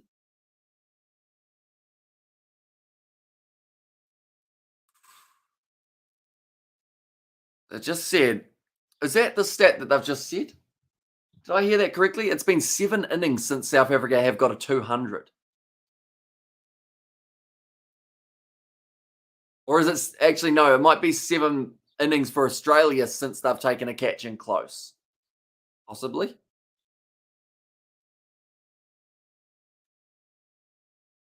Verma, though, 39 away from his century, sitting similar to what Alex Carey was for the Australians. Although I believe Australia at this point, when Alex Carey was at this stage, no, they would have been close to 6 down, somewhere around there, although they just had an extra 300 runs or so on the board before Alex Carey was going for it. Stark 4 dot balls.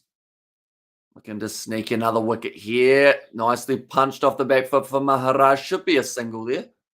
Yep, they have been able to get through. When's the Rugby World Cup video game coming out? It's supposed to be, from what I've heard, it's supposed to be around the 2023 Rugby World Cup, which I guess makes sense in a way, doesn't it, with the World Cup being there? But I believe they might be a little bit behind in the production. So it may be after the World Cup now rather than before, which would be a bit of a shame. And also, we've got there, what's Roman cricket? Says Gareth. I was thinking the same thing. Trying to Roman cricket, is that with the one stump or is that the wrong one? I might not be thinking of the right one there. One ball left for Stark. Short ball. Bavuma hits high. Is there someone under it? No, it's going to fall safely. You will be able to get the 2 runs for it. Risky shot from Bavuma, though, to close out the over. And that's going to be the end of it. 59th over, that is. 6 for 165. So still to bat, they've got Maharaj and Bavuma at the crease. Then from there, it is Rabada. Also alongside that, it will be Nokia and Ngidi. Those are the last 2. And Romania, says Xavier there. And also, I think 4-day test bowling pitch and day 5 bats pitch, Melbourne. Did got rain last night, bro. Yeah, they had a little bit of rain. Did actually mean that the session yesterday was halted slightly slower. Here comes Nathan Lyon again. He's just actually changed what end he's at. Right, we go like this. We'll go like this. Also, French cricketers. Is that French cricket that I'm thinking of? How you stand in front of it. Shot down the ground. Brilliant shot from Maharaj.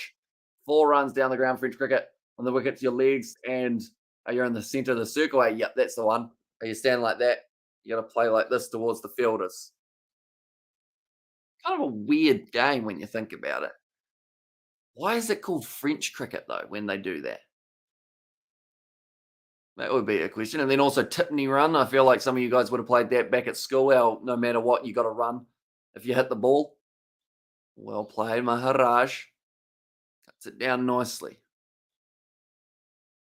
Yeah, I was never good at Tipney because I used to enjoy playing forward defensive. So you can't really tap and go when you only hit it a little bit in front of you, or else you get yourself in a lot of trouble. Maharaj, 10 runs of 16 deliveries. It's more of the region that Nathan Lyon wants to be in. He was getting ready to appeal for that one if it had missed the bat. And also, tip run with backyard cricket rules, says Xavier. Yeah, see, we used to play it back at primary school with Tipney just because it seemed to speed up the game a little bit more. Nicely done again. Oh, building well and close. The Australians, they got the bat pad on the leg side. They got on the offside. Man, they're in close also. There's a big yawn. Oh, that ball popped off the surface. It's going to be a single, but I think that bounced about that much more than it should have. Yeah, and tip and run with one bounce or one hand, one bounce catches. Get through the game during breaks. Good old one hand, one bounce, eh? That used to be a rule that really hurt because you'd hit it somewhere near a fielder and then they'd just take the one bounce, and you're like, well, that was a good shot up until then. I was the slog it to Cal corner no matter what type of guy. Nice. Maybe that's why I can't play leg side now, because I never became that guy to hit it to the leg side and smack it across the line. Like I always used to play like the cover drive and whatnot. Yeah, maybe that's been my downfall of leg side shots. Maybe the end of the over, 60 now down, 20 away from the new ball for the Australians. 6 for 172, 6 down, 4 to go for the Australians. Currently South Africa, they still trail by 214 deliveries. So I think we're going to see another Mitchell Stark over. It's a tough angle, the way that he brings it round.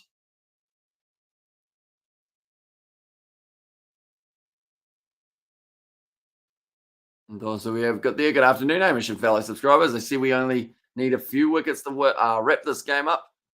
Let's see if South Africa can fight and make this interesting, says Mark. Yeah, Bavuma's done well. He's dug his heels in. Maharaj, he's not doing too bad. 11 off 19 deliveries. He's facing off against Mitchell Stark here. He's getting some good movement on this ball. Good drive, though. Just a punch out through cover. It's going to be at least 2, maybe even 3. Yep. And also, if you, oh, hang on. Both at the same end. Run out chance. It was a direct hit from Stark. They're going to have to go upstairs. Very close. Once again, I think Bavuma's had a mismatch in his running department. Call him Ross Taylor because he runs out more people than the opposition. Maharaj disappointed. He doesn't know if he's safe. If your batting partner was an us, and you get the ball straight down and you get run out. That is true. Yeah, you could strategically play it. Get bribed by the fielders. They'll be like, "Oi, I'll give you my cookie if you hit this straight to me." Do you do that and then you get the cookie? Should have been an easy 3, they've said. Maharaj is not happy, and I can see why, because he's run out. And that's going to be Mitchell Stark getting the 7th wicket now. They should get Evan Etzebeth out there. I reckon he could hit a hard ball. Or hit a ball hard, yeah. Could do. I feel like he'd have good wrists as well, Evan Etzebeth. So if he flicks that ball like that, like they've just said, a calamity for the South Africans. Ian Smith's called it dreadful. Second run out of the innings. And Bavuma, the man might have 65 himself, but he's cost 2 of his teammates here. Also, do tell me he pulled a Rossi. He did. He did. What happens?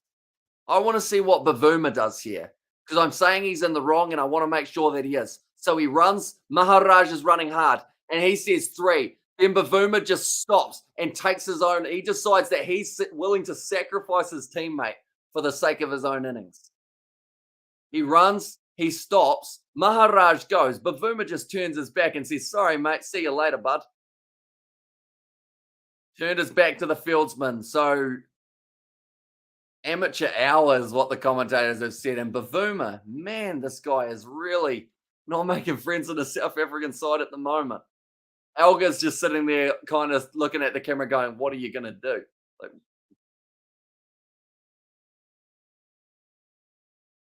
Bavuma's sitting there like he's done nothing wrong. He's going to Rabada. Yeah, mate, just run hard between the wickets. We'll see how we go. Now Kagiso Rabada in there at 9. Still another 25 minutes left of this session. Here's Rostam big time. It's getting embarrassing for South Africa. Yeah. It's terrible running between the wickets, to be honest. Like Zondo out early. Maharaj, he was getting set. He was looking good. There was always 3 there. But because he was hesitant, Bavuma, and then just turned his back and said, meh, oh well, unlucky, bud. You might get back in time, but you might not. At least I'm still there at 65. Comes Rabada facing with Mitchell Stark, and he won't appreciate the fact that there was a run out there because Stark steaming in at the moment. And the side from Gareth, I think, just summarizes what's happened here. Like Mark Wars just said, all you got to do is watch Bavuma for this run out. And jogs the first one, turns the wrong way, running backwards for a second, turns his back, doesn't even look for where Maharaj is. And Bavuma, I just saw it at the end of that. He goes, as if to say, "What were you thinking, Maharaj?" He was thinking there was an easy three, which there were, but you were just looking the wrong way, mate.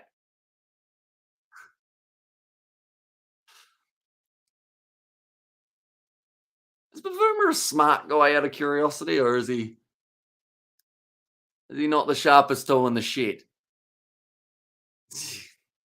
What happened to that Aussie Amish Spencer? Xavier? No, he said him and Sebastian had a bit of a mixed match or a head to head, and he said that he would never return. Like they've said, Maharaj, yes, he made a couple things. Maybe wasn't the best between the wickets, but still, for me, there was three there. And by the time Maharaj had to go back and turn around again, like, yeah, it wasn't great. Now they're seven down. Still with 20 minutes left of the session. As projection big time says Mark. Yeah, not even realizing that you're the reason that two of your teammates have been run out. Like that's the problem.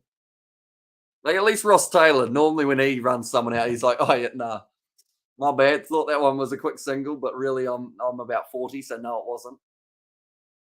So he at least kind of acknowledges and goes, "Yeah, nah, that wasn't the best." But yeah, to be at the non-strikers end and go, "What were you thinking? Terrible running to your teammate who you've just run out." Doesn't make sense. Now, one ball left, 1 million on a World Cup final stream. Dunno. A million's a lot. Our best that we've had on a stream that we did for about 5 hours was 100,000, I believe. I'd say depending on who's in the final, because I think if South Africa are in the final, there's a good chance for some big numbers. But then alongside that, I believe because there are quite a few South African YouTubers doing rugby, I would say that they will probably get a majority of the viewership for that because it would get recommended to more South Africans if more South Africans are watching, if that makes sense. But like I would say anything, I always think a stream over 5,000 is pretty impressive for rugby. And I know it sounds probably like a low number to some people, but for me, 5,000 is pretty big. And like anytime we reach 5,000 on stream, I'm like, wow, okay, that's done pretty well. Even a stream that reaches 1,000, though, if we've had a good chat during it, I'm like, well, here's what it is. Like sometimes streams will do big, sometimes they don't. It's just a part of streaming, really. As long as you're enjoying it, though, throughout the whole way, it's all that really matters. Yeah, nice throw from Mitchell Stark, though. He absolutely nailed it.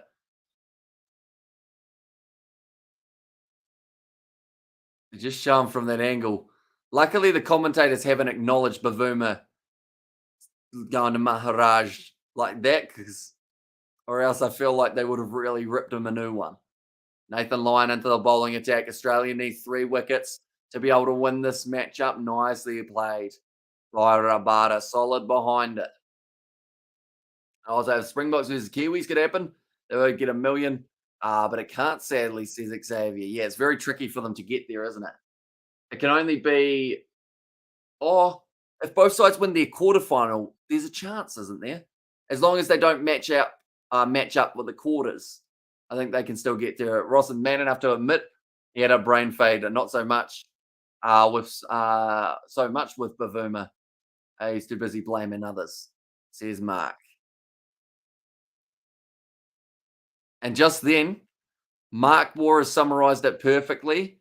You're not thinking about your team, you're thinking about yourself. That's exactly what Bavuma was doing. He was going, I'm on 65. He said it straight up. I hope someone catches it. Please catch it. Please catch it. He's out, Bavuma. I don't think I've ever wanted a player to get out so much as that little moment right there. Marcus Harris takes the catch. See you later, Bavuma. And now South Africa 8 down. And also, why you're not covering Super Smash? It does overlap with Test match cricket, but we are hoping to do some of the Super Smash in the future. It is just more, I need it to be on days that don't also have the international cricket. How are you, bro? I am A1 Singh. Do you remember me? I do indeed, A1 Singh. It's good to see you again, mate. Marcus Harris takes it nicely. Would people believe I'm not from Australia? And I was like, cop that, says Mark in there. And I was, if you were going to come to Melbourne, come to the Super Round, yeah, that would be a lot of fun. I'll do some sort of vlog based around the super round of Super Rugby. Yeah, Bavuma goes, throws the gloves down, throws the helmet down. He's not a happy chappy. At the moment, he's going to give anyone high fives. No, he doesn't get a pat on the back from someone, but that is a wicket for Nathan Lyon. 8 down. I think they're going to extend this session. There's only 15 minutes left. Definitely if there's another wicket that falls relatively soon. But Bavumi tried to smack that one, went straight up, made a bad decision. Marcus Harris got the ball. I do apologize if it seemed like I really wanted to see Bavuma go out. It's just I hate selfish players. And that is something that Bavuma really personified throughout this innings. In a chase like this, you can't be only about yourself. You got to think of your teammates as well.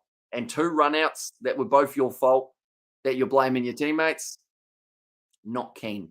If you email the Rebels, get a media pass, says Xavier. It's an idea, although I think Super Rugby is quite hard to get media passes. I know that 2 Cents Rugby applied for Blues media pass here in New Zealand and got declined, even though he's got over 50,000 subscribers.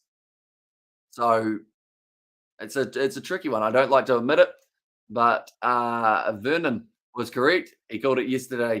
He said they wouldn't even score 200. He did, and I actually said at the time, I believe I said something along these lines. Anyway, I think I said, Vernon, for once, I think you're actually right there. That's 8 for 176. Only 15 minutes left of this session. They're just showing the Bavuma dismissal. Swung hard at the ball. Hit it almost straight up in the air. I'm going to start a World Tour vlog channel. I will love it if you join me, mate. World Tour vlog. Is that for just cricket, A1 Sing? Or are you traveling to all of these places? Or are you just doing like different vlogs from around the world from different people? Do let me know. I'm kind of intrigued what your idea is. Okay, David Warner was just checking Marcus Harris's pulse. Maybe trying to say that he was extremely calm under that. BKR Sports said on stream he has a Rebels media pass. I don't know why he does. But he said he does, says Xavier there. For this? Yeah. Oh, that's close. No, it's going down leg. Oh, so no traveling, food, sports, culture, etc. There's A1 Sing. Oh, yeah. So is it just going to be yourself, A1 Sing, that you are kind of showing and whatnot? Showing a bit of the culture of where you are and everything. That one was missing the stumps. And straight away, Stark says it was going down league. I've just realized quite a few of the Australian guys have their names start with S. Stark, Smith. Is that all? I take back my last statement. And I was like, yeah, I'm all alone. Says A1 Sing.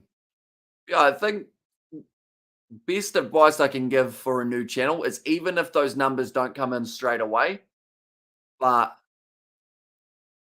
I think it's going to be one of those ones that even if it's low numbers, you got to stick with it because you never know. One day, one of those could blow up. And Hamish, I understand you're not wanting to be horrible to players, but I think it's important Bavuma learns to play as a team player, not a champion against the world. And I feel like you guys could tell straight away after I did it, I felt bad, even though I really shouldn't, because he did play an extremely selfish innings, and it's just sad to see that a player, like normally you look at Australia, right, as an example, like those guys are such a tight-knit bunch of people and teammates, like seems like they'd do anything for each other. Whereas that kind of mindset of if you're run out, it's your fault. I'm still here. Like that's one that's not going to get you far in your team, even though he's got a lot of tests. But people will look at that and go, well, don't really want to bat with him, do I? Because he's just going to run me out and not actually acknowledge it type thing. That's all over for South Africa, says Leary. Yeah, it looks close to the end of this game. Stark versus Nokia. Of course, he gives him the short one straight away. The IPL, a contract for Bavuma, says Quinton there. And yeah, thanks, mate. Says A1 Sing. Yeah, the big thing is, like, anytime I get asked about what should I do if I've got a new channel, first step is don't give up. If you love doing it, well, that's actually my second step. And if you enjoy doing it, keep doing it. Because like we've got videos that I've never released on the channel that we've filmed together, me, George, Daniel, and Isaac, and all that kind of thing. And I never have had them up. Some are on private, but we've just done them for the sake of because we love filming. I love putting things together. Always remember number one in team, or no, I in team, says Xavier Morning. And there as well, says Sean, welcome in, mate. Hope you're doing well. Currently, Australia, they need 2 wickets to be able to win this test match. Currently, we are 10 minutes away from the 20-minute tea break. Now, they might have a chance of extending the session. Is that man getting him to sign a seat? No. What is that? It's a random item. I think it is actually a seat cover from the MCG. Someone stole them. Nokia on strike. Good ball, left alone from Stark. That's going to be the end of the 63rd over, 8 for 177. And it will not make him a popular teammate because no player wants to bat with someone who's not prepared to support you 100%, says Mark. Yeah, because definitely in, who was it that I saw? West Indies, Roston Chase. I saw a little bit of that from him as well. Like he's what you consider a middle order batsman. And what he would do is he'd get a single and expose his tail water to 5 fastballs from one of the Australian quicks. I think it was Mitchell Stark. And Roston Chase, every time, would get a single so that he didn't have to face the quick bowling and he'd make the guys further down the order have to face him. And it's little things like that. He was also around that 50 mark. He managed to get there in the end. But you can tell straight away when someone's not a team player. But like, yeah, it's kind of something that you just pick up on. Like the fact that I still remember that it was Roston Chase, even though it was like a week or 2 ago, that's gone straight up in the air. Rabada for Cummins. Captain Cummins has taken it. And that will now be 9 down for the South Africans. We've got 10 minutes left. It looks like it's going to be South Africa getting dismissed, maybe for close to 189. In fact, they'll struggle to get there at the moment. And why did Travis said not get an IPL contract? Green got millions. It's a weird one. Sometimes players just get that little bit of luck. Like Cam Green, to be honest, I was surprised with the number that he went for just because we haven't really seen him in T20 that often recently. But I think the reason that he's gone for so much is because of that fielding aspect as well. Maybe they've decided that he's a very handy man to have out in the field. Nathan Lyon does a little fist bump. Now picked up his 3rd wicket. Rabada gone for 3 off 12 deliveries. South Africa now 9 down for 177. So I would think that this session will extend. At least we're consistent. At least you're looking at the positive. At least we're consistent. Never make 200. I'm embarrassed, says John there. It's just something's not right at the moment in the South African team. Whether it's the players that they're selecting or the mindset, something's not quite clicking. And we've seen there once again that if your top order don't deliver, everyone's getting starts at the moment. Like Irvia did all right, getting 21. I believe it was, who else? De Bruyne got a few, got up to about 28. But you need someone there who's actually going to put in a shift, keep going out there, get your 100. That's what they need. David Warner for the Australians getting the 200.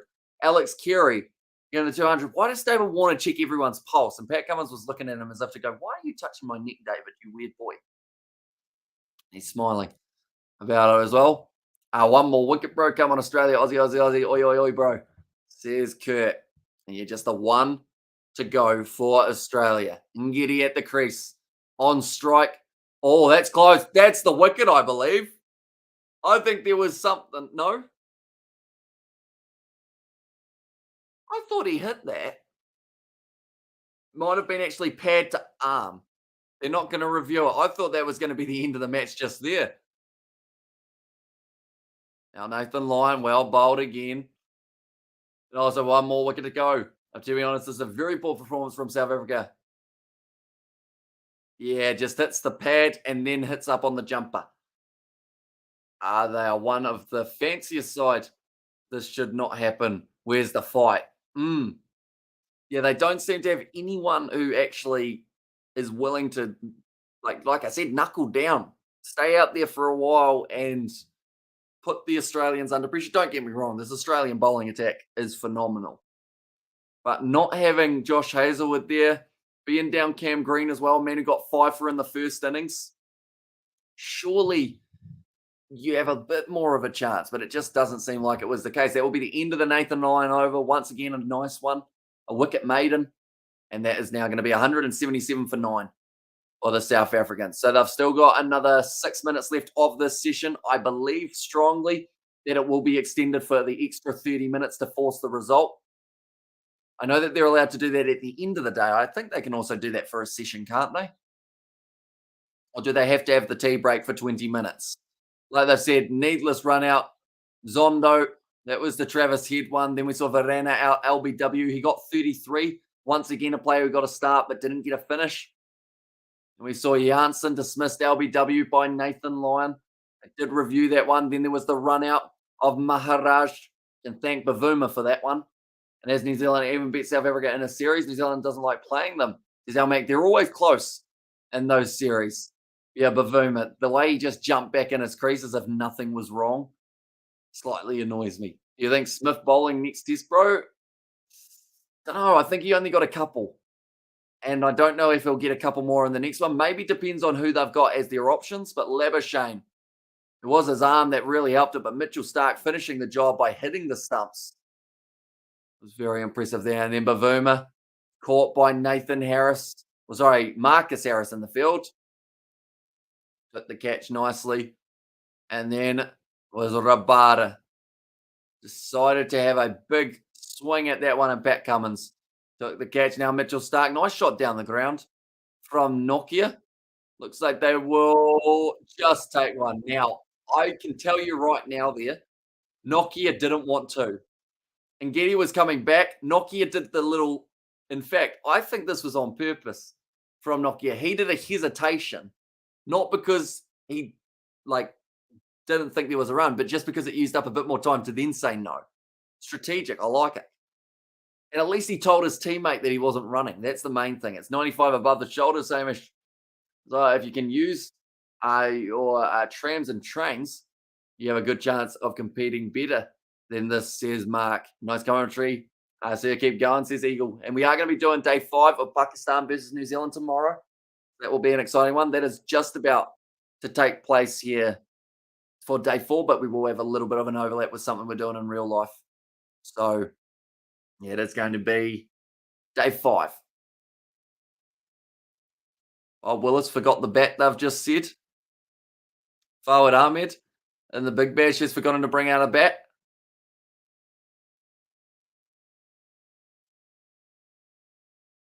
Okay, so he's got his arm guard. That one on Ngidi, just to have a bit more protection. You don't want to get injured now. The end of the game. Definitely when you're still trailing by 208. So Australia are going to win this game more than likely by an innings and 200 runs, which is definitely a brilliant performance from the Aussies. And Trans and Trains slang for brains, Hamish. Oh, I guess I lack a few of them, Mark. I didn't know that saying. I've never heard it. Trams and Trains. Okay. It's a new one. Donate $1,000 if South Africa win. I think you're going to be able to keep your money, Xavier. To be fair, even donating if South Africa get a boundary, you'd probably end up keeping your money.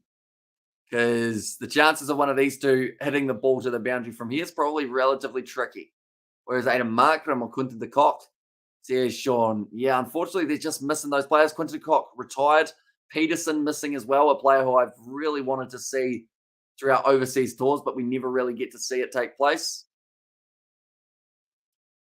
Currently 3 minutes left of this session. I would say if they're 9 down, they might continue going. If Australia want to, either that or they'll have another 20-minute break just to keep their bowlers fresh.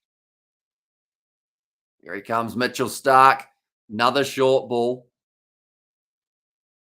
Very close to hitting Ngidi with that ball.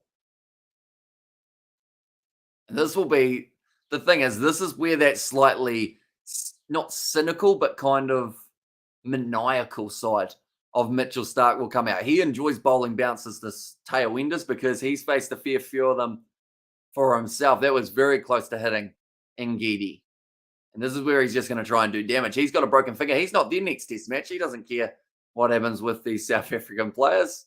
He just wants to concentrate Like they said, a little bit of bullying from Mitchell Stark for the other tail. Yorker. Oh, it's hit him on the pad. Going down leg. Won't be given out. If you're talking about rugby sevens, Xavier, I'll take a piece of that. Jeez, Mark. Oh, yeah. I guess he didn't clarify, did he? Or does it get him revenge for himself in green? That's true, yeah. Broken finger for Mitchell Stark or dislocated and got retired from 5 days. Markman dropped. You see, I mean, De Bruyne looks like a decent player. I feel like he could find himself in the lineup next week at the SCG. Zondo's been unlucky because he could have been in for a big one here, but then he got run out by Bavuma. So it's hard at the moment for them. Rassi van der Dussen, also another player who was dropped from their lineup. Oh, beautiful shot down the ground. That's going to be 4 runs for Ngidi. And what a beautiful shot from the tail end of there. Also, we've got there scared to talk to Warner in there as well. See Sean. Oh, that's Ngini. Boom. Straight drive, full toss. Keeps the elbow high. Bat face towards the ball. Says that Stark wouldn't have been expecting it, but if you're going to bowl a big full toss, there's definitely going to be one that a tailwinder goes, oh, yeah, that'll do. And maybe drop these guys and bring them back. There's Sean there. The fact that these two have actually already got about the maybe 5th biggest partnership that they've got. And Mark Boucher is laughing his head off. Says Sean, and yeah, he more than likely bagged Warner when he ran out, when he was outed from cricket, says Mark. Nokia, reverse sweep, hits it straight to bowler. It was a nice shot for a number 10 batsman. Unfortunately, it hit straight to the fielder. He's got a bit of a smile on his face. I think he's become a bit of a fan favourite out of the South African side here for Nokia because at the end of the day, he charged in 150 Ks, continuously bowling, advances down the wicket, has a heave at it, and he's going to get himself the single by the looks of it. Yes, Ngidi done well to dodge that one and interject guys' pockets in this test. And De Kock and De Villiers do not want to play in this Mickey Mouse team, says Quinton.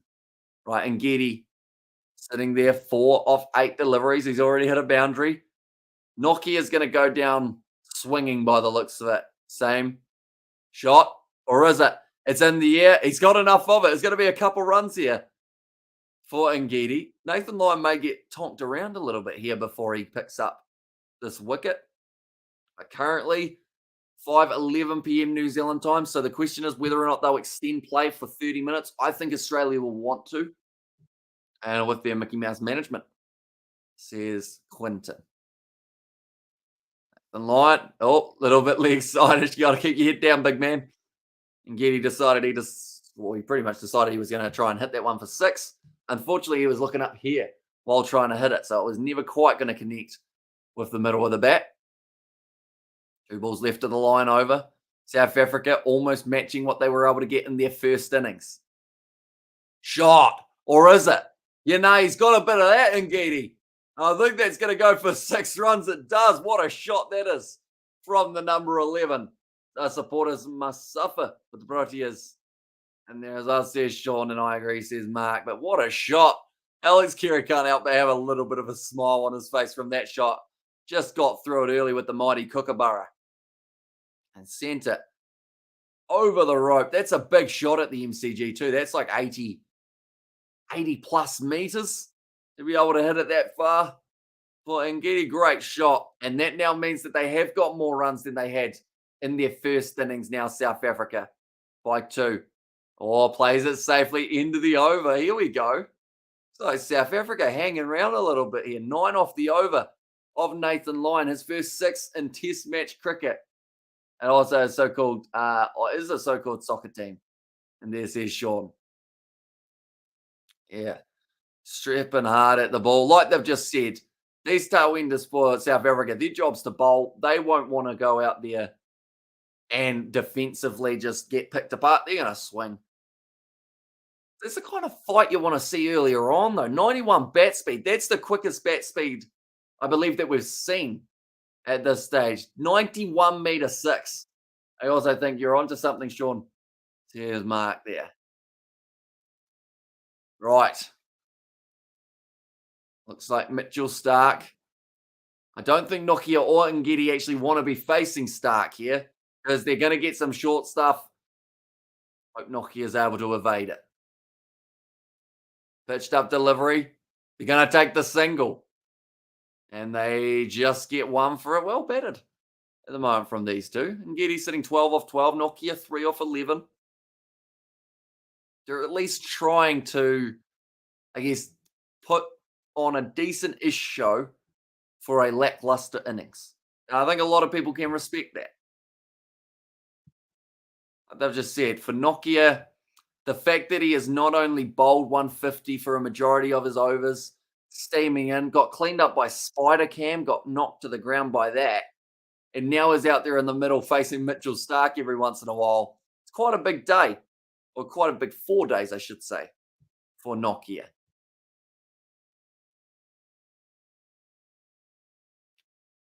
Whew, that race through. And these two are batting better than most of the so-called batsmen. Exactly right. And that is something we've mentioned from the get-go of this test match. When your tail enders and your middle order are batting better than your top five, that's where the problem lies for South Africa at the moment. And it makes sense of why they're not able to turn innings into over 200 runs. Because, you just can't get set when you're constantly having your tail doing the job. Oh, yeah, another short ball. Oh, thought about ramping that one. Ngidi. Yeah, at the moment, Mitchell Stark, he's just going to keep on bowling short to Ngidi here. If they can get through this over, they get another crack at Nathan Lyon, and that will be what they are both thinking about. They both want probably to strike it when Nathan Lyon's on. I can smell chips. I had chips strategically placed into an air fryer at the time when it looked like the game was going to be running a bit longer. I thought that we were going to have a tea break, so the chips are probably going to be ready soon. Slightly unfortunate, but a wicket might be coming soon as well. Here comes Mitchell Stark. Fourth ball of the over. Nicely played off his hip. That's going to be at least one. Do they take two? They should take two. No, they just take one. Now, 2 more balls for Nokia to face. It's gone 3 off 11 at the moment.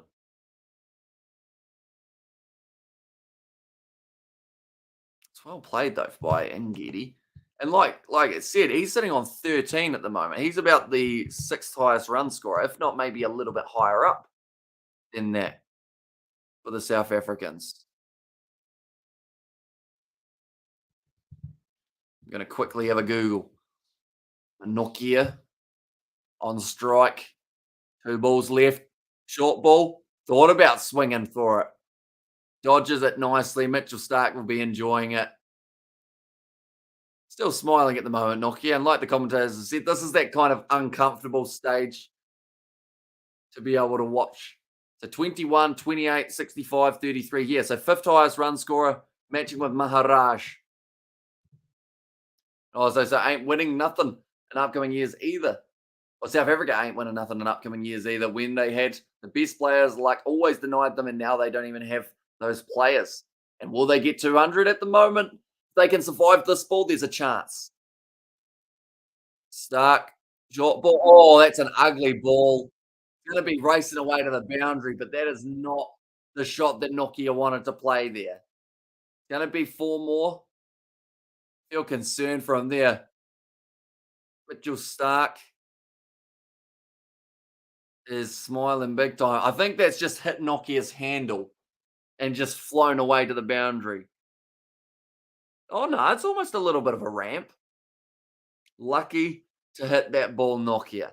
It's all about confidence because the top order have the ability to just lack the mental strength to overcome the first 10 overs after that. They should be able to get their iron. And that goes back to what Brian Lara actually said on commentary during the West Indies tour. He said at this level, every player is capable enough of scoring runs. The difference is the mental game. At this level, everyone can bat. There's no denying that. That's why they're there. But it's trying to get through that mental block of being able to go, okay, I'm all right with having a few balls in a row that I'm not scoring runs off. And then I'm not trying to attack. Nicely played by Ngidi. And that's what Cullis was a master, or that's why, or where, sorry, Cullis was a master. Took long to get going. When he did get going, he went big. Imagine South Africa wins, says Xavier. Still a long way away. I'm sure the odds are not very high in their favour, but it would be an absolutely crazy one. Shot down the ground. No one there. He's hit the boundary gap. That's going to be the 200 for South Africa. And I know it's going to sound like an ironic clap, but at least the 200 is up for South Africa here. And Ngidi, 17 off 17. Actually, very good batting off the spin. And yes, you could argue if it's getting thrown up there, going to be decent chance that they have a bit of a crack. But the fact that now Australia have had to drop their field back because Ngidi's having a bit of a crack at them, good to see. Like they've just said as well, the first time in 8 attempts, South Africa have got to 200. Another big swing. He's got that one pretty nicely. But big caller, no. That was Nokia. He said, I want a bit of this action. I want a piece of the pie. Just the one taken again. They've just said 3 men deep on the leg side up against the tail ender. That's the field that Australia have got. Reverse sweep. Oh, he's hit it straight to Boland again. Yeah, well, Nokia hits it pretty clean for a reverse sweep. Australia wins, says Parveen. And yes, Gullis was a gun. If he got through the first period, he went on to make big totals, says Mark. Kerry O'Keefe's called it a little bit of fun. It's fun when it's against spin. But it's once Mitchell Starc goes back in and tries to take the head off that it's not so fun for the South Africans. 1 ball left. I wouldn't be surprised if this is boundary or nothing here for Nokia, because if he's blocking, it means that Ngidi will end up with the strike. He tries it. It's a straight to Scotty Boland again, and that will be the end of the over. 202 for 9 here for the South Africans. Marnus likes that shot. He's going, boy, you play that pretty well. We've seen a great shot to that leg side. It was actually Ngidi who was able to pitch it straight through, or pinch it, I should say, straight through 2 of the fielders in the outfield. Reverse sweep as well was very nice. Advancing down the ground, down the pitch, and then the last one was a reverse sweep from Nokia here. So, is it going to be Mitchell Starc? No, it's Steve Smith. Oh, okay, this is good. I appreciate this from Australia. The fact that they've gone with Steve Smith. Now, this is from the Shane Warne end, so I feel like there's a little bit more behind this to an extent. If Steve Smith can get a leg spin delivery that picks up a wicket here, in a test that's kind of dedicated. I always forget that word. I've forgotten it every time, but dedicated to the great late Shane Warne would be pretty cool. Pitched up, down the ground. That's going to be the single. Kerry O'Keefe out there. I'm sure he would change his mind about how long with his jock, says Mark. Yeah, I think he was enjoying the spin, but for the last over the pace, him and Ian Smith were like, nah, I don't really like this too much. Yeah, I think he'd love it to have a crack, a bit of spin bowling, wouldn't he? Kerry O'Keefe. Nokia might have a go here. Is he going to go for the reverse? It's actually in his favour here.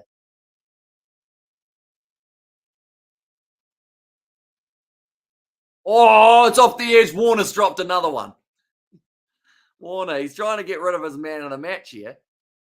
And also we have got there, Shane Warne died of a heart attack. Right, he did. Yeah, while he was he was on holiday in Thailand, I think it was.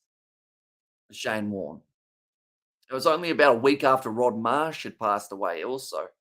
Here comes Steve Smith again. Reverse sweep. Chance for Warner. That's going to be a hard chance, but it was kind of put down. Oh, that's at Marnus. That's at Marnus. Bad. I think that's hit him in the back. Is he all right? He stayed down here, Marnus. David Warner's laughing. But I think Marnus wasn't watching here. I don't know what's happened. He was... What did he do? Yeah, he turned around, Marnus. He gets hit in the arm. Ngidi plays it responsibly for that one. Currently, this partnership is a pretty good one. They're on a partnership of about 25, these two. Ngidi's sitting on 19. Nokia sitting on 8. Warner is laughing. Well, great banter, says Nissan. Oh, he's got him with the Yorker. Steve Smith bowls him.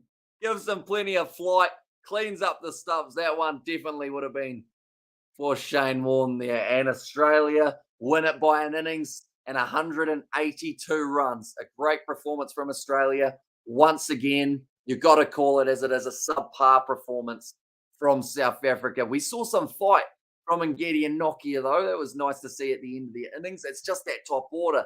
They really, really need to get that sorted before heading into the SCG in only about 5 days' time. So, no, I wanted a longer game. It was enjoyable. I was enjoying seeing Ngidi and Nokia smacking the ball around, but it's just skidded on beautifully for Steve Smith there as well.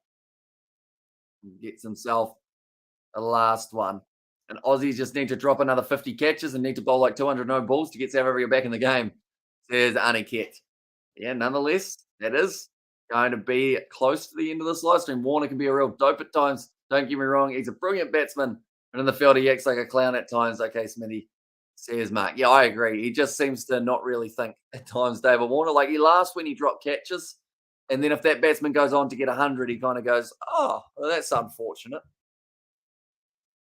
Nonetheless, do thank you all very much for tuning in. Now the big question is, who are the Australians going to bring in for their next test match? They won't have Mitchell Starc. They won't have Cameron Green. So a couple big gaps that need to be filled. But I do thank you all very much for tuning in throughout these live streams. We have had plenty of them on the channel in recent times. You stream the Thunder game. That has taken place at 8:15. I believe I have unfortunately got a bit of an overlap at that stage. Sorry. But we are getting back to the BBL very soon on the channel. To be sure to stay tuned for that. But thank you all very much for tuning in. If you did enjoy, like and subscribe to the channel. We'll go over there and we'll click that end broadcast button. It's been going for 5.5 hours almost. So quite some time to be streaming, but we appreciate you all being here. I will see you all for tomorrow, I believe it is, Pakistan versus New Zealand.